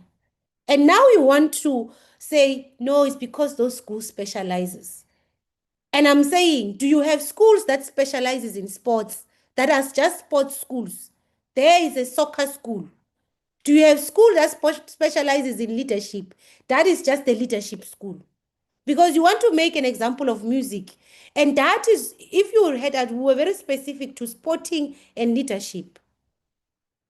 So, Mr. Mayor, what you are seriously, vehemently rejecting, it's exactly what you just confirmed to us as a portfolio committee. That there are schools that utilizes these two, specifically these two. I'm not even speaking about the others that are mentioned. Specifically these two as part of their criteria for admission. That's what you've just admitted to us. Let's go to DBE. Because, Honorable Ngobeni, the department is appealing the ruling. And you're quite correct. I agree with you because they've not responded. They are appealing the ruling. Even when we ask them as to why are you appealing a ruling, we even asked the MEC in the last meeting. He said, no, they are appealing the ruling because there is a minority ruling. So we even asked him, so you want us, what kind of logic says I am only willing to accept a ruling of a minority over the majority? We asked him, what kind of logic is that? That was the reasons that were given, the reasoning that was given by the MEC in our last meeting, that they are appealing on the basis that there's a minority ruling. We even asked about that logic and we could not get an answer. So they've not answered even today as to why is it that they are disputing. Perhaps they are disputing because they've done research of 10 schools. We don't know. But I'm going to give them after the DPE to respond to why they are really opposing and they are appealing the ruling. Maybe they can give us a different answer today. DPE? Chairperson, thank you very much. Chairperson, the DPE had a responsibility to implement the Bella Act. And the DPE will always work with provinces and through provinces to achieve its objectives.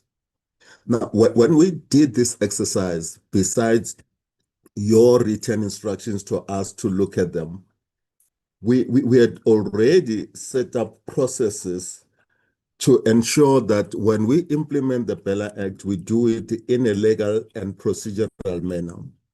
So our going out was to try and find these gaps between the latest legislation and what has been prevailing. So what we were presenting was something that comes from all the different structures that I spoke about that we work with in order to implement something. We were not going out to be punitive and to be finding specific faults in a particular school so that there should be some type of punishment we were collecting this information which served as a basis for all of us. When I say all of us, I'm talking about provinces and districts, to say now we need to implement this act, and these are the challenges and the gaps that are available. And that is why we move from province to province. And different meetings that I've spoken about, including HEADCOM and CEM, and said, this is what is prevailing.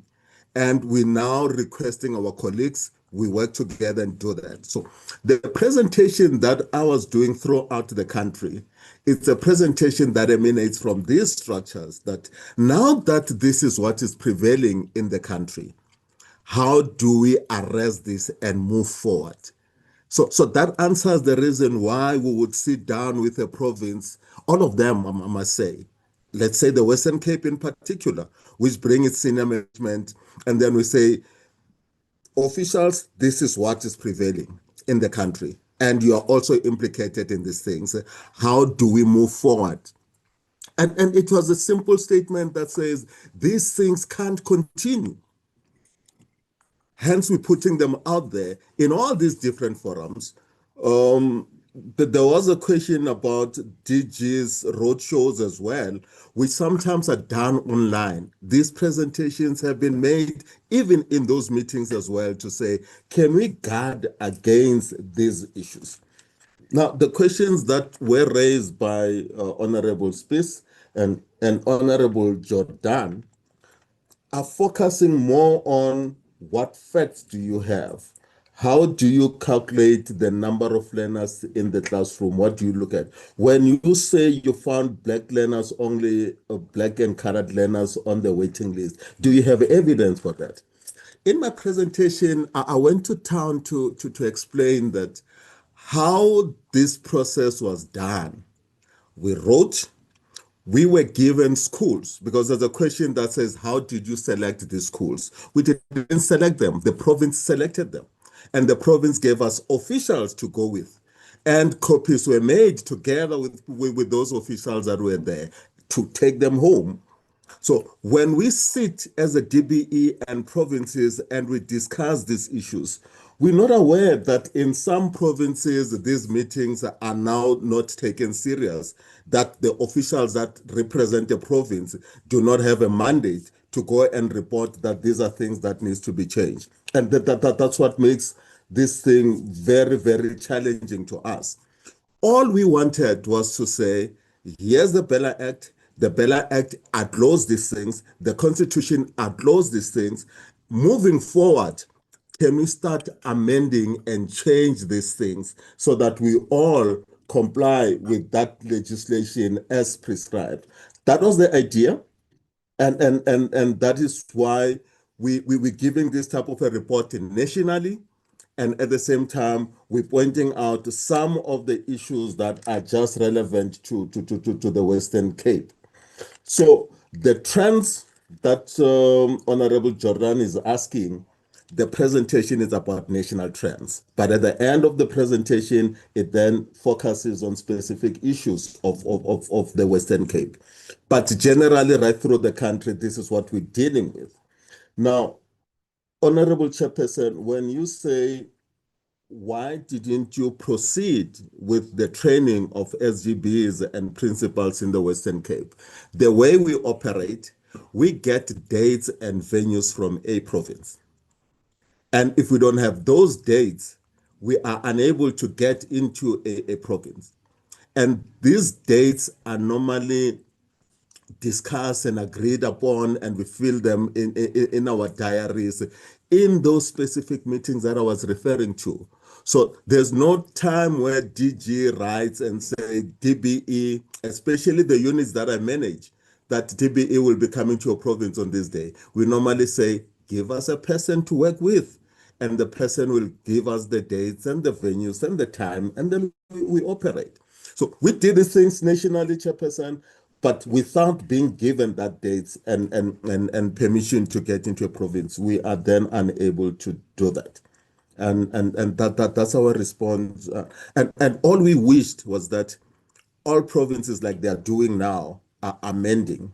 They are rectifying these challenges. And all we requested from the Western Cape is that, can we consider removing these things that are bringing challenges to the admission processes in the whole country?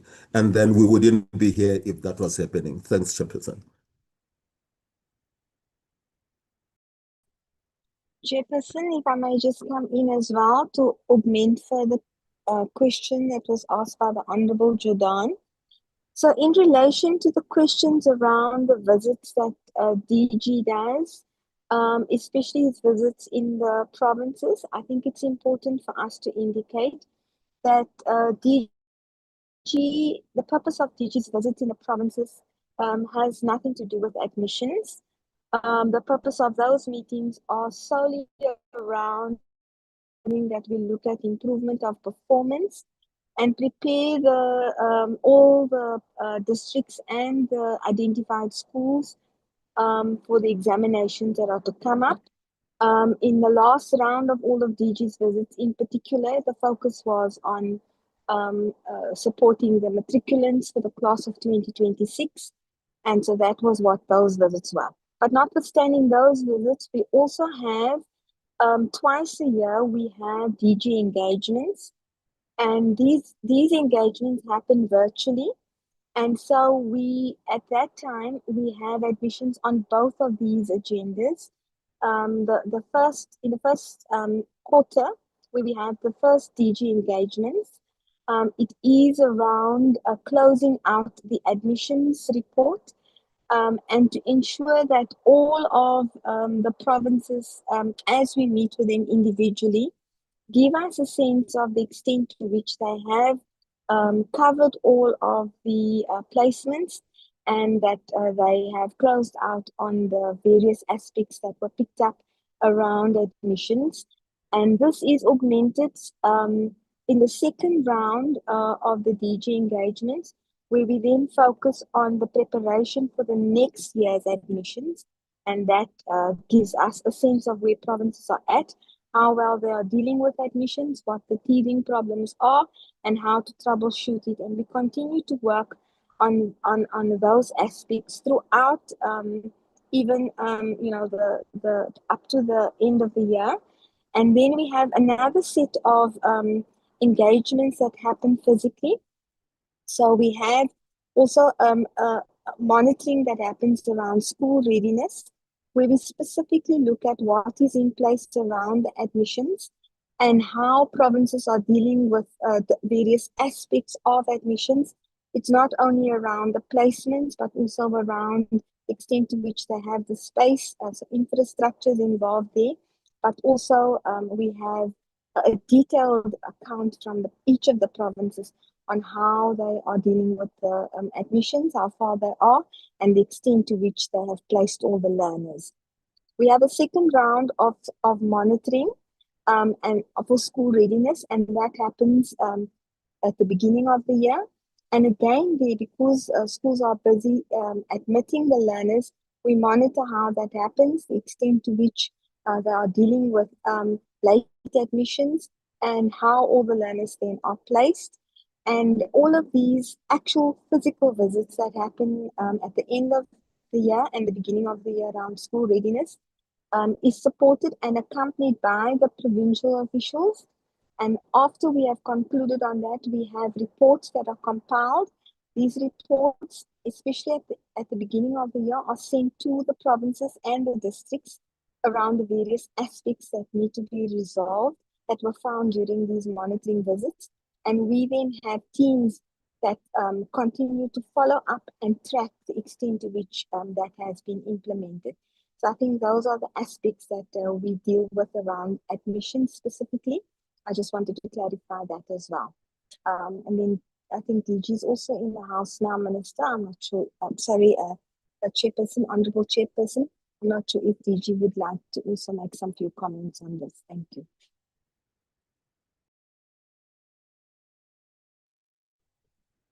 DG, do you want to comment? I want to go to follow-up questions by members. Okay.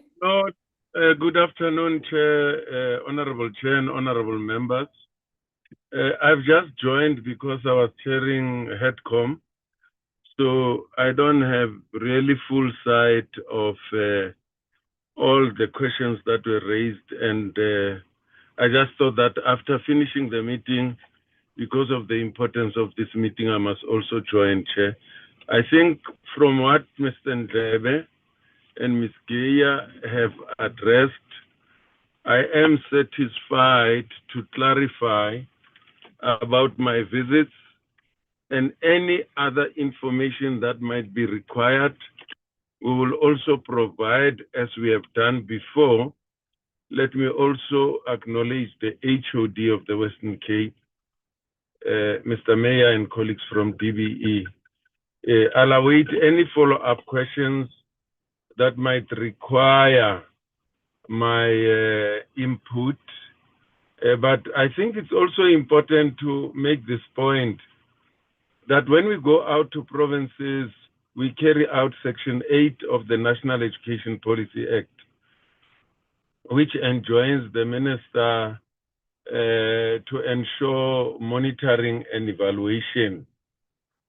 And I think it's important that when we leave this meeting, we shouldn't leave with the impression that a province can stop a national department from carrying out its legislative obligation. When Mr. Ndlebe reported to me, I did bring this to the attention of the minister, for the minister to consider taking it up with the MEC. And in my view, the MEC was exercising the authority that she doesn't have in law, because an official of a national department was carrying out obligations of the legislation imposed on us, as I've indicated earlier on, Chair. Thank you very much. Thank you very much, DG. You must tell us, Minister, if the Minister is still here. Minister did apologize as to after this, you got this information that the MEC, because that's what we had in this meeting, that the MEC instructed the HOD to stop the national official. So we want to hear from the minister, what steps did the minister take after that, hearing that? We heard now that the MEC instructed that a national official should not conduct a monitoring exercise in the province. So we want to hear, I think the minister should take us into confidence what she has done after she was alerted of this thing.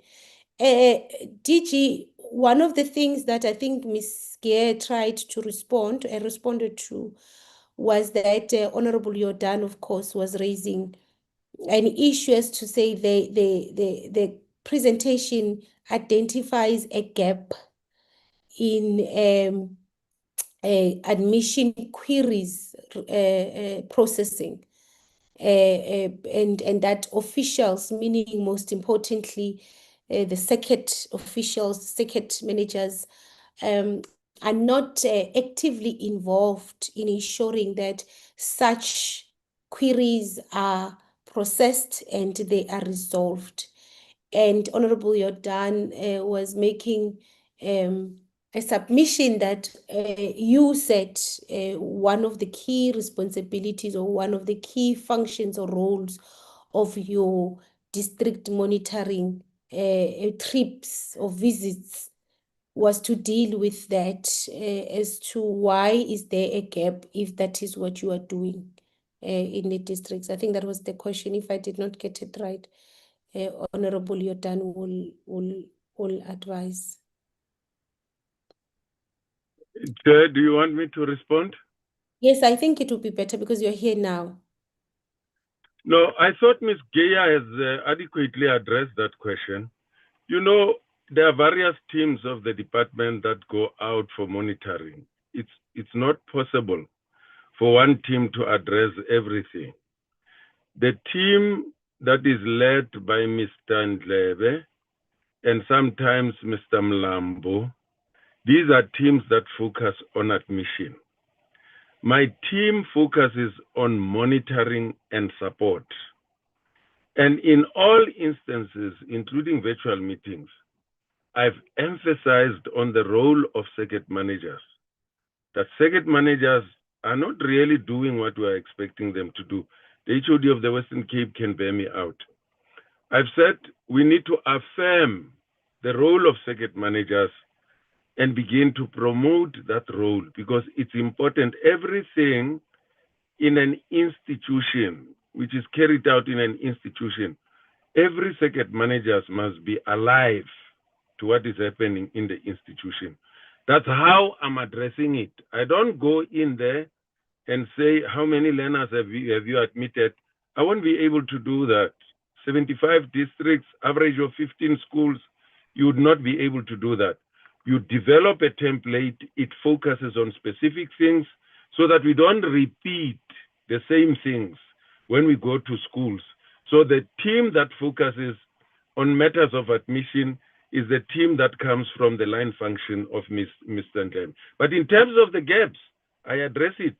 As early as last week, the HOD and Mr. Mayor can bear me out. I emphasize the role of circuit managers, including subject advisors, that you must give them the opportunity to spend more time in schools, to spend more time in districts, instead of even calling them out for meetings, especially face-to-face meetings. So that's my approach. I'm a generalist. I'm not expected to focus on specific issues. I hope Honorable Jordan will appreciate that. People who are specified in terms of their line functions, then they focus on specific issues. Thank you. Thank you, DG. Honorable members, I see hands for follow-ups. It's Honorable Shkwambana, Honorable Low, and Honorable Jordan, and then we will be closing after that. Thank you very much, Chair. As we are concluding on this matter, I want to conclude it by the following comments, Chair. There are two institutions, Chair, that they have conducted their investigations, and in their investigations, they happen to agree in terms of their findings. The first institution is the court, which was dealing with the court case between the Western Cape and the Equal Education, which found that there are racial profiling that are happening or taking place in the Western Cape in terms of admissions. And there were recommendations that were made in that regard. The second institution is the Department of Basic Education, which also came to the same conclusion that there is racial profiling when it comes to admissions in the Western Cape. It is only the Western Cape that comes out and say, no, there's no such things in our schools. So I will want to conclude this matter by saying, as this portfolio committee, we need to give instruction to the department and the minister that they must write to this Department of Education in the Western Cape, as they are requesting that there should be something in written that will compel them to implement whatever recommendation that may come. The recommendation is that they must remove in their application forms the sport and the leadership role requirement that form part of their application form. And the department must make that and must write that, and it must compel this Department of Western Cape to do so. And there must be time frames with regard to that. We are expecting them to finish by when they should have removed those things, because it can't be that two institutions at this level, National Department of Basic Education and the High Court, come to the same conclusion, if not similar conclusion. But it's only one department, which is the Western Cape, that is sticking into their own things to say, but we don't have such things happening in our province. So as I conclude, Chair, I will want to say, let the department, through the minister and the DG, write to this Department of Education in the Western Cape, compelling them to implement the recommendations that are there in the report and the presentation of the department, in as much as that one of the court. And as I conclude, Chair, we must put it in record that the Western Cape Department of Education lied before Parliament, and they lied under oath to say there's no profile, to say there's no racial profiling in the Western Cape, when it is clear that there is racial profiling in the Western Cape when it comes to the admission of learners in the Western Cape. And it shows that these people are not ready to self-correct. People who are ready to self-correct, they will be able to listen and go and do as what they've been requested to do, and implement each and every recommendation that would have been made forth for them to do so. But these ones, they're not prepared to do anything. And we need to start biting as the committee. Let's make sure that the department writes to this Western Cape and compel them to abide or comply with the recommendations, and amongst others is to remove sport and leadership role in their application forms. Thank you very much. Honorable Law. Thank you very much, Chair. Chair, earlier I made a recommendation that was quite clear and succinct, because as I went through the PMG from the committees, we've been getting the similar response, similar attitude, and similar issues on how we deal with Western Cape. And I want to put and re-emphasize that the committee take the matter to Constitutional Court. And I want to put it in such a way that is going to assist us, because this matter has been going left, right, and center. And I can tell you, the minister is going to impede on where they're going to be, where the department would want to act on the department, because she's shown no interest in dealing with the matter. And the more we refer to DBE, the more the department might have more issues, because it's not for the first time that the minister will retract reports, presentations. MEC will give instruction, and they cannot be a vague instruction compared to the fact that the instruction will have to have context and directive as to why would you not allow the department to come. And I agree with the DG. It's quite unlawful where you'd want to stop the department that is working closely, because any entity or department that get money from national treasury and for the national department has a duty to account, more so where they are dealing with public of money. So I also want to put recommendations that are quite clear, that we take the matter to Constitutional Court, consult legal, and then we challenge the Western Cape so that we can exonerate our people. Our people have told us just now that the kids are living in rooms, they can't even cope, they don't have the relevant apparatus, and the socio-economic status through the injustices imposed to our people is the one that is going to make our people not to be able to respond to the issues that are confronting our kids. So I want to put it to you, Chair, if you don't put it into it, and we are not going to buy it, we're going to have these meetings and always have Western Cape to come and put it in. Let's go to court. Let's as Parliament join the matter, because the court has said in all of the issues that we have put while we are going to appeal, you cannot supersede Section 29, Section 9. You cannot leave the matter hanging. There should be changes. You should implement, but there's nothing happening. and it's affecting our people. And they join committees every week, every day. Let's go to court. Let's join equal education. Let's move the matter and deal with the matter once off. Because what now we've been dealing with jurisdictional contradictory in terms of the law of administration. And we are clear as to what should happen. So I want to put it to you, Chair, clear recommendation, Masini Court. For our people's rights and for our learners in Western Cape. And we must set a precedence as a committee. Thank you. Thank you, Honorable Law. Honorable Jordan. Thank you very much, Chairperson. I wanted to ask follow-up questions based on the responses that were given to my questions. Chair, I just find the response about the DG's engagements being a little bit, or let me say, I'm challenged by it. So what the department is finding and what Mr. Ndlebe said is that there's a consistent problem across the country of circuit managers not enforcing learner admission policy, and that there being a gap in the majority of cases, and that they are finding that officials are just never engaging with SGBs and schools on learner admissions policies. Yet at the same time, Mr. Ndlebe is saying that the department has started conducting exercises related to admissions policies because of their anticipation of the impacts of the Basic Education Law amendments to the South African Schools Act. So that response to me is incredibly confusing, because the department is saying, we've anticipated that admissions policy is going to become a problem. And now we are seeing that admissions policy is a problem. However, in all of those repeated engagements mentioned by Ms. Geyer, none of this had actually come up, because her indication is that it has nothing to do with admissions.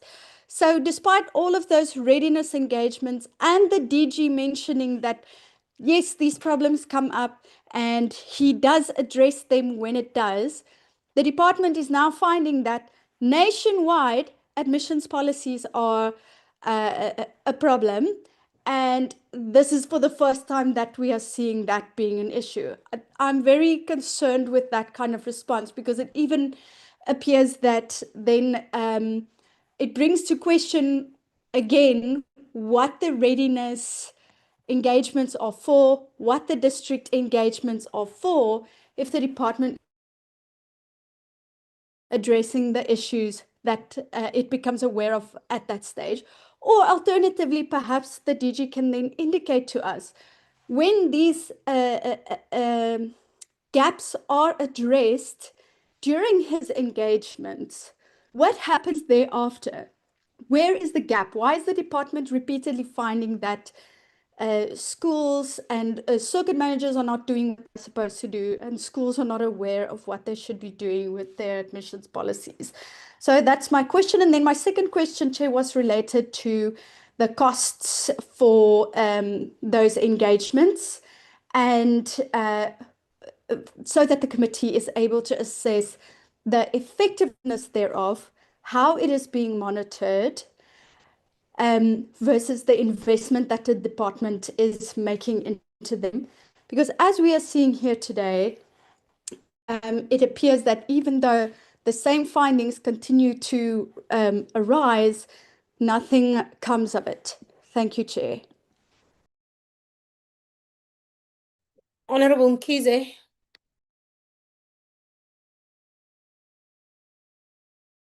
Thank you, Chair. Thank you, Chair. DG, Baba, Director General, Mholi, you are the Director General. You can't be saying, hey, I mean, I went around and I told them what's their job, and that's how you check out of the problem. No, Baba. Baba, ungqongqoshe wena ngaphansi kaMinister.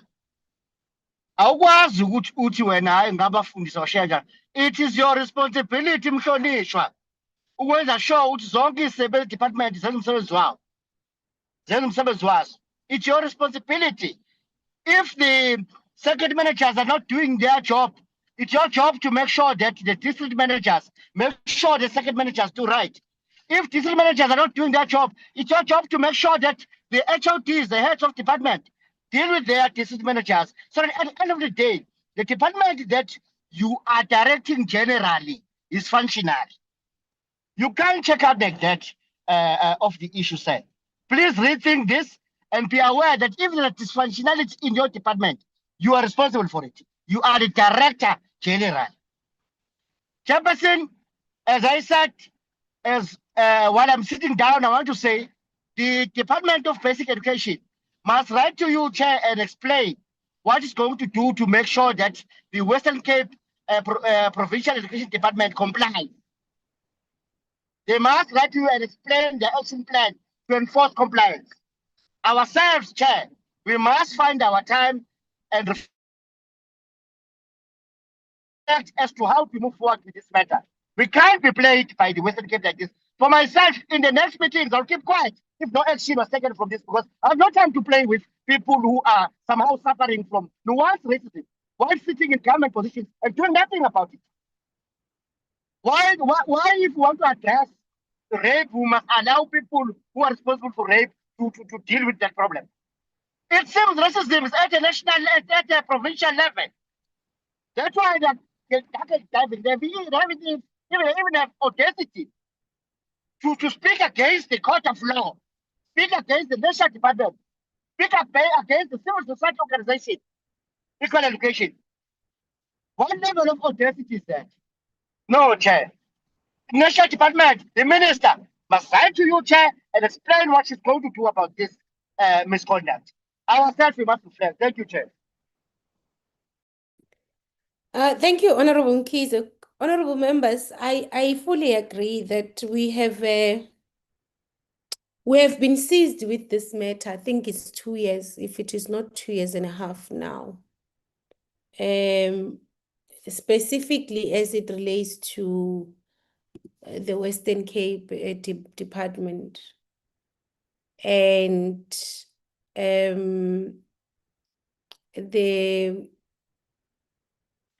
we're seemingly not getting any way forward.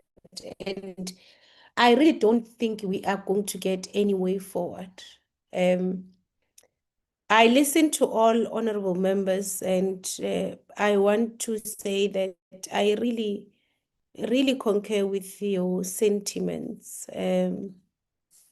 Honorable Ngobeni earlier says, and that's what you hear when you speak to the department, that, you know, when somebody would be saying that, I'm not doing this, because explicitly they are not expressing it. But in their actions, they are doing something that in practice, it really does prejudice other people over the other, you know. The explanation of the department seemingly suggests that it's only Black people that are migrating in their majority into, or the internal migration, because that might explain why it is only them in their majority on the waiting list. It's only them or colored people because of the numbers, because they constitute this amount of the population of the Western Cape. That's why in their majority, they will be the ones that are on the waiting list. Not even in their majority, they're the only ones on the waiting list. Earlier on, when we asked, when they said, no, we have these things on our forms because certain schools want them on their forms because that's a criteria they use.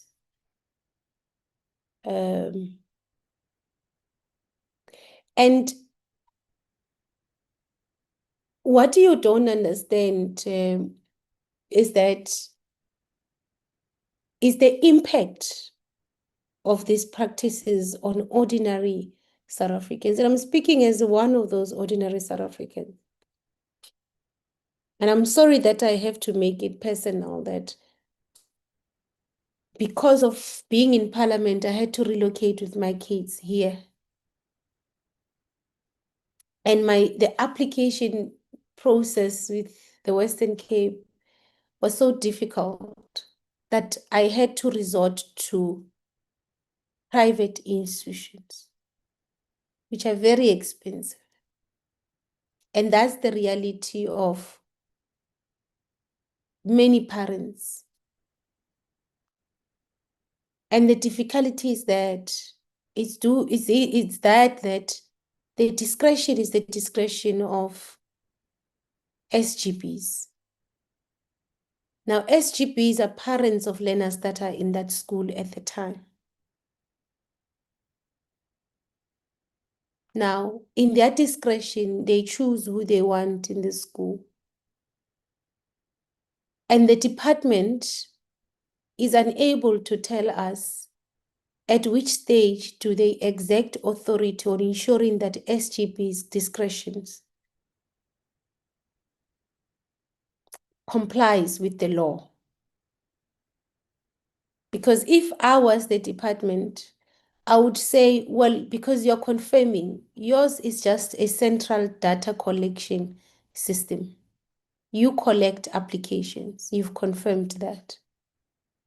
So if it was me who is responsible for collecting, I would actually ask myself these difficult questions.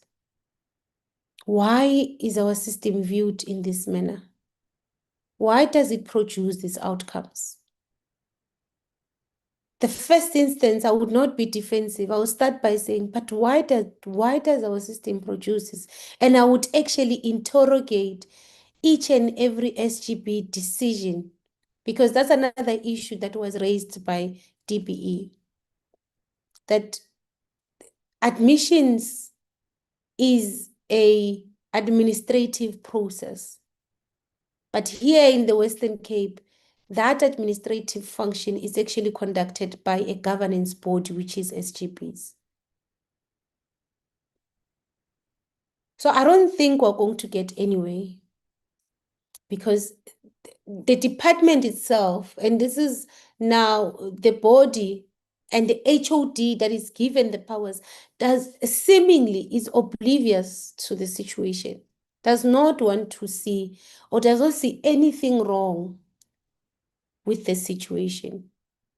So I want to agree with members that says we might need to write to the Office of the Speaker officially as a portfolio committee and express this frustration and seek advice from the Office of the Speaker on the powers and the avenues that can be undertaken by this portfolio committee to get to the bottom of bringing relief for many parents, including parents whose children are still out of school. I think that that's the first thing that we might need to do as a portfolio committee. Might need to officially write to the speaker, expressing and really taking the speaker through the various engagements we've had with the department, because we've had engagements on this matter since, I think, 2 years, for 2 years now, and we might need to do that and seek advice on what avenues are at our disposal as a legislative arm to compel the department, firstly, to remove those requirements on their application forms, but secondly, to review the functions and the discretion of SGBs in admissions. Because the role of SGBs is to adopt an admission policy. But the administrative task or function of administering and admitting learners, that should be an administrative role. It should be an administrative role. And having established that this decentralized admission function, administrative function, it's creating or it's resulting in certain outcomes, the province should be compelled to take up that administrative role of placing learners in schools. The province should take that responsibility so that when we say the province must come in account, the province does not say to us, well, it's a discretion of SGBs who they admit. Because indeed it's true. The province did say that we call the school. The same province that says it only acts on written and formal instructions. They don't give schools formal and written instructions themselves. They call them. They call them to say there's a learner here who is bothering us, please accept them. And when the learner gets to the school says we don't have any placement letter. They've admitted here that contradiction and that hypocrisy that when they are supposed to implement decisions of meetings, they say no, but they're not written and they're not formal. When that is the case, the department says, no, in the public service, this is what we know. This is what we learned.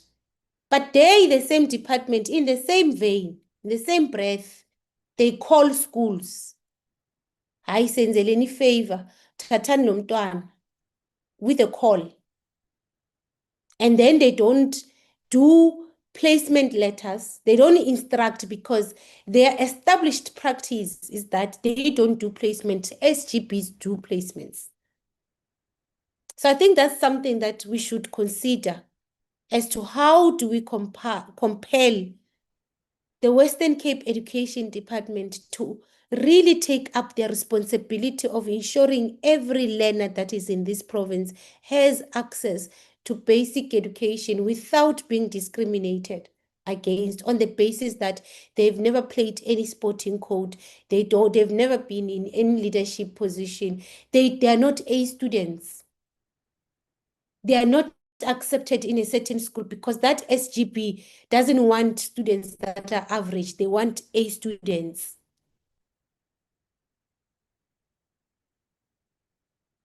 So we really do need to get to that point where we get advice on what do we do.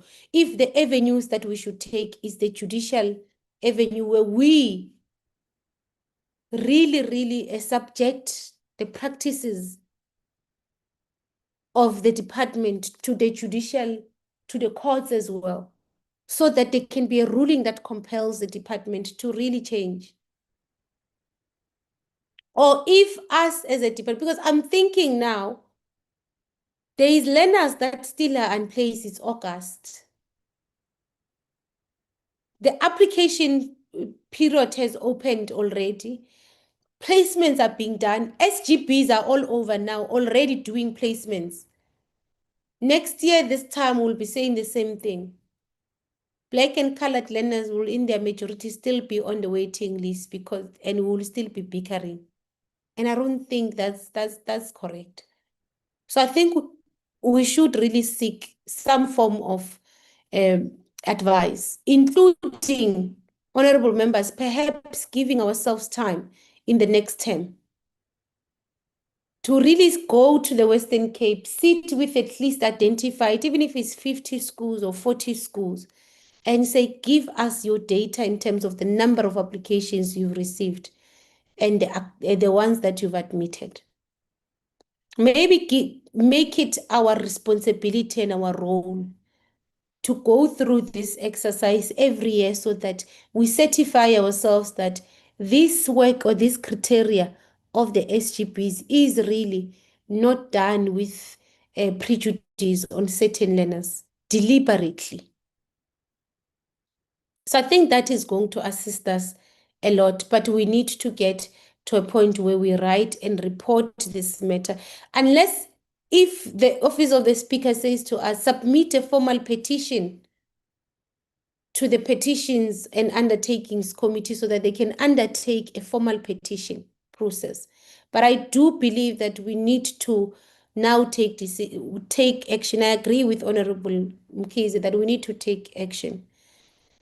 Further to that, I agree with Honorable Shkwambane as well, DG. DBE ought to write to the Department of Education in the Western Cape to compel them to remove discriminatory requirements on their application forms. I don't know why that has not been done, but that needs to be done. 2, DG, you must write to this education department. They must issue you dates and venues for the training of the principals and the SGBs, because that must happen. Western Cape Department must ask your MEC to send to us comprehensive reasons as to why he stopped the training and the monitoring visit. Comprehensive reasons within 7 working days. If there's any other questions that were not responded to in this meeting, apologies for that. If there are any other questions that were not responded to in this meeting, apologies, members. If there are any other questions that were not responded to in this meeting, honorable members, DG, do respond to those questions in writing.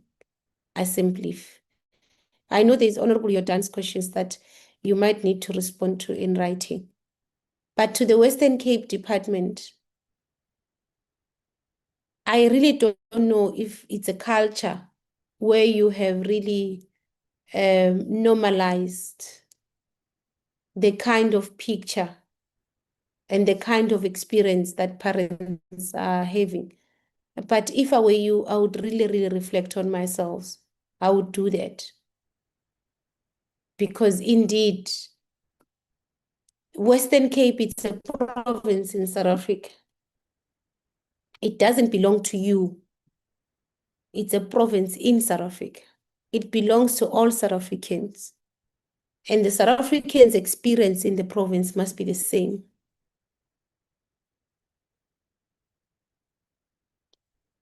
You don't have to invite people to the province. They don't need your permission.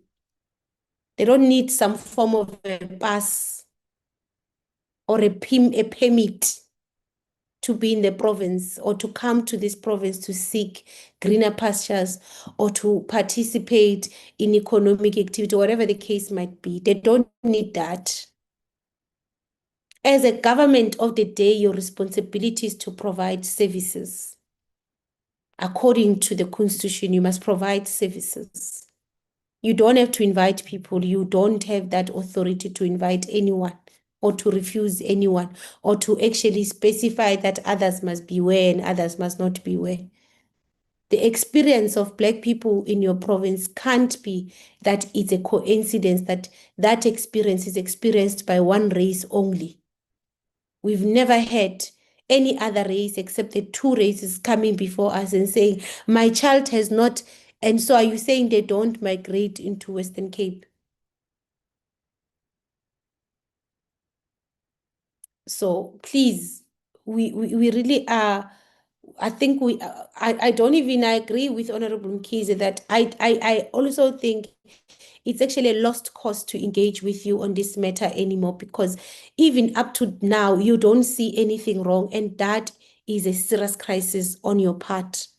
It's a serious crisis for you. So we'll leave it here, honorable members, with a conclusion and a resolution that says we are going to write to the Office of the Speaker. We'll outline the entire processes that we followed, and we'll seek guidance on, and of course, when we write to the Office of the Speaker, it will be after we've engaged with our researcher, would be after we've engaged with the legal team, so that even when we take this referral to the Office of the Speaker, we do it with some form of proposals on the table, different proposals on the table, just to ensure that those proposals are in line with our powers. So with that said, honorable members, thank you very much for your time. We will await the written responses, and the meeting is adjourned. Bye-bye. Thanks, everybody. Thank you, Chair. Long live the chair. Yes, long live the chair and honorable members. Yes, honorable Mkhize.